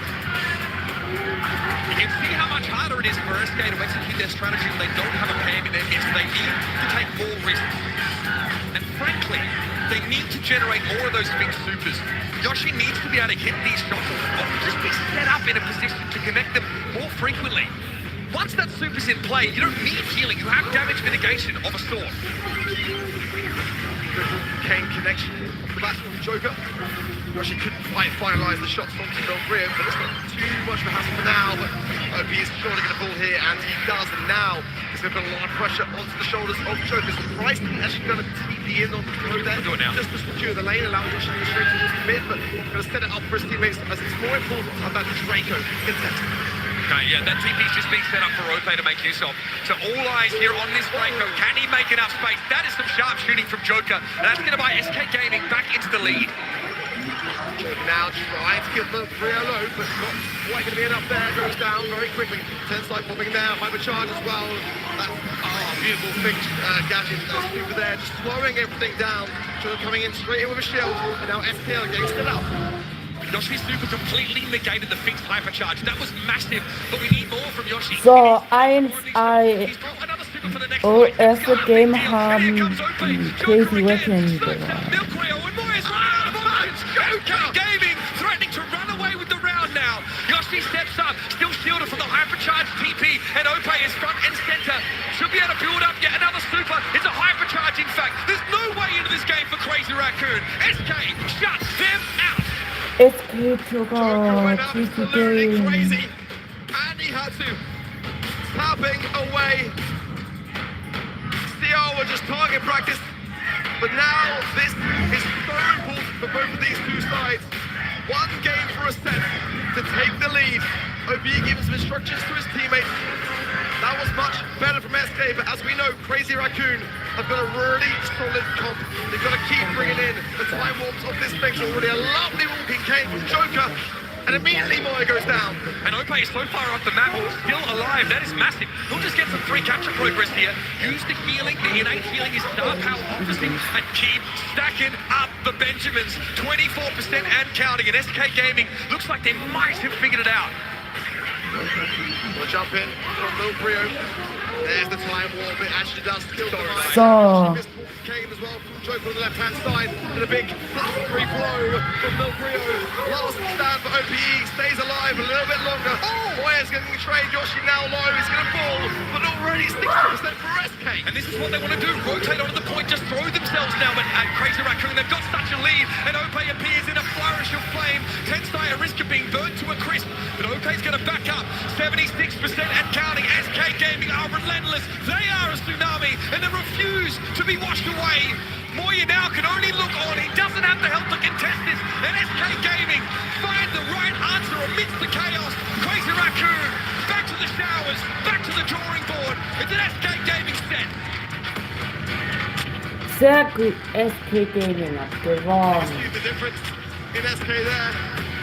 Those celebrations very reserved because they know how important this next set is. It could be the set to land them into to a grand finals on the world stage for the first time in their careers. Match stats in Moya couldn't have done more. 15 kills, 390 DPS per Tensai. But what a tough one. Again, that combination of the Draco and the Grey, it was just such a rounded drop for SK. Everyone doing their bit and just working together harmoniously. It's pretty insane that Joker actually has the highest capture percentage on his team. And that really is because he is able to win these duels. The consistency with which he's landing those shots means that the otherwise rather squishy Grey is front and center in the eye of the storm for so much of this round. And I got what I asked for from Yoshi. The fixed supers were on point. Getting to TP your team back into a hot zone that's already occupied by a fixed super means that you can hang around for so much longer. And that was evident with SK Gaming's 50% lead they had in that last round. Try as they might, Crazy Raccoon couldn't clear SK off the point for long enough to get back in the game. There will always a pair of boots in the middle. SK have done fantastically well. But as we've seen just yesterday, CR do not take these games lightly. They are, if I had to place my chips on any team, one that would take it to a fifth final set more often than not. Focused of OPE. Keeping himself in the zone, he is fully locked in. This draft needs to be one for SK Gaming that GG für SK Gaming. In last year's World Finals. He may not get the chance to battle for it this time if things continue. Hot potato, it will be our fourth set in this series, and if you're Crazy Raccoon, you know you can't beat out SK on preparation at this point.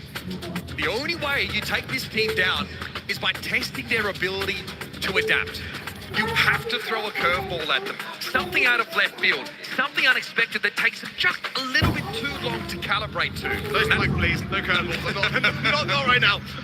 Not a terrible map for Spike historically, but I don't think it's the time to bring that Brawl out. But something a little different, something special needs to come from the mind of the little genius. Banderay, Cordelis, Berry, and the Chuck, the Carl, the Ruffs, and the Shade. A big ban for me as SK play a lot of Carl here. Carl's going to be the first pick for Crazy Raccoon over to SK. See how they will fare with this one. Lily is a big one that is left open here. You need something like that with SK Gaming. Melody is a much more East Asian pick currently in the meta, but if SK don't snap it up, maybe Crazy Raccoon could do the same when it comes back around. Macy as well for SK is a very defensive brawler, which they sometimes like to bring in. I much prefer seeing it in Gel Grab though earlier, rather than maybe here. Still some options. Amber can have a good game here as well, certainly to burn that bush in the middle can absolutely change the whole entire game. The elephant in the room is always going to be the Miko potential. This map is a bit more open in the middle, so it's somewhat harder for him to approach the safe, but not impossible here. Crazy Raccoon, they were probably waiting for a green light to pick that one last year. They need to see what SK Gaming's overarching game plan is likely to be. The Kaza gives them that burst of aggression. That, though, is mirrored in the form of the Lily for SK Gaming. And, of course, you have the stopping power of that Otis. Something, if you can hit the Miko, and only if, can be very, very good to stop him in his tracks. RT, though, very well behaved, very patient. Entry into the draft for Crazy Raccoon, but what will be the X factor here? Will they be putting their eggs in the Kaze basket? Or is there something a little bit off the wall to throw into the mix? Well, RT definitely a very direct response to the Lily on the side of SK Gaming. The third and final brawler coming in now. Got the Kaze to help run it down. They could double down in that regard with Draco. They sometimes bring it in, not for me, but for them. As well, Ems is like a weird one. It's the top of their picks. They're not going to bring the Ems. This is going to be the Draco. I don't necessarily mind it. They're going to be full forcing the safe, and the Otis is going to have its work cut out for it on the side of SK. They've got to have something maybe more on defense or offense here. Yeah, maybe. SK Gaming probably feel like if they have their Otis running on all cylinders, it will be enough to stop Tensai, at least in the tracks, or whoever's going to be on Draco duty. The last pick, I'd like to see them actually go for something a bit more audacious, something that furthers their game plan in the offensive capacity. See how they want to round this out. I don't think going for a sustain option here, and I love this. I absolutely love this. Tara, of course, going to be pretty punishing through the bushes and in those side lanes. And if she's able to dig herself in behind enemy territory, it's an issue. Her super also boasts some serious stopping power against the Kaze or Draco, respectively.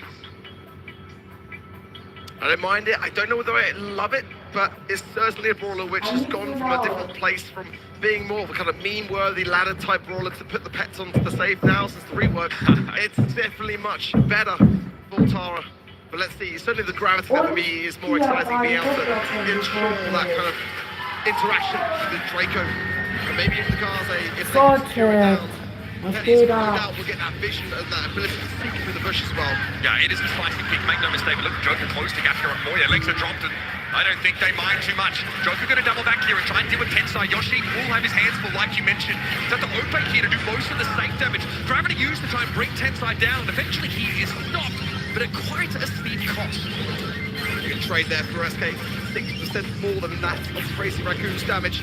Tensai now lurking that right-hand side. OP's got to stay on top of it. He can't really go on the aggressive yet.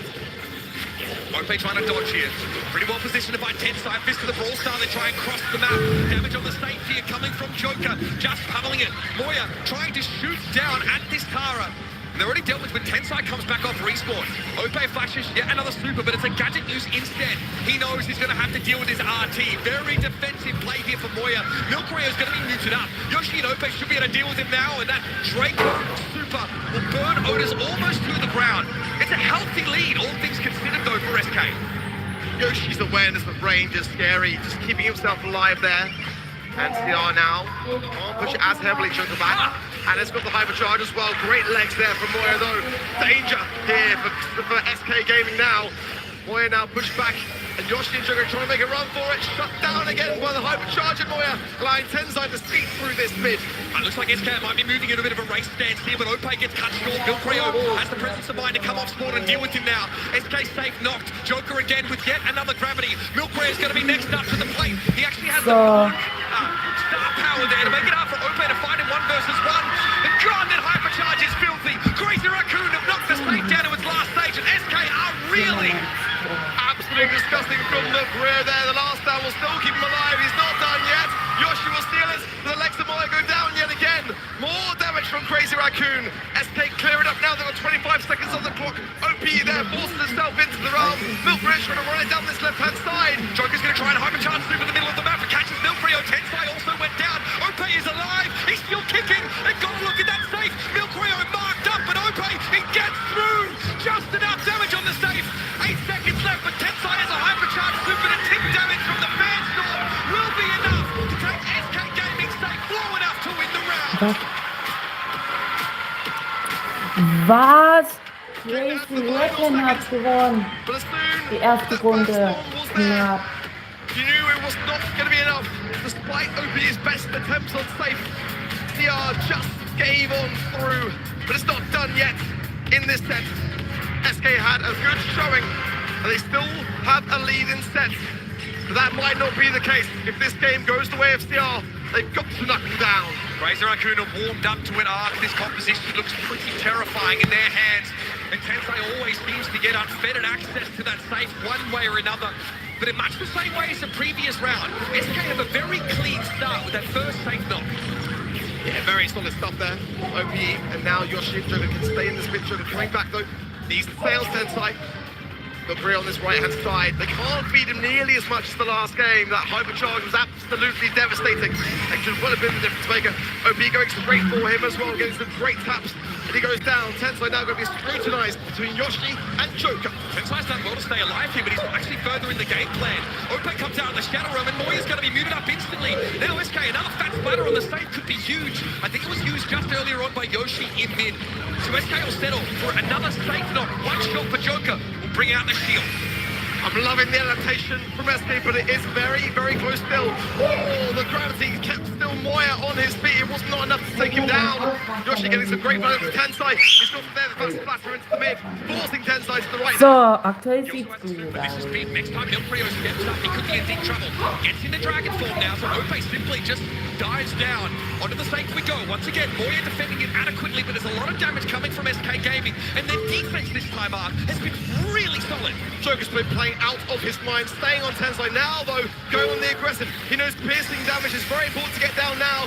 Cue that final crack as SK Gaming just continue their assault on the safe. A desperate hypercharge from Moya, but OP is going straight for the middle. The safe is left on 1%.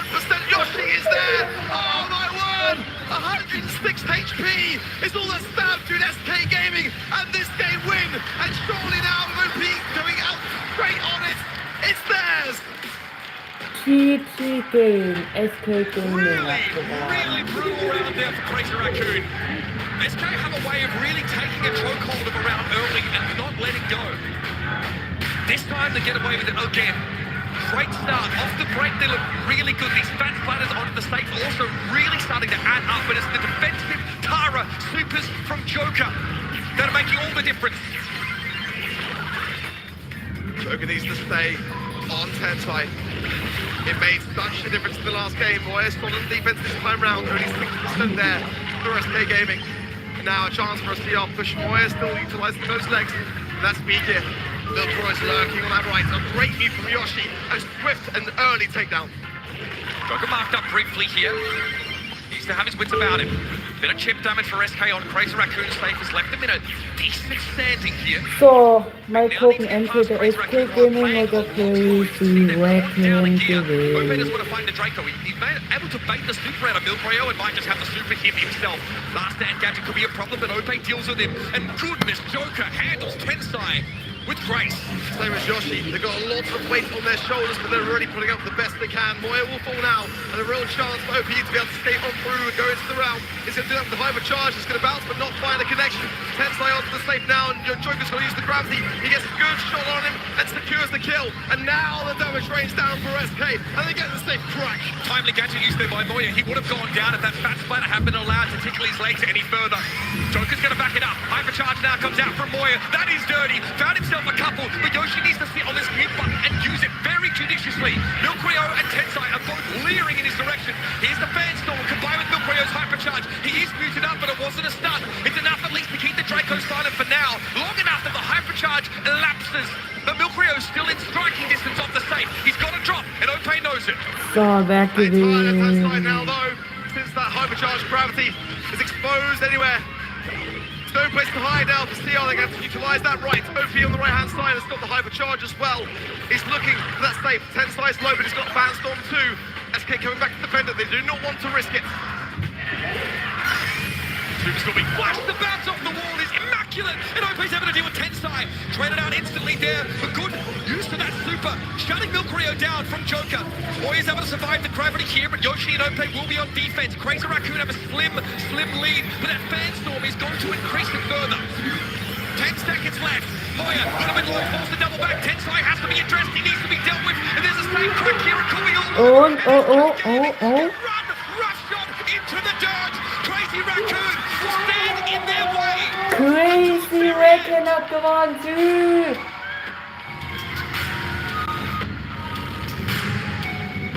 It's always CR that like to take it to the fifth, isn't it? I said last year in the grand finals against Humble, it was either going to be 3-0 sweep for Humble, or it was going the distance. CR are still alive. They are not out yet. And every time it goes to the fifth, they've been able to secure it. SK Gaming now are going to have to put up one hell of a fight, because 17 kills for OP, 18 for Yoshi, 463 DPS, and still SK Gaming could not get that objective done. This Kaze play from Tensai, immaculate, incredible safe pressure. Even with defensive tools, two of them in fact, Tara and Otis, are not enough to stop the little genius as he drives his team to a decider set. And this year, SK Gaming have staked everything on their BSC campaign, everything on this Hail Mary, this grasp for glory. And now, it all hangs in the balance. Well, a crazy turn of events. Fifth final set. You absolutely love to see it. Potential possibility of a grudge match grand finals at this rate. Who knows? We've still got plenty more to come before we get to that stage. For CR, they're just going to take this one game at a time. Right now, this is going to be their biggest test. The ice in those veins. SK are so hungry for this. They've never made the grand finals at the world final. They wanted it more than anyone this year, in my opinion. But look at that. CR are allowed at the best of times, and they are ready for a party. They're feeling the energy in a situation that many players would shut down, clam up. Jetzt noch Knockout, jetzt wird entschieden, wer gewinnt. Milcreo's rascal spirit is being drawn out in moments like this. Crazy Raccoon have that level of energy to depend upon. For SK Gaming, has been pressure from day one. Pressure in 2023, 2024, and even now. Expectation of themselves, the fans, the organization. It's a heavy burden to bear, and they've carried it almost to the summit. As Crazy Raccoon, once again, the threat to get in their way. The first time these two teams have faced in a matchup of consequence. It's going the distance. It doesn't get any better than this. That's the draft, then we go. The New Horizons fans are Charlie, Ollie, and Jae-Young, the Gene this week, and the Mina. First pick of Prey for SK Gaming. It's definitely going to be one that is going to be deterrent of throwers. Juju, I'm looking at you. You're still out there. You're not banned out. It's a Crazy Raccoon idea for sure. Gust available. Going to be a bit less effective since the Ollie is banned out, but nonetheless, it gives you options. It gives you survivability. People as well could be coming out to play here. Ruff's still open too, so definitely some chances for a wall break and a nice healthy buff. Can they resist the urge to pick RT first? No. The answer is no. Crazy Raccoon go for a very stable opener. So. Again, RT, they always look to get Jae-Young if they can. He's banned out this time around. Brock is still floating out in the ether. An option to break up the map if you want to try and fast track things. And yeah, you sort of waive the prospect of a thrower in your opponent's face. Save that last pick to try and get the better of them. But what will accompany this very middle-of-the-road brawler? It's Ruffs, Crazy Raccoon, safe as a house with this draft, giving nothing away. So SK Gaming have to reveal their grand plans now. Kaze and Gus could be a play here for SK Gaming. It's a risky one. Max as well is one that I like to float around. Do you want to go super on the aggressive in the fifth and final set? I feel like it's make or break regardless, so you've got to go for it, right? Kill or die. Yeah, exactly that. Go for the jugular. It's definitely a joker pick. OP on Max. There's no one finer. Will they go for it? Buster is an option here. There are still other picks despite this Wally ban. Byron could be smelling it. Hank is still open here. Not one for me, but it could be the way to combine the Dre and the Byron harmoniously. Will they do it? The moment like this that the true essence of a competitor is drawn out. It's here we get our answer. Was OP the key to unlock SK Gaming's future? Was he the answer, returning back to this roster in a different era, in a Joker era? Enough to make the difference. It's the drafts that SK Gaming have boasted that's given them the edge over so many of their competitors around the world. This one may be their last for 2025. Pinning all their hopes on a Meeple last pick alongside the Byron. Very broadly powerful setup, good long range. Joker, of course, being able to give an opportunity to dive in to try and thrust at the center of Crazy Raccoon's composition. Generally, SK feel favored in the long game, and so much hinges on this last pick from Crazy Raccoon. Let's go. Flashed a green light for a thrower potentially, but it will be the Brock. Give them some good long range potential, and should they want to break the map up for any reason, we'll have that option. Yoshi is just terrifying on this Meeple. I'm sure it'll be him, but whoever it is on the side of SK has got their work cut out for them. The Grey, the escape ability, it's got to be on point. We'll be able to own that hypercharge as much as possibly can to ensure those shields. Whose draft are you signing with? Which is a draft capable of making the grand finals here today? But SK Gaming's, I think, is slightly more risky, but it's one that should allow their skill expression to lead them forward. It's a tough call. Crazy Raccoon always take a safe pick, and they rely on their mechanics in-game. They don't go for anything flashy or anything too special. Joker doesn't really want to stay too long in this matchup against Milcreo if he can avoid it. Shots coming into on the right-hand side of the map. He would better hope to avoid them. Josh is going to have a tough time against this Ruffs. Those shots are going to be able to bounce off the wall and outrange him in that regard. So it's definitely going to be one of those situations where for SK Gaming, they're going to have to be very, very cautious as to how they tread. And this middle range matchup between the RT and the Byron, it's going to be a tough one on that front of things. So if OP can land the shots, poison trickling in, we'll go a long, long way. Still all three members on each side are still alive here. The players are still playing. Make no mistake about it. Good tactics as well from OP. And he's got the super as well to hand. Boya low. They'll reinforce then the hypercharge. Joker's evading it just then. Oh my word! What rocket rain! The hypercharge from Milcreo will steal it. And 3 versus, well, now 2 So, jetzt muss Cormier gewinnen. Feels like Joker then knew his goose was cooked. He had to take a risk. He had to look for a one-for-one trade. But Ope, having used his super early on in that round, means he did not have it available for the final moments. Still hitting some good taps on Moya. But Crazy Raccoon navigate that round pretty well. You can see these are long Crazy games. Raccoon. Just almost a guarantee to come in. Drauf. Rachel Dawn, Joker, the overextend on that right-hand side. And another rocket rate will still OP yet again.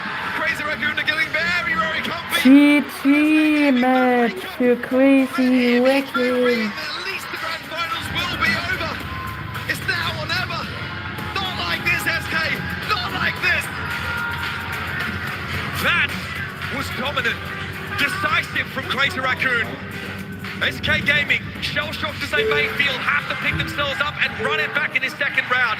They've got to find a way to put Joker in a successful position. It feels like this Brock matchup just isn't it. That range, the incendiary is brutal. So OP is now going to have to balance his task between Moya in the mid and Milk Rio on that right. If Yoshi can alleviate things a little bit, try to get the upper hand, but these wall bounces from Tensai are brutal. Now a nice poison connection from the gadget, and OP is connecting left, right, and center. Another one onto Milk Rio, a heal for himself. This is better, but OP is working overtime here. Yeah, very, very busy with the lane on the right broken up. Milk Rio can get involved. Random walking cane, just what the doctor ordered. Now Joker wants to push the issue, get aggressive, find a tap on Milk Rio. He's so close, he can't miss. And now it's all down to Tensai in the back. He'll try and make a swift exit from this round and not feed another super over to anybody on SK. Yeah, signs of nerves, signs come through for SK, but that was better. Everyone's starting to work together now. But Joker's still going to have a tough matchup. Couldn't earn the dimensional doors either with the back of the taps towards the end of that match, so can't really go in at a tough time to really punish Milk Rio. Right side of the map is still broken up. Milk Rio has the option to go after Ope should he see fit. Hypercharge here for Ope. He's going for it, at least threatening to do so. Holding onto the super though is no good opportunity to make use of it. He instead use it for healing. Joker needs help. Milk Rio's coming in. He's going to make this an unavoidable rocket rain if SK aren't careful. Good response, good damage. Joker TP's forward, but Tensai's in his way. The sandbag stymie that attempt to thrust. The Crazy Raccoon now on the back foot. Tensai taking too much damage. Poked down. Oh. Is able to take him out of the running. Ope's going absolutely crazy, and these taps now from Joker were landing. The misswalking cane though. Moya's still very, very beefy here. It's 2 versus 1. Oh. Now. He finds a great tell to Milk Rio. He's surely got one. Unreal 5 hill for himself. Moya is low. Ja! Crazy Raccoon. One more round, and East Asia are in the grand final. SK Gaming, now or never. This is where champions are born. Crazy Raccoon bearing down upon them with all their might. And there has to be an answer from the MEA's finest. Yoshi has a super to use. Could opt for it defensively here. But that is only going to cause a rush to back up. It's unlikely to generate himself an elimination possibility. Joker walking cane, pulls up short. Ope taking a lot of damage. Sandbags deployed, but now cleared. Milk Rio dodging on the right side as Joker looks for an opening. Moya has hypercharge. SK Gaming can't afford to let this round go long. Ope's flashing the super. Can't find a connection, but SK Gaming are encroaching. They're pushing up the map. Tough time now for the R. They've got to be able to come forward. Moya has got a hypercharge. They can be absolutely devastating. But OP with a huge tap. He's targeting him specifically. And now Ciara push back. The gas is coming in. Good taps. Tensai getting low. Has to duck behind the sandbag. And the walking cane catches Moya. He's a hypercharge though. Yoshi can't get away. Oh! Ja! Fairy tales. Ja, Crazy Raccoon. Sehr gut. Crazy Raccoon are done hunting trash. Today, they're looking for treasure. Sehr gut.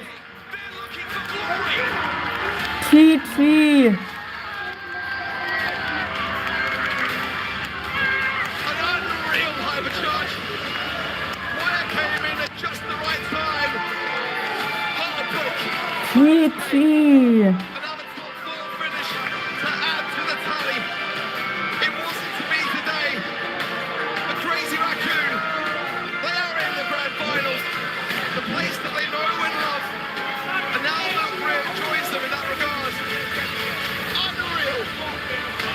SK Gaming joined a long list of teams with their hearts broken by Crazy Raccoon, but I'm sure There's us swelling with pride because they've again earned East Asia a spot in the top 2 in a Brawl Stars World Finals.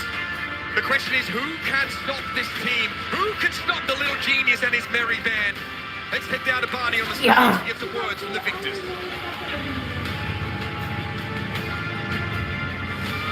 Ladies and gentlemen, that was one of the most incredible semi-finals that we have seen here on the main stage. My hands are sweating, so I don't know about these guys. I've got Milcrio here, and of course I've got Tensai as well. Let's quickly start. Milcrio, you've eliminated arguably the strongest team here on paper coming into this competition. Just talk us through that match from your perspective. この大会で一番強いチームと思われてるのを今勝ったんだけど、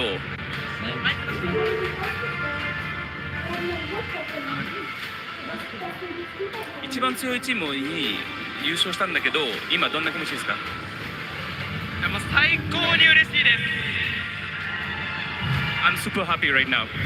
I can imagine you are, that is for sure. Now, one of the things that we've noticed this week is how positive you guys are, your positive energy. No matter the score on the main stage, you guys are always in a good place. Do you feel like that's helped with your team's synergy? チームがいつも前向きで元気なんですけど、ミルクレオさんが特にいつも元気な気持ちを出してくれたんだけど、それがチームに対してはいいことになったんですかね。いや僕は技術で2人に劣ってるので、少しでもチームを盛り上げて2人の力を強くしようっていうふうに思って今大会に臨みました。I'm relying on them for the skills because the two players are really strong. So what I can really do for my team is like to make them happy and just like make them be like looking forward to everything. Well, it's definitely helped because you got a spot in the grand finals. Tensai, come up here.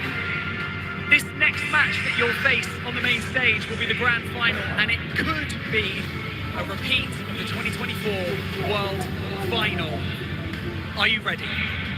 次の試合が2014年のリピートになるんですけど、それがもう準備できてますか？決勝まで来たらやっぱ勝つしかないんで絶対勝ちたいと思います。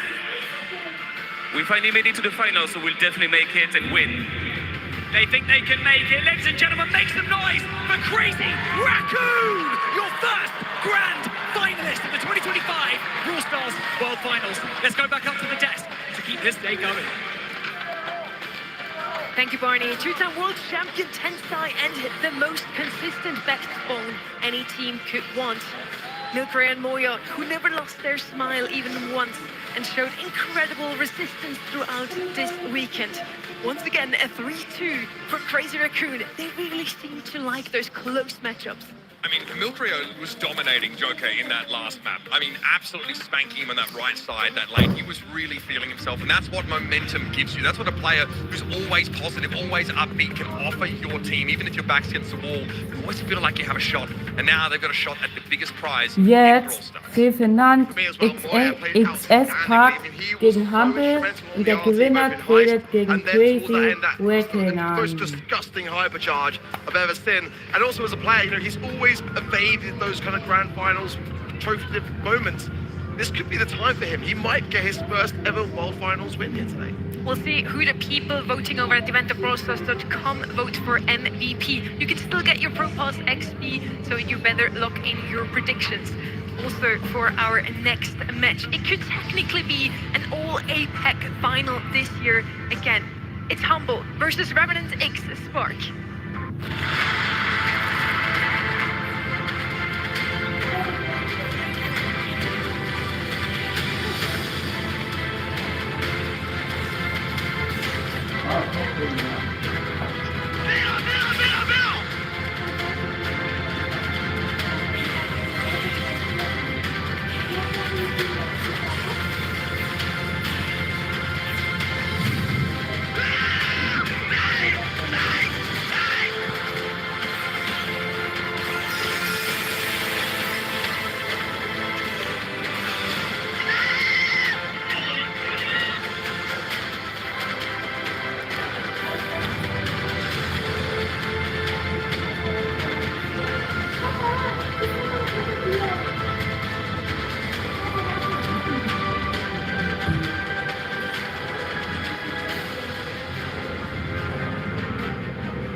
here in Stockholm for a golden trophy at the end of the line. Crazy Raccoon already stands at the edge of glory. They're waiting in the grand final, and they need an opponent. I need two co-casters. That's why Kenny and Trev are back here with me. It's Humble versus Revenant X Spark in our last semi-final. Who's gonna take it, boys? My head says Humble. My heart wants Revenant to do the unthinkable. And then CR just did what I can't. I'm just baffled. It's been an unbelievable weekend. There's no way that anybody has a perfect bracket. We know that. Nobody's even close at this point, though. I mean, a lot of it's been unthinkable throughout this weekend, to be fair. So many upsets, and I think that was one of the big ones as well. SK, probably one of the likely favourites to get to the grand finals and win it all, and they've just been knocked out of the competition by Crazy Raccoon. Huge stuff from them. As you can see from the bracket here as well, we did just play out that upper semi-finals game between SK Gaming and Crazy Raccoon. They won it quite an intense 3-2. We're down here now with Revenant X Spark versus Humble in our next game, and what a matchup that is lining up to be. It was a historical run from SK Gaming, only losing 3 sets overall, but now they're out of the race, and Crazy Raccoon needs an opponent. Revenant X Spark could be facing up against them in the grand final, and it would be an all-APAC grand final. When was the last time we had that game? I mean, 2022, right? It would have been Zeta 1 and Zeta 0, but this is a little different. I mean, East Asia was a bigger breed back then, and right now, this has been a region, especially one like SEA, that hasn't gotten a ton of credit. They didn't even have a guaranteed spot to be here on this stage. They had to fight through LCQ just to get the opportunity for a semifinal. Absolutely. I mean, Humble have been incredible, but they took a really early surprising loss, and now they've had to fight their way all the way back through, and they're looking absolutely on top of the game after that last one. I think Revenant X Spark have got a real tough game coming towards them. I'm with Kenny. My heart wants Revenant X Spark, but my head's going with Humble. I have to go with you there as well. Return of the King. Is it gonna be Humble that we crown once more for World Champion? Or will we have a new one here with Revenant X Spark from Southeast Asia? It was unlikely that they would make it through LCQ. I'm honest, I did not think to see them here in the semi-finals, but they so well deserve it. And I'm super excited for this match.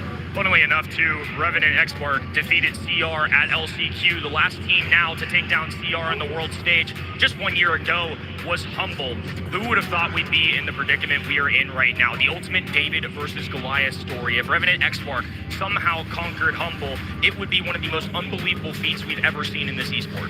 At the same time, Humble does want revenge, so if they go up against Crazy Raccoon again, they would redeem themselves from day one, because Trev, they did not do so well that day. Absolutely. I mean, it's going to be really tough for them, to be honest with you. I think this matchup is a really difficult one. We saw all the predictions there as well. Humble was sitting with all of us on their side. I was really surprised to see that happen. Let's see what the teams have to say about this fateful matchup.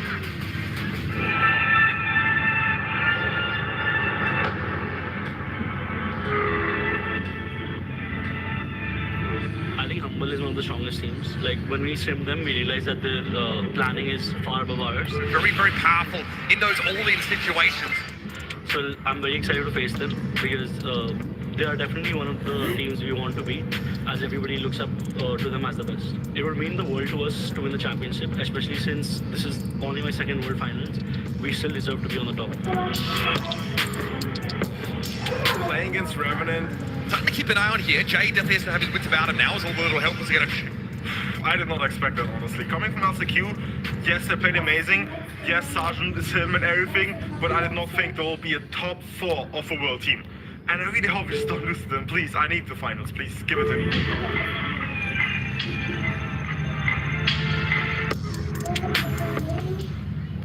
Just one spot remains in the grand final, and it's going to be a bloodbath getting there. This next match is not a fight. This is a brawl! Your first team to enter the stage on a dream run from Southeast Asia. They are Revenant X Spark! They are Response X9J and Sergeant!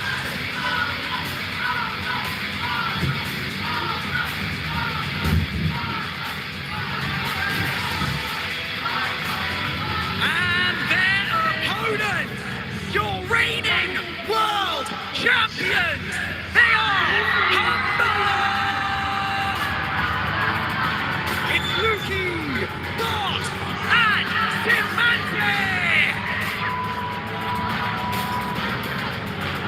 Ladies and gentlemen, the difference between a win and a loss right here is $120,000. So DreamHack, let's get this one started!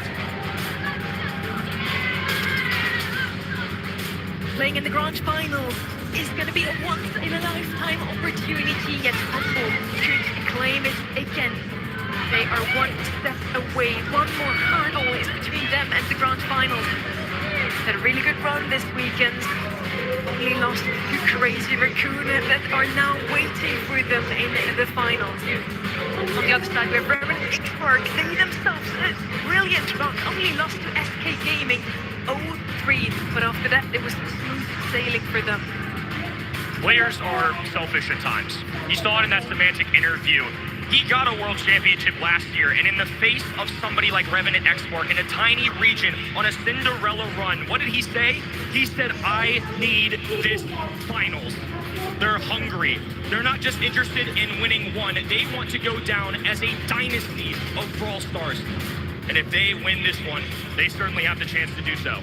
Absolutely. I mean, this means so much to both of these teams. Humble trying to get their second big win on the international stage. Obviously, over the other side of Revenant X-Mark, Response has had this kind of an opportunity before winning in 2020. But since then, it's been an absolute blank for this region and this area of the world.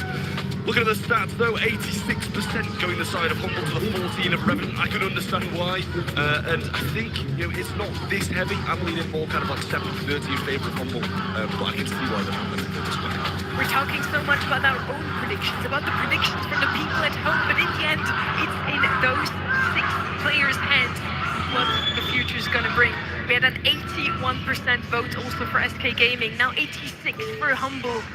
Let's see if it brings them a little more luck. Layer Cake, our first map here. Many good brawlers already out of the way. Juju, Double Ben, Meeple, one of the best brawlers on the map, of course, also out of the way. We have Tick Open, would be a good thrower here. Or maybe a little bit more aggressive. Kaze could be coming in, never mind. It is a thrower, but it's not Tick, it's Willow. Doing pretty well against any tanks, but doesn't really bring the range with her. So typically Juju enters the ban stage, and as a result, you have some more questionable calls. This is where the lineups start happening. One that does escape here is Mina. With Mina not being in this, I think that probably changes the starting lineup here for Humble. Maybe anticipating that, maybe not. Maybe this has always been the game plan. But I would say mind control could be helpful. And on this map in general, Willow is just menacing. Well, the Gene comes in shortly after for Revenant X-Mark, and as you say, I do really like that thrower pick early on, and Gene not doing much to punish it, to be honest with you. That'll have to be a little bit later on down the line. Willow's just going to be sitting behind those walls, and Gene continuously throwing out these shots, working for a pull. If he gets that magic hand and makes the connection, then yes, Willow might have a few issues, but she can still even just dive down out of the way. I would still like to see something aggressive. Let's see if it's already going to be that second pick from Revenant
might be defeated at least. See, humble.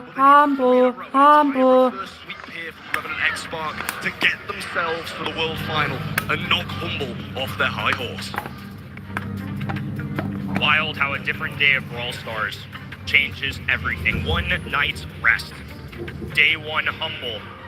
Reverse swept 3-2. Yesterday looked unfazed. Today are flying through their matches. Revenant X-Spark are a semi-finalist team at the 2025 World Finals. In a year of upsets and chaos, somehow one thing that has remained consistent is Humble standing here in another semi-finals. And they are one away from going to back-to-back grand finals. They'll have to achieve that on open business. The brawler I'm looking out for is Hank, top of my board in terms of picks. Depends on the bans, of course. But Colonel Ruff's another one that we saw in that previous set that could be of interest, that wall break dynamic, whether they elect to use it, whether they don't, whether they want to feed hypercharges, all of that depends on what strategy these two teams elect to use. Well, at least Grey, in my eyes, has been quite a constant throughout Hot Zone in every single map. And every single time we see Hot Zone show up, it's the Grey setting up a teleport, getting the hypercharge and going forwards again. Humble know that, they're going to ban that out. I don't think at this point in the series, Humble want that unpredictableness. I'm not going to say it's no skill, but you can get to the Hot Zone and just take tanks and stand on it no matter what you're against. So they don't want that unpredictability. They get that out the way, along with the Hank that you mentioned and the Juju. 3 very good bans from Humble. And then over the other side, we see the Juju being double banned, along with the Mina and the Ruffs, as Revenant get rid of those. A couple starting lines available, one including Pam, the other that comes to the top of mind is Finks. Maple also escapes the ban stage. That is a great shout out of Humble, especially on a map like this, where somebody like Colonel Ruffs is removed. You have to get more creative on your wall break. Something like Griff as an emergency option could come to play, but there's 2 ways to deal with Maple, and that's either destroy the entire map and make it wide open, or outrange him. So I'm curious how Revenant X-Spark decide to deal with this. Health points could be a solution, but you don't want to commit to that too early, because then Humble will have time to respond with tank counters. Yeah, absolutely. Meeple, I think, is the no-brainer of the first from Humble here, and very smart of them to pick that brawler up with how strong it is and how good the hypercharges. On the other side, I'd say another one of the constants that we've been seeing through a lot of the Brawl Stars Championship World Finals. We see the pan picked up by Revenant X-Spark, really nice. The hypercharge catapulted her back into the meta, but so much health, so much healing, and a very good ability to scrap suck if that's the one that you choose to take these more aggressive units out the way and sap their ammo. We'll see what they elect to pair Pam with. 10 seconds on the clock, and each pick in succession becomes more important for Revenant X-Spark. Wow. Okay, so on the 2-3 turn, they go with an aggressive brawler, one they're comfortable with, one with Sergeant has played this weekend even. But I'm not used to seeing it. It's one of those brawlers that's not bad by any means, but you just have to be that dude. A high mechanical skill cap. That's why you see all the time in monthly finals when people run this, you better hope you have high ping, because you have to be pixel perfect with every click on this brawler. I mean, Sergeant is so dangerous on this stew. It really does make me think at least they've got a chance to come back into this one. But we'll see how the rest of the Humble draft goes. Kenji's going to come rolling on in then for Humble. I like that, the aggression that we need to see. The super, the hypercharge, really good. It has kind of not fallen off a cliff, but it's nowhere near where it once was. No, absolutely. I mean, Kenji is still a good brawler. He's just not the S-tier special, has to be a must-pick ban every single time. But Humble still deciding to put their faith in the Tsushimi Slash. This is also a way to build some health points into somebody like Stu. Stu can make contact with tanks, but it's hard for him to bring them down. Pam, however, will assist with that. I'm curious to see how this scrap sucker in the healing station goes into Kenji. Larry and Laurie is Humble's final pick on what might be Revenant X-Spark's last draft of the World Finals if they can't get a set on the board here. I really like that. You've got to have the throwers that's going to be able to take down those Pam turrets really successfully and in quick fashion. They're just going to be very cautious about not feeding them ability that this dude's going to have. If he can get super after super after super, he's just going to be chasing Lukey down throughout the entirety of this set. So Boss got to be cautious about not feeding that too much. Same goes for Semantic. And then Griff is going to come in. Really nice pick from Revenant X-Spark there. Break these walls, put Meeple in a position where the super's useless unless she's using Meeple's Mansion. Kenji's needs those walls, and so does the Larry and Laurie. Really nice picks from Revenant X-Spark, and I like what they've got. I mentioned Griff at the beginning. This is one of the creative wall break options they had to have. Obviously, an insane amount of DPS. If they fall early, things get scary. The villain in SDA Cinderella story, the red roster, your defending world champions, are looking to pull it off once again. Revenant Export have been in this position so many times already. Reverse sweep against the world champion would be one of the grandest things we would ever see in Brawl history. Quick wall breaks then from Sargent and Semantic on the right-hand side, just assuming this position a bit further up where the wall, he doesn't have that wall there, so he needs to move that bit further on. Sargent going really aggressive now, might be punished for that, but Boss in the back lines burns down. This is a 30% lead now to Humble, but as these walls go down, they're going to get more and more difficult to get back into position. Sargent and Connor, the walls are opening up, sure, but this is what I was worried about. Yes, they can break the walls, but they have to have positioning to do so. If Response can't progress forward, they can't tear through. Dominant stuff from Humble. Revenant haven't had any time to breathe. I mean, this is 50% already for Humble and 4 for Revenant X-Spark. Really disappointing performance so far, but Semantic puts himself in a great position and Boss runs in a straight line over and over and over again. Jay very low, but managed to avoid one of those shots over the top from Larry Laurie. Response will go down, and this is all Humble. No tags from the Scrap Sucker either. Pam can operate in the open space, but is struggling. Sargent needs a super as well. Boss flanking. It's already at 90%. Humble just a few percentage points away from being on match point. Jay is trapped, sure, but Lukey is resting comfortably. Revenant X-Spark don't even grab 10%. And the world champions from 2024 are now on match point. Last lifeline for Revenant X-Spark. An entire reverse sweep needed now. 2 in a row here, and then a further 2 sets after that against the current world champions of Humble. Might be too much to ask of Revenant. It's been an incredible journey so far.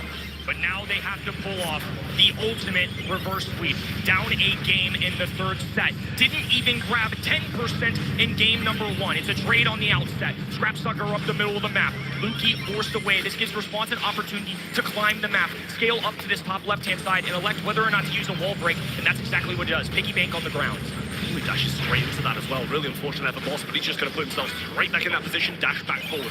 Meeple's Mansion comes now, and the super through the wall to try and get him down. But Semantic can toss those balls over the top anyway and get big damage in. A little swap of positions with his clone to get a bit more health to that and keep him in the face of Sargent. This is where things went south in game number 1. Revenant X-Spark, bottom left-hand side Response. They need their wall breaker to move up. He's dropping a piggy bank in his own spawn side just to move forward. Well, the super comes out and it's a great connection, but how much can it do? Boss really low, but he's just going to assume the point and gets some more percentage on the zone. Boss now rotating to the left-hand side, Lukey low, and Sargent getting some good aggression, but he falls low and has to back right off. That's a good wall break from Sargent, and a follow-up kill as well. Southeast Asia superstar has to be perfect the rest of the way. Humble have approached 50%. Revenant X-Spark finally moving up a little bit, but they have to maintain positioning.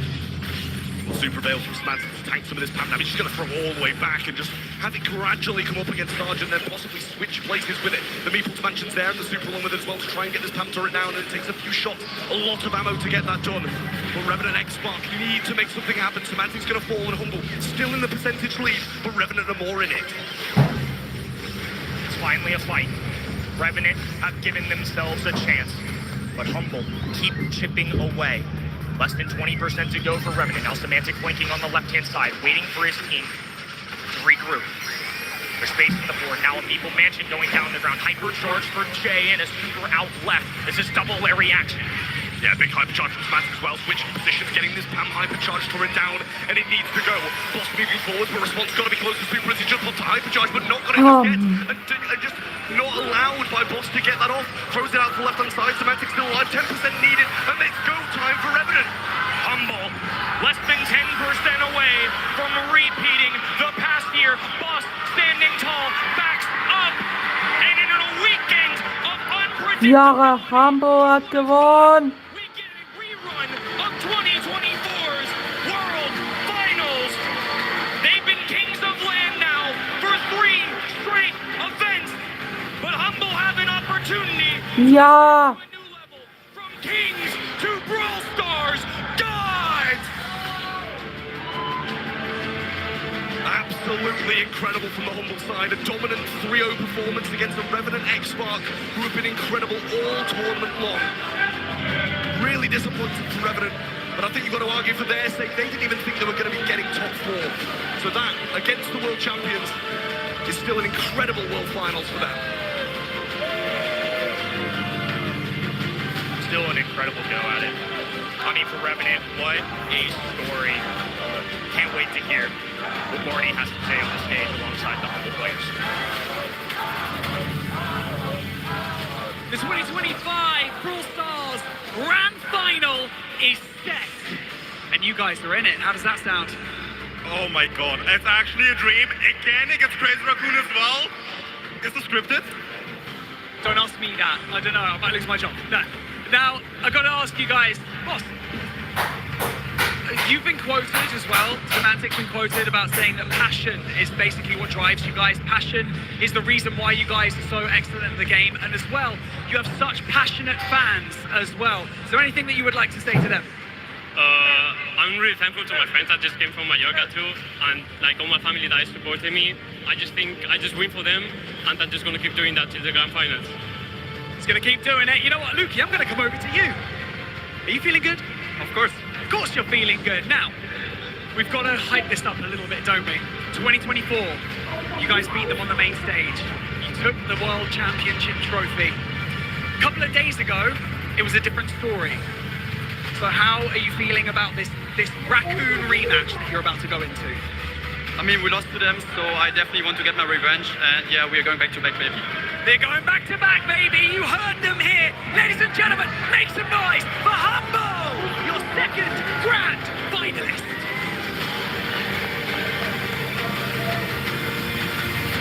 Semantic, generational IGL and drafting genius. Boss, the spearhead of the team. So, jetzt Humble gegen Crazy Raccoon. Of his team, searching with a whopping 8 kills on his Stu. Stu doesn't have the fastest of reloads, so that is massive, but it still was not enough. Every single set looked kinda close, but the result doesn't. 3-0 for Humble. Yeah, just a tough go at it here. I feel bad for Revenant in the sense that I feel like they deserve more justice than the score Jetzt showed. What kommt das Finale. Der Gewinner bekommt den Pokal und das Geld. LCQ in a region seen as inferior to the competition of the likes of something like EMEA. An insane attempt to get here, a semi-finalist at the world stage, but unfortunately just not enough to deal with Humble. Yeah, absolutely. I mean, it's been a really good ride for Revenant in X-Spark. They've been all amazing all tournament long. It's really sad to see them dropping out of the competition against Humble, but obviously someone has to go out in those semi-finals, and I think Humble are very much deserving of this grand final spot to get this rematch going. I do feel like I'm having a flashback here. The 2024 grand finalists are back this year again, and now it's one final series to decide who's going to be our world champion 2025. Crazy Raccoon and Humble now stand at the edge of glory. The final battle is upon us. You won't want to miss it.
It is time for the grand final of the Brawl Stars Championship. All year long, we've been waiting for this exact moment. The teams have been playing, sweating, living and breathing Brawl Stars just to stand on this stage right now. Crazy Raccoon and Humble remind us why we love this game. The grind, the passion, the belief that one incredible moment can change everything. My name's Sonny. I'm super thrilled to stand here right now with you guys today. Uber and Ark. This is the moment we've been waiting for. And if you told me it would be our same two teams from last year, I kind of wouldn't believe you. If you're just coming back to Brawl Stars after a while, you might think, oh, Crazy Raccoon, Humble, yeah, makes sense. No, Crazy Raccoon barely got here. They got beat by Ribbon and X-Spark in LCQ. They barely got out of that tournament, and they've run the gauntlet all the way to the grand final again. What a story. With Milbrae in that roster now as well. Rival esports for him last year wasn't to be. Now in the grand finals with Crazy Raccoon for Humble. They've been here before, literally the exact same roster. CR, a chance to get their revenge on that result last year. A 10 side for Milbrae and for Moya. Moya seeking for his first World Finals Championship trophy lift. This is what it's all come down to, straight from LCQ into the grand finals, and a commendable achievement. They're not done yet. And Tensai might be about to have more world titles than he has hands. This guy has done it all, and now he's brought Milbrae and Moya into the fold to give them a taste of glory. But there's a big obstacle standing in this Crazy Raccoon team's way, Sonny. Humble are the real deal. 3 rejects come together. Nobody wanted them. They made their own team, and they showed the world, and they're here to do it again. And since that one loss on day one, they've been looking phenomenal. 3-0s all across the board, but they did lose to Crazy Raccoon on day one. They want their revenge now. Yes, it's Humble versus Crazy Raccoon yet again. Why did we even go through that whole weekend, Dark? Well, played one game, honestly. I'll take it over the latter for sure. But I think for me, Humble will be having to learn from that mistake. I felt like when they lost that 5th and final step the other day, that Frank pick in Hot Zone felt for me just a little bit tough to make work, and I think Samantha did his best, but nonetheless, they've got to learn from those mistakes. The irony about their Frank pick was it's actually what beat Crazy Raccoon in the final last year. They played an open business set with Frank, of course, but a different time, a different meta, and you can see things have changed a little bit. Humble ran into their first stumbling block, kind of only stumbling block there against Crazy Raccoon in their first game, so you have to hope that they've really learned since then. And those two teams now in the finals just goes to show as well that you don't have to be first seed in your own region. Consistency is key. Almost. You also have to be a LAN warrior. And those two teams, even though they might not show off the best they can online, they definitely do in any LAN tournament. They've only won one monthly final each. I mean, Humble didn't even qualify for the August monthly final after winning Brawl Cup. These guys, I mean, I would not say they've been the most consistent over the course of the year, but they win when it matters. They step up when the lights are on and the stakes are high. And that's exactly what champions and Brawl Stars are made of. But that was the same for Humble last year, and look what happened, right? I mean, for Crazy Raccoon, their grand finals win in the monthly finals was at the very beginning of the season as well, so much time has passed. For me, at LCQ, I didn't really have massive hopes for them. Honestly, I thought that they would probably dwindle and get swept by Castle. It was not to be. And what a way to make it a statement here at the World Finals. To make it this far is insane. Coming into this weekend, who did you guys see in the finals? Was it Crazy Raccoon or Humble? And why not? Why yes? I didn't see Crazy Raccoon in the finals at all. I just didn't think they'd be able to get there. I thought Zeta Division would make their way. I thought it would be Humble SK, honestly. We almost got exactly that. But, I mean, Crazy Raccoon are just something different. There's something special with this team, this new era. I can't wait to see what they can provide. And from you, Ark, did you think those would into the finals? Crazy Raccoon and Humble yet again, like in 2024. Get a bit of static, but I think you're talking about 2024. I think that both teams, for me, look fantastic. The Crazy Raccoon, it's really quite a not tough in front of the finals, come on. Could we try and... We'll get an we'll audio just keep going, yeah. Crazy Raccoon and Humble. Yeah. As we said, East Asia versus MEA once.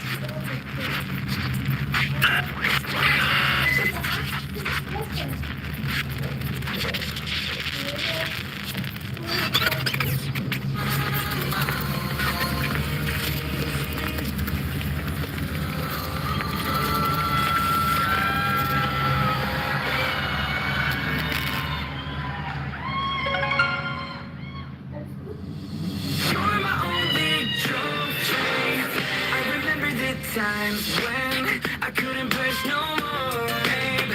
Only healing lies and gems all over the floor. Oh yeah, now it's all behind, babe.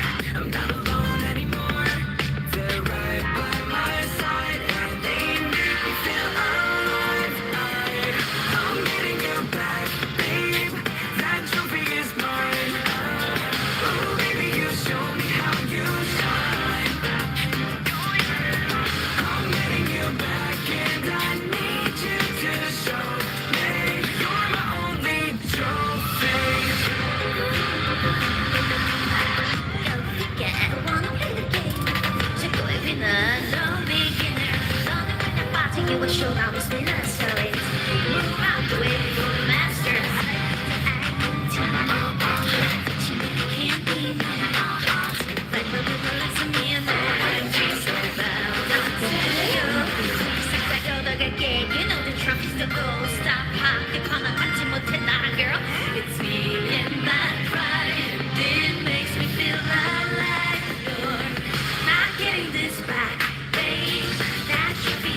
So.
So let's go.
They feel like they're one of the best to ever do it. Two-timer, 10 side, maybe adding a third.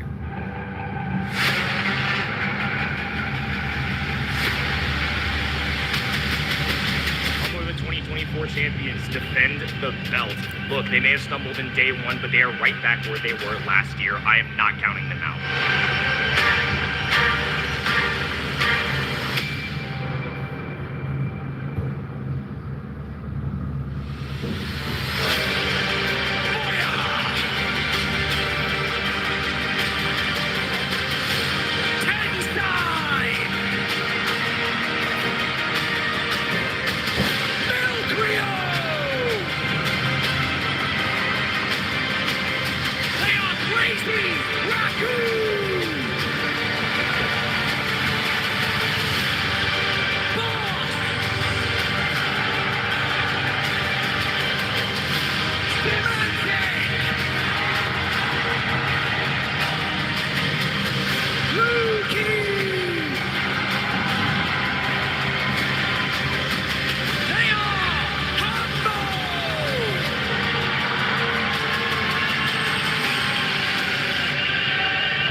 Monthly finals, last chance qualifiers, the Brawl Cup, they have all led to this moment. 2 teams enter the stage, but only one can wear the crown. Thousands of hours played, and 30 minutes will decide your fate. Crazy Raccoon, are you ready? Yes! That's what I like to hear. Humble! Any last words? Thank you, mate. Back to back. DreamHack Stockholm, are you ready? Let's crown our champion!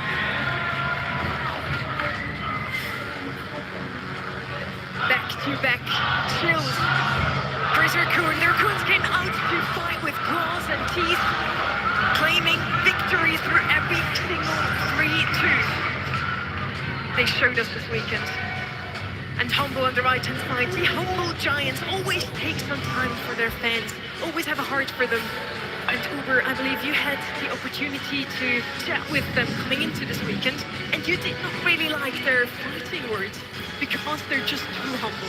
Yeah, I mean, I did try and tease a little bit of trash talk out of them, but they honestly just flat out refused. They knew they were going to be walking into a minefield of top quality teams. They knew they'd have to give it everything to even get to this game, and that's carried them a long way. They took their licks in day one and suffered at the hands of this Crazy Raccoon team with their back, and it's time to collect for the boys in black.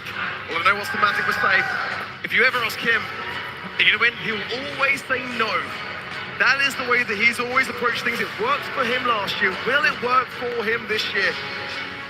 For Humble, it would be just a monumental achievement to be back-to-back world champions, as Lukey seems very confident that they will. It has never happened in the EMEA region before. The CR will be doing everything in their power to prevent it.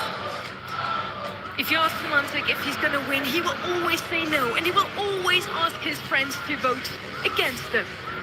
Right, Uber? Yes, that's generally the way it goes. So, anti-jinx. Trying to anti-jinx Semantic, yeah. He's very superstitious. A lot of players have their sort of rituals. The Crazy Raccoon, their ritual before a grand final is just winning. Winning all the games. So I respect that as well. The thought that this team is inevitable has been one that's echoed through many a hall in the past. And it's a 2-time 10 side who's bringing a new roster into the fold. Wants to share the glory with more of the East Asian region. For Humble to come back and to do this a second time would be monumental. It would be legendary. And the fact that it is the same 2 teams going head-to-head in this hallowed hall, in this all-important game, makes it that much more special. Absolute cinema as we go into our first set. Heist and Kaboom Canyon will be the map. A good one for me. I feel like it's a good spot to start with Heist. I don't want to see it in the later stages of this kind of map pool, because those base races can be unpredictable. For me, Lola's definitely up there as Crazy Raccoon special. Colette, despite for me not being quite in the meta, it's one of their good picks also. Humble, like the Melody, that's why it's banned on the side of Crazy Raccoon, but also the Angelo and the Cordelius, the Finks, the Chuck, and the Kaze banned out by Humble. Kaboom Canyon will kick us off for a grand final. It's a map where those 2 teams will clash in the middle. It's all about mid-control, controlling those pushes. And wherever there's pushes, there's an Ember, there's a Lola, there's a couple of tanks, and some more brawlers to just deal damage like Crow or Penny, Carl, and Crow it is for the Raccoons. The interaction here between Juju and Amber is something that's worth keeping an eye on. Juju has a range increase inside bushes and so it can actually attack the safe from the middle of the map.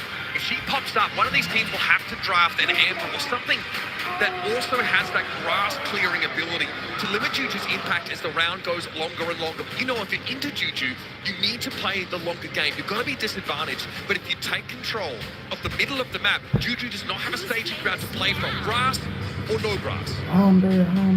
Stay with Amber, still open. I feel like Humble are already putting preventive measures to that very brawler in place. Nowhere to hide. And it also depletes the Crow slightly on the side of Crazy Raccoon. It takes a little bit away of what amount of information you'll be able to obtain with it. The second pick coming in for Crazy Raccoon now. They do like a little bit of Penny in Heist. It did work out well for them earlier in this competition. The very different map.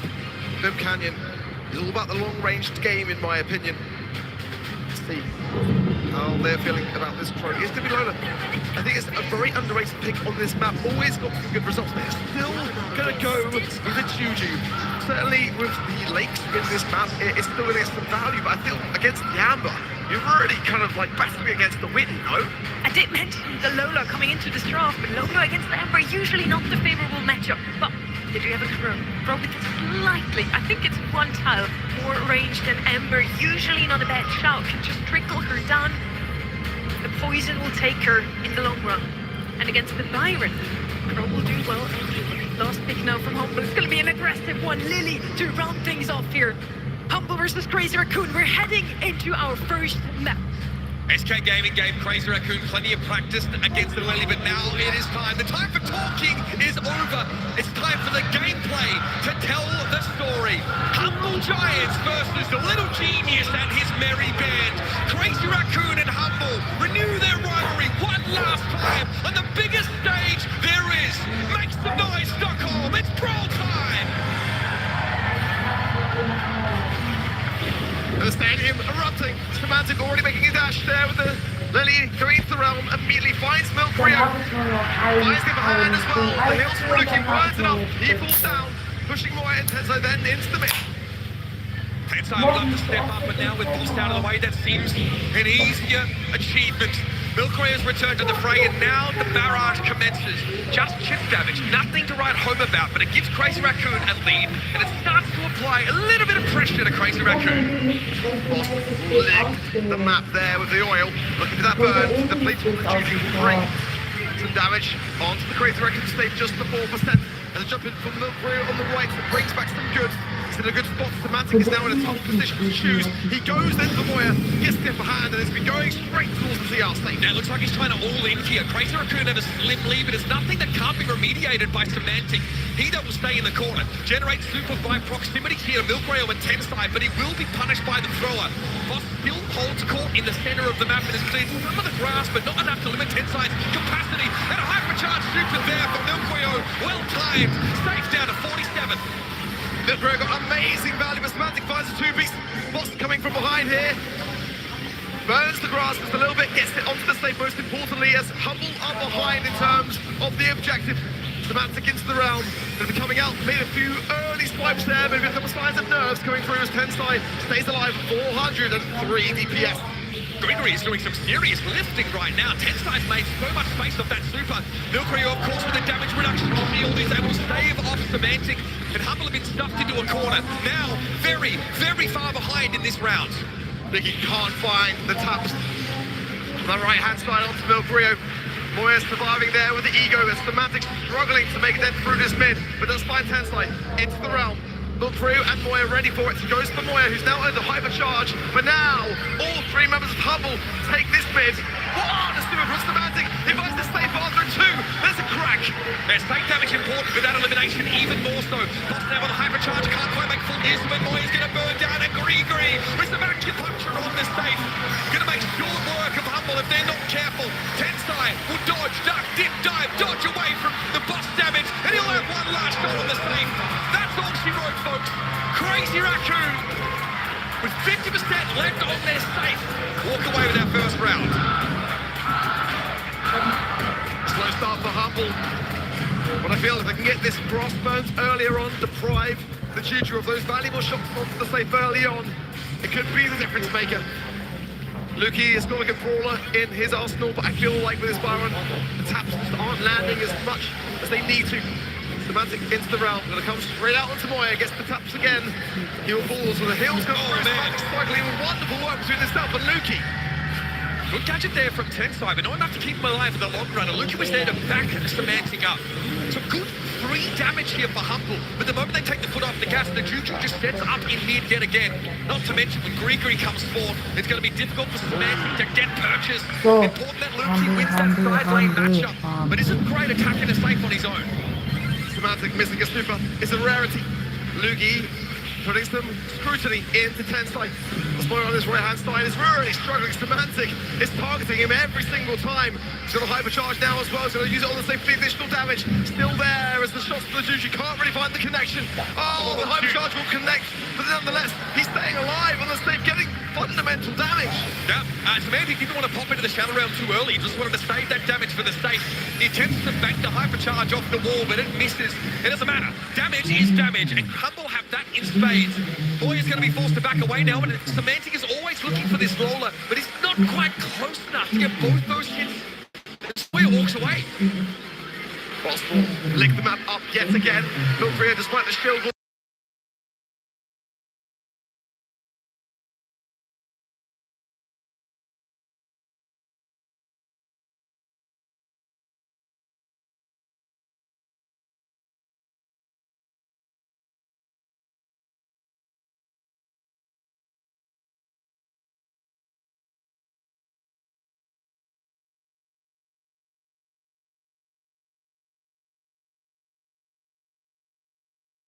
And look, he needs help. So, He couldn't juggle his time between Milfrio and the Grigri. Had to make a choice. The Massive will fall there as well. I think wasted a hypercharge in the process.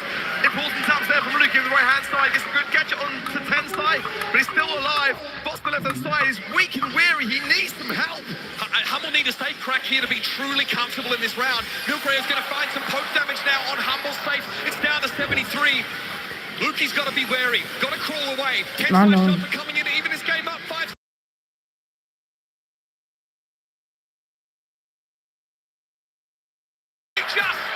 GG game. Hangs in the balance. Humble breathe a sigh of relief to get away with that one. Saved by 2%. Reminds me of the match earlier today between Humble and Revenant. That first set came down to a second. They breathe a sigh of relief, but this set is far from over. Semantic just beelining this right-hand side. Runs straight into Moya. And he goes down himself with the help of Milfrio. Boss there, still in the middle. We'll know now where he is. And Scott Super, most importantly, burn that map down and make sure that you cannot get early value. Boss here doing well to avoid these shots from Tensai, who's not really living his best life, being unable to play in the bushes for the time being. Still pressuring back this Amber. Semantic dives, looking for Moya on his emergence. Will find the Lola and get the better of her as well. Now for some damage. Semantic, these forays forward have been good for 6 to 20% of that safe health. Boss doing a lot of work in this early moment. It is just a narrow lead so far for Humble. Semantic looking to go again on the aggressive. He is so dangerous, but now Moya has the ego. Used again the gadget for the additional healing. There will be something for helping hand, but I think Semantic now looking again for Moya. Staying a little bit sneaky, but found out now. Now Milfrio can land the taps he needs. Semantic was cracking the shield gadget from Milfrio there. Knew that he actually didn't want to fight the Crow when he popped down the Shadow Realm. So Milfrio's free there to take a trade. It's him for Luki. Semantic back off free spawn, but Tensai's in a position to get some free damage. This game hangs in the balance. 4% Humble. Luki need to get active to regain control of mid. Yeah, Boss chose to go on the aggressive with his super early on rather than spurn the bush. That Choo-Choo gets some free damage. Boss on 52 HP, helping hand there from Luki, keeps him alive. He's going to burn. Semantic in the realm, Milfrio comes out on top, and Humble now will reclaim this mid. Insane moment there from Luki. Boss, by all accounts, should have been dead to rights there. But the Byron healing kept him standing enough to win out the exchange, and now Humble are on the front foot once more. Hypercharge super explodes, a little bit of damage onto the safe, but more importantly, Milfrio's scalp is taken. Tensai step forward, Luki needs to dodge these shots, and he'll be happy with a 1-for-1. Everything coming up Humble now. 25 seconds left in the round. A safe crack finally achieved, but Semantic needs to double back and defend. Milfrio finds Boss on the right-hand side and is on the safe, getting damage. Now his teammates join that mid. Tensai down behind the charge. A massive burn from Boss to respond against it. 75% the safe is cracked. Still already need one more. They're going to get there. That's going to be the one to steal it, surely. Crazy Raccoon will take the first set. Humble are immediately GG. No matter how fast Humble run, Crazy Raccoon is always coming up in that rear view mirror. A monkey that cannot shake off their back. A ghost that haunts them every time they try and reach for the title. This time, in this match, they start off with a front foot. No need to reverse sweep Humble this time around. Crazy Raccoon emerged victorious on Heist. I think for me, the difference maker really was the Choo-Choo of Tensai. You can see there the damage to the safe.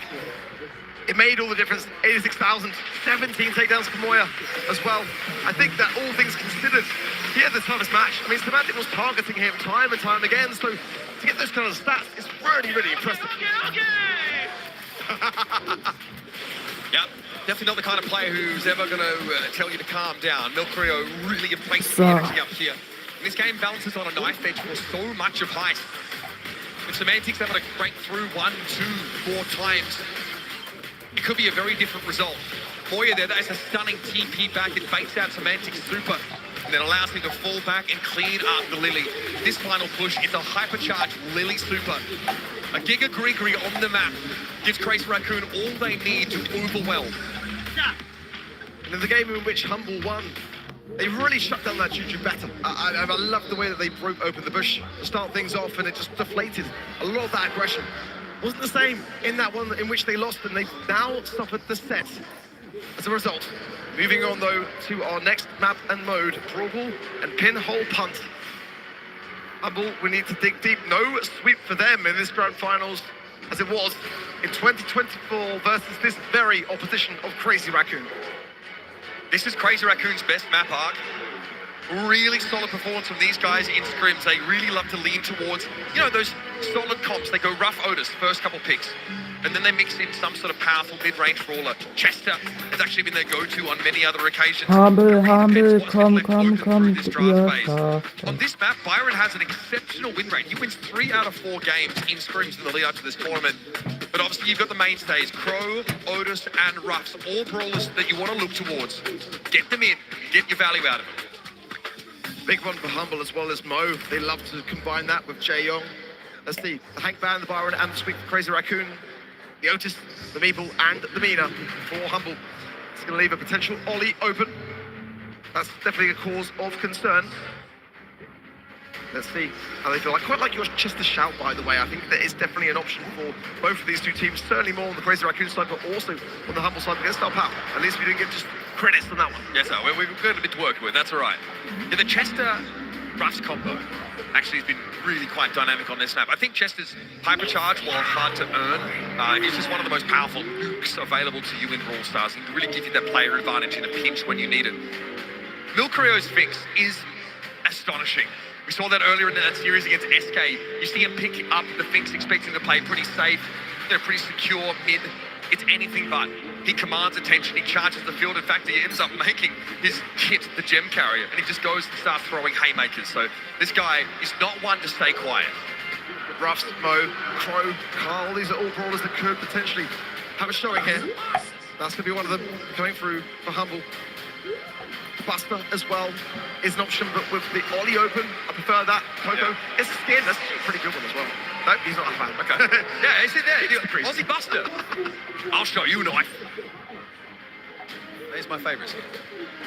We can enjoy ourselves on the desk for Humble. They are very much locked in that regard. It's going to be the Ruffs. I think it's a good pairing. The Crows are going to be much more viable with the help of those supply drops. They are lacking some DPS. Concerning things so far. That third and final pick needs to be a solid one. It could well be that Mo. That's not the most desirable of things. It's good to leave it until the end, really. It's it's a very common boss pickup, right? It's also often finds its way into reply totems, drafts. A lot of EMEA teams have really been leaning on that. It's not the kind of map where you can like throw a curveball. Ali can be brought in here. Pinhole Punt obviously has pushes dominant around the center concentrically. So there are opportunities here just to sort of leap upon your opponents. Something maybe a bit safer. Jae-Yong here comes out. Not the best map for him, although he's very commonly picked on Pinhole Punt. Only a 35% win rate out of 20 scrim games. The Draco, okay. This one's a little bit wild for me. I love to see this. Shove up, get space. Can really make use of that fixed super. Crazy Raccoon want that map control, that flexibility. Now I'm nervous because Humble again haven't got the best DPS so far. They need a direct counter for this Draco, in my opinion. Countering Draco? Are you going to play BB? It's going to be very, very tough. They might have to deviate away from the plan here, honestly. Mo, want to be a bad shout. Chester, yeah, going to come through. It's not a bad shout. Lukey is very, very accomplished with this brawler. This Crazy Raccoon draft, I really do quite like it. It's got a great amount of variety. Humble could be in trouble. They don't have anything to stop this Draco, really, at all. That's my biggest concern. Milkray also is going to be able to be, or Tensai rather, topped up, and healed, of course, by that Jaehyung. Humble's is fine. Because Chester really gets going, we see some big supers. This could certainly be a game that Humble take away. It's going to be semantic on Chester duty. Here goes our second set of this grand final. It's time for pinhole punt. Brawl ball is our arena. And Humble are trailing a set. Tensai low, left-hand side, nice gadget, back to the fixture, will keep him in the mix. 664 HP. Boss still trying to find these consecutive shots. There's one onto Milkray that will be very valuable. As Lukey stays firm here, the momentum is the gadget, should be enough, and a great break, just in the nick of time. A 26-second goal for Humble. I don't know what Moya is doing. He's trying to zone one of these Humble players out of the back of the map. I think it's semantic. He's just sort of standing there in the bush, making half of the Chester to get in, but the rest of Humble's team comp does really well against Crazy Raccoon. Without the Draco, you just don't have enough damage. Here's the dive, not a bad one, and of course the Hypercharge sees the knives pierce and return. So it does at least enable a one-for-one exchange. Now that Fink Super drop down will allow Moya to safely move into the middle of the map, but man, he's getting peppered down instantly. This is much better from Humble. I love that from Boss. A great tap and it's for his team forwards. Now Lukey picks up the supply drop. That will make him much more dangerous. Milkray on the left, struggling a little bit more, trying to push through this mid. He's certainly going to get scrutinized more. Estebantic gets a lovely stun. Now it's Milkray in a 1 versus 3. Weekend Warrior gets some value, but Lukey stays alive potentially for the pass through. Humble and map control. They have plenty of damage. Our concerns from draft have been alleviated. Gadget here now from Ruff that's going to, again, clear the area around the ball. Allow for Lukey to heal himself back up. He came up second best at the couple of salvos from Milkrayo's Jaehyung on the left. Of course, on for Milkrayo, a burst of speed and attempting to throw out some damage, but here we go. Hypercharge Super comes on in. Semantic to make good use of that. Moya also licking his wounds after that supply drop connected, and Lukey is still alive, still standing. Here come Humble. Semantic heard his Hypercharge, but doesn't need to use it. Clean as a whistle there in that first game of Brawl Ball. The Humble have had a very good mental reset. And this Ruff's Hypercharge in the hands of a Chester. It's arguably in the top 5 for me of the strongest Hypercharges in the game. Draco's up there, no doubt about it, but it takes a while to earn it. Now, different story. PR have a much better start now. Pushing him back, Semantic will fall on that right-hand side, leaving just Lukey and Boss to defend. Lukey gets the ball, puts it to the side here, but Tensai will bring it straight back forward. Now Lukey gives up his life just to make sure Semantic can still be relevant defending this push. And you see how good that Ruff gadget is, buys so much time. Lukey's able to get into the game. Humble are back to full strength now. When this Draco Super wenn der nur über den anschauen. short range, he's going to go for it though. Going to throw himself at those goals. Boss optionally opens up the map and simply has to walk away. Nein. Yeah, no choice. You can't really feed over more to your opposition. He knows there's nothing that he can do there. Has to come forward. They are still continuing this assault. Hypercharge drop down from Boss will get rid of all those boxes. A really nice position for him. Humble have got time on their side so they can defend this. And down goes Moya. That's a great opportunity for them to recollect, get Tensai as well. It's trickling down from this poison. And slowly the map is starting to be opened up by these supply drops that Boss is throwing in. This favours Humble. They've got a better comp against this Draco if they can keep him at arm's length. Moya constantly ticking down, and this is not the optimal. Oh, wait! Okay, the poison ticking got him. That could have been dangerous. Last stand gave him a chance to stand and have a crack at goal. Humble will move into reinforce. Really enjoying the pitch between Boss and Lukey. Working together so harmoniously. But down goes Semantic immediately. This Draco is dangerous. These kills from the Jaehyung are keeping Moya so much more in the mix. Boss shuts it down now, finally. Lukey can't really close this gap. He's got to heal up first. Milkray with the speed, trying to get Tensai into a position where he makes something of this ball. The time warp as well allows for a much easier juking scenario on this left-hand side. But again, still protected by Semantic, which is nice and healthy. Okay, Moya's going to charge his way through. Nobody can stop this Draco. He is unstoppable. And a cheeky stop through from Moya. Evens up Brawl Ball. A great response. Oh nee. To tread very cautiously now. It's a must-win game, in my opinion. You're against the clock in the grand finals. You need to even the scoreline. If Crazy Raccoon get this set, It's going to put a lot of pressure on this next draft. Moyer again, not able to get to grips with Boss before he's taken down. There's a whole map for Boss to break open all over again. That's something that just takes time. The poke damage is good though. Fix out of the game, neutralized very early. Moyer now with a super. No chance to even make use of the gadget. Now hypercharge on the horizon for Boss. Semantic's in a fantastic spot here. He's got the slow as well. That radius now going to be working to his advantage. Nice steps into Moyer. Semantic in a great spot, but Milkbrew is still healthy. Tensai healing up now. Milkbrew is going to be there to helping hand this defense. Luki has to jump. He can time it well. Get the minute down. Milkbrew falls here as well. Semantic stays alive. The hypercharge that Chester. It's going to be brutal, but he gets fallen down to Tensai. Still, Humble were in a decent position, so it's just a loss of tempo for them, nothing more. Remember that Chester hypercharge can blow up some of this map. Luki's taking care of it as well. Moyer a little bit low. Thinking about the gadget, but no reason to make use of it there. Ball now in Humble's court. That's the hypercharge from Semantic. Gives Tensai nowhere to go. Caught with a rock and a poisonous place as Luki finishes him with the knives. Luki saves his super displays in the hypercharge. An interesting decision. I actually don't mind it. Moyer is still so dangerous on this Draco. The last stand there will keep him alive just for a little bit of time. Tensai can't really do much here on his own. Peppered by Boss and Luki. Tensai also poison trickle over time down to 386 HP. As now Humble prepare a push. They're being so methodical about this. Humble so careful. As soon as Milbury pops a Wicked Warrior, Luki jumps away to safety instead. Now knows he's going to have to pop his shield. He needs to stand in front. He doesn't last long, I'll tell you that much. Boss also not long for this world. Semantic, does he have the damage to stop this? What a clear, but it's not going to buy him enough time. Warrior drops the ball, and Luki is back on deck. Alter, das war gut. Will go down, and Humble are back in the game. Unreal from Humble. They've got to turn that defense into a valiant offense. Luki has got the hypercharge, and if he can time this right to get maximum value, the Wicked Warrior Milbury might see his demise. He jumps away. He now has to earn it back. Tensai falls so quickly. Humble's got to hold on. I feel like with this comp, they do have the advantage in overtime. Yeah, they want this overtime. They've been trying to break the map up all game, and now it's going to happen for them. Boss with a hypercharge super. Everybody with one in their hands on Humble's side, but here comes Moyer. He is burning them to the ground. Outranged though by Luki as he is. Humble need to fight. Ball cleared. Cross to the right. Semantic with the invulnerability is going to be able to get it out of the way, but this is not enough. Not remotely enough from Humble. Crazy Raccoon. Yeah. Fate beckons them No. to the podium. And they'll take their second set.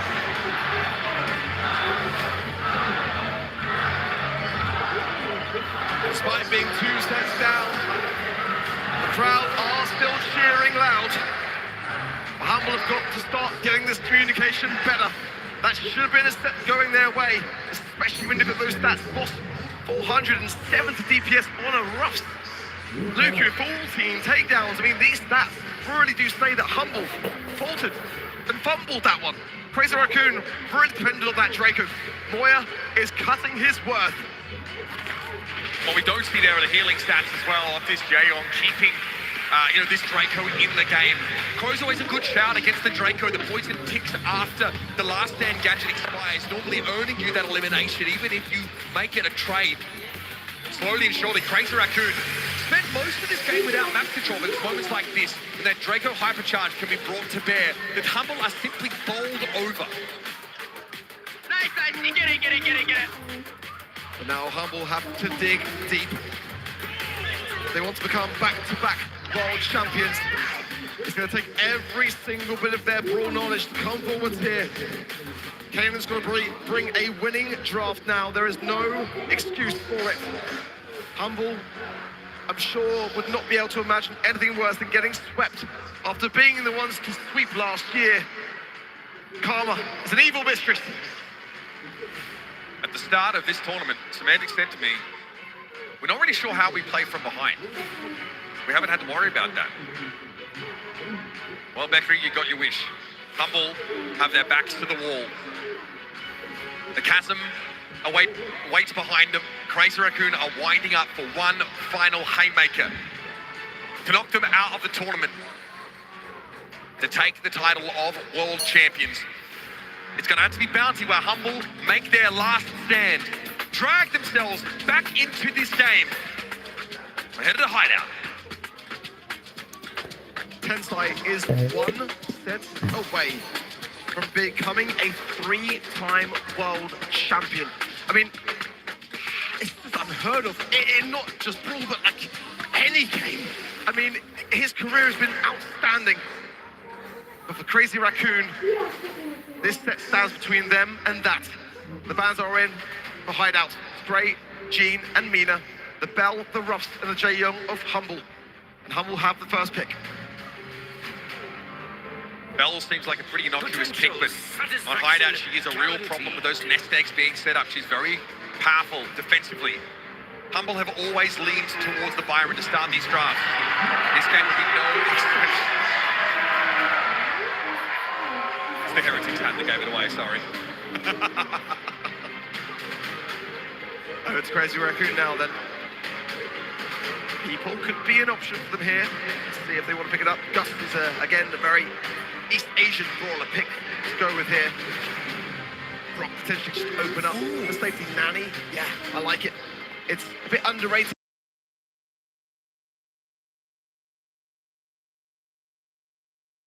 He loves to go for that last pick nanny when he feels like there are going to be sharpshooters on the menu.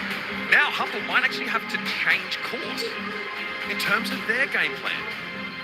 You can obviously try and stay in the sharpshooter lane. Brock's obviously available. Gray's banned out, so forget about that. RT somehow is still unpicked, which for Crazy Raccoon is kind of absurd. I had to double take there. But perhaps you need to run it up on these guys. Perhaps you need to go on the offense. Charlie is going to be the pick for boss, and Ollie comes out. Humble will not sit back, play long range, and go silently into that night. They're going to bring the Ollie in, signaling a desire to go all in. You're absolutely spot on, though. Crazy Raccoon have read this draft like a book. This is a Humble draft for them. They're taking away what Humble are most comfortable with and putting them in a position of weakness straight off the bat. Humble are going to have to play differently. They cannot just do what they love to do now. People, yeah, it's going to come in with Crazy Raccoon. So good here. It's going to be so tough to play against this. There's no wall break for Humble. I mean, Tensai can play up inside those bushes. And that equal super is going to be really frustrating, allowing him to cut the range and have a legitimately unfair scenario against Humble. It's now or never, Humble. Semantic at the helm. This team came together on a whim last year, and nobody expected anything from them. Now, they expect the world. They expect excellence. They expect a world champion. A Crazy Raccoon are having none of it. Tensai gets a blue star, but it's going to be punished with a hypnotize off the back. What a stun, though. That is brutal. Luki could be able to drag himself away, but Humble are down by 1 star after that exchange. Oh, an overextension there from Boss also on the left-hand side, and Tensai will pick it up. Luki now with the blue star. The Crazy Raccoon have the lead by 3. Semantic just lurking in the bush, waiting for some CR to overextend, but they're going to have to push forwards even more here. He's earned the super as well now. It's going to come in quite handy, but Milky will have the knockback too. And there it is. Got enough spread against the wall and pushing forwards. With the damage. Luke gets the cocoon off as well. And the blue star now with Humble. 7-star lead.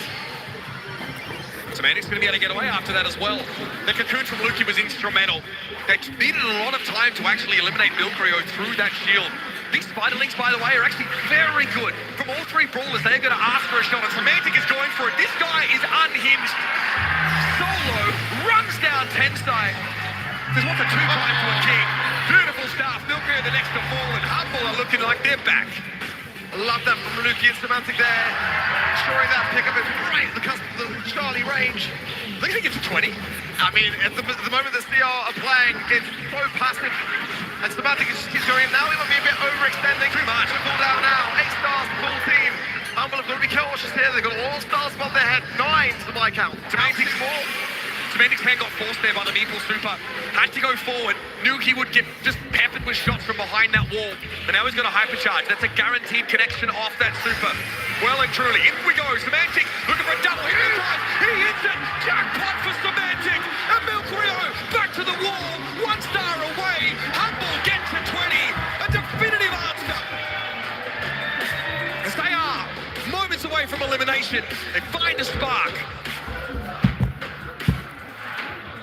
Fantastic competition. The question now is, how will Crazy Raccoon approach this game? I love how Humble did that. It's again not the strategy which I'm sure they were looking to implement. But they're adapting on the fly. Again, boxed overextending that left-hand side. 10 side going to be low, but no one there to contest it. And already, Moyes got the pick. Manny's healthy enough here to take this, as is Lukey. So. He might be intended for the Byron boss. Has to have that gadget to stay alive. Great footwork though, dodging from Moya. This guy, with the mechanics, taking space. Moya's going to be forced back. No respect for boss, but Lukey might have flown too close to the start. Yeah, tough there for Boss. Couldn't really have reacted much faster, but may have was preempted. Semantic does find the hypnosis connection with Moya. He'll fall. It's going to be a trade down though. CR are still in the lead with 3 stars and the blue, and another peep coming in. I'm looking at Captain Semantic to be the difference maker now. Coming off spawn with that super available. He can simply look to try and find 10 side, but he needs a 3-star player. Would have to go after Milcreo and Sorry, more. wegen den Even the Milcreo goes down. was gerührt hab, sorry. This is quite the conundrum for Humble. Really doing his best with these kills from push forward. Just quite difficult into that nanny pick. Now low again, could be forced out to use a gadget. Peep coming in, he's can't break this left-hand side. Samantha going forwards though, Milcreo is low. They'll find him. Blue Star still with Crazy Raccoon now. Like a result, the Cocoon goes down immediately. Humble have got the lead. A massive kill from Boss. Straight back to spawn. And the mid looks so easy. Semantic simply wanders up in the direction of Crazy Raccoon and does the thing. Great Cocoon from Lukey. Now Tensai tries to get forward, looking for an opening, but that Meeple Super gets used pretty deep on the map, but can't be effective here. Here we go, once more, Semantic steps up, he needs that healing from Boston, it's not enough to keep him alive! Humble might have thrown this away! Tensai trying to get a little bit of space for Crazy Raccoon to a 2-star lead, and there's no way for Humble to regain it! Teetering on the edge, again are Humble! It's Crazy Raccoon, stamped their authority on the round! What a rage quit gadget there from the Meeple. Semantic was not ready for it. That should have been a set, I feel, for Humble, and they might end up kicking themselves for it. CR now. Just need one more game. Tensai will be a 3-time world champion. There's echoes of 2021 for 2022. From Tensai in the spotlight with the trophy in hand. To return to that spot, I'm sure, means the world to the little genius. Now Crazy Raccoon just have to close this case. Humble, though, stand in their way and had a very decisive first round here on Hideout. They can't afford to take any undue risks. Semantic, though, still needs to be the aggressor. Still has to come forward. Oh, that damage coming the way of Moy is going to force him back. Yeah, Semantic hasn't gone the aggressive, but it's a really tough balance to find, depending upon these Byron hills. And again, this Meeple gadget, which is devastating. Good taps again from Tensai to earn the super. And now Humble can't use that wall. Just the blue star for now. Lukey again taking a lot of shots here. Kooky Bobber as well, replying in chord. Boss still needs to heal up. Semantic might be able to time this and get something back to spawn, but it's such a tight position for Humble to play from. It's the Meeple gadget that Semantic has to look out for. Tensai can knock him back and prevent him from getting close enough to find a big hypnotize. This is not a hypercharged super from the Ollie. Semantic has to be picture perfect in these next few moments. Humble need to find their way back into the map, but right now they are being boxed in. The trash compactor begins to crush. Return to sender on the boss, doesn't bother him. Moy is starting to tick low. That's the opening for Humble. Now they can get that map control they've been sorely needing. The one run step, and Humble are done for. They can't overextend now. They're just going to buy down the clock and hope for the best. Ensure a kill towards the end. As we approach the 15-second mark, CR are going to push. It can't be over here. It just can't. Humble now to stand and fight for the right to continue to compete. For the World Championship, 9 seconds left. Milcreo starting to pinch on the right-hand side. He pops his super Tensai, looking at Semantic. He's looking like a tasty morsel. In he goes. Able to get away as well with his super. But not to Ja, nein! Nein! Nein! Crazy Raccoon hat gewonnen. Oh, scheiße. Scheiße. Herzlichen Glückwunsch. Crazy Wagon. Herzlichen Glückwunsch.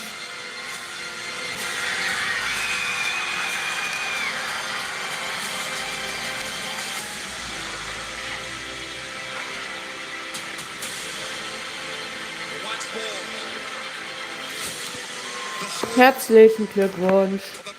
Esports Arena will echo with the chant. Craig Raccoon. East Asia has returned to put their mark on the game, on the scene, put their mark on the sport. And now it's their name into history once Aber Mann, more. ihr habt wirklich gut gespielt. Crowned King of Brawl! GG.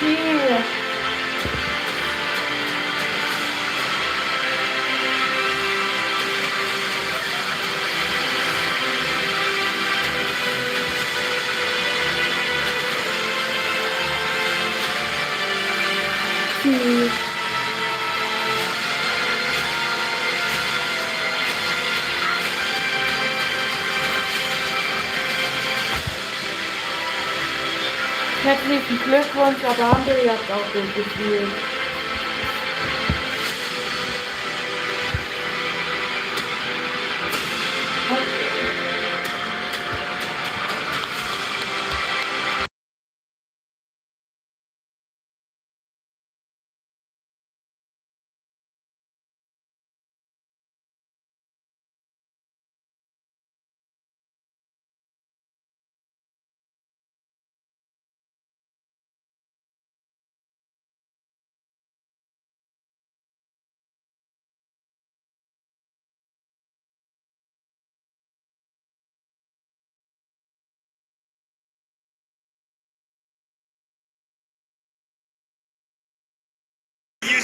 Herzlichen Glückwunsch. Seriously, right now I don't feel like I have won yet, but I'm super happy. I'm going to come over here to Milcrio. How does that feel, holding that cup in your hands right now? リピオさん、タイトル持ってってどんな気持ちですか？いやもう初めてでもう嬉しい以外の言葉が出ないです。 It's my first time, so I'm so happy I have no words to say. Lawyer, one thing is for certain, here at DreamHack Stockholm and at home, the fans have been cheering you on every single day. Is there anything that you would like to say to your fans as champions? こちらですごいファンが応援してくれてて、すごいなんか捧げてくれたと思うんですけど、ファンに対して何か言いたいことありますか？本当に応援ありがとうございます。 Thank you for supporting us. An absolutely phenomenal run and deserving champions. So gentlemen, I'm going to get you to lift that one more time. However, firstly, Milcrio, you are the MVP of the 2025 Brawl Stars World Finals! Okay, gentlemen, I'm going to get you to lift that trophy one more time, solidify your legacy into the Brawl Stars Esports history books, okay? Are you ready? Ladies and gentlemen, DreamHack Stockholm, make some noise for your 2025 Brawl Stars World Champions, Crazy Raccoon!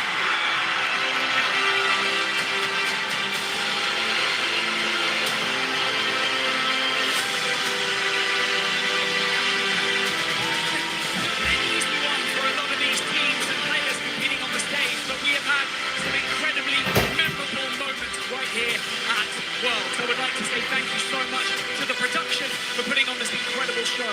Thank you so much to the talent for being stellar as always. And thank you to the players for competing so fiercely. But most of all, thank you so much to the fans for supporting your favourite teams and your favourite players year in, year out. As for 2026, we will see you at the Brawl Cup, the last chance qualifier, and of course the World Finals. And at the end of January, we will have our Championship Challenge once again. And so finally, as Semantic would say, Auf Wiedersehen. And in the words of Tensai, Matane. Good night!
Lasst ein Like, kostenlos Abo da. Bis dann. Ciao.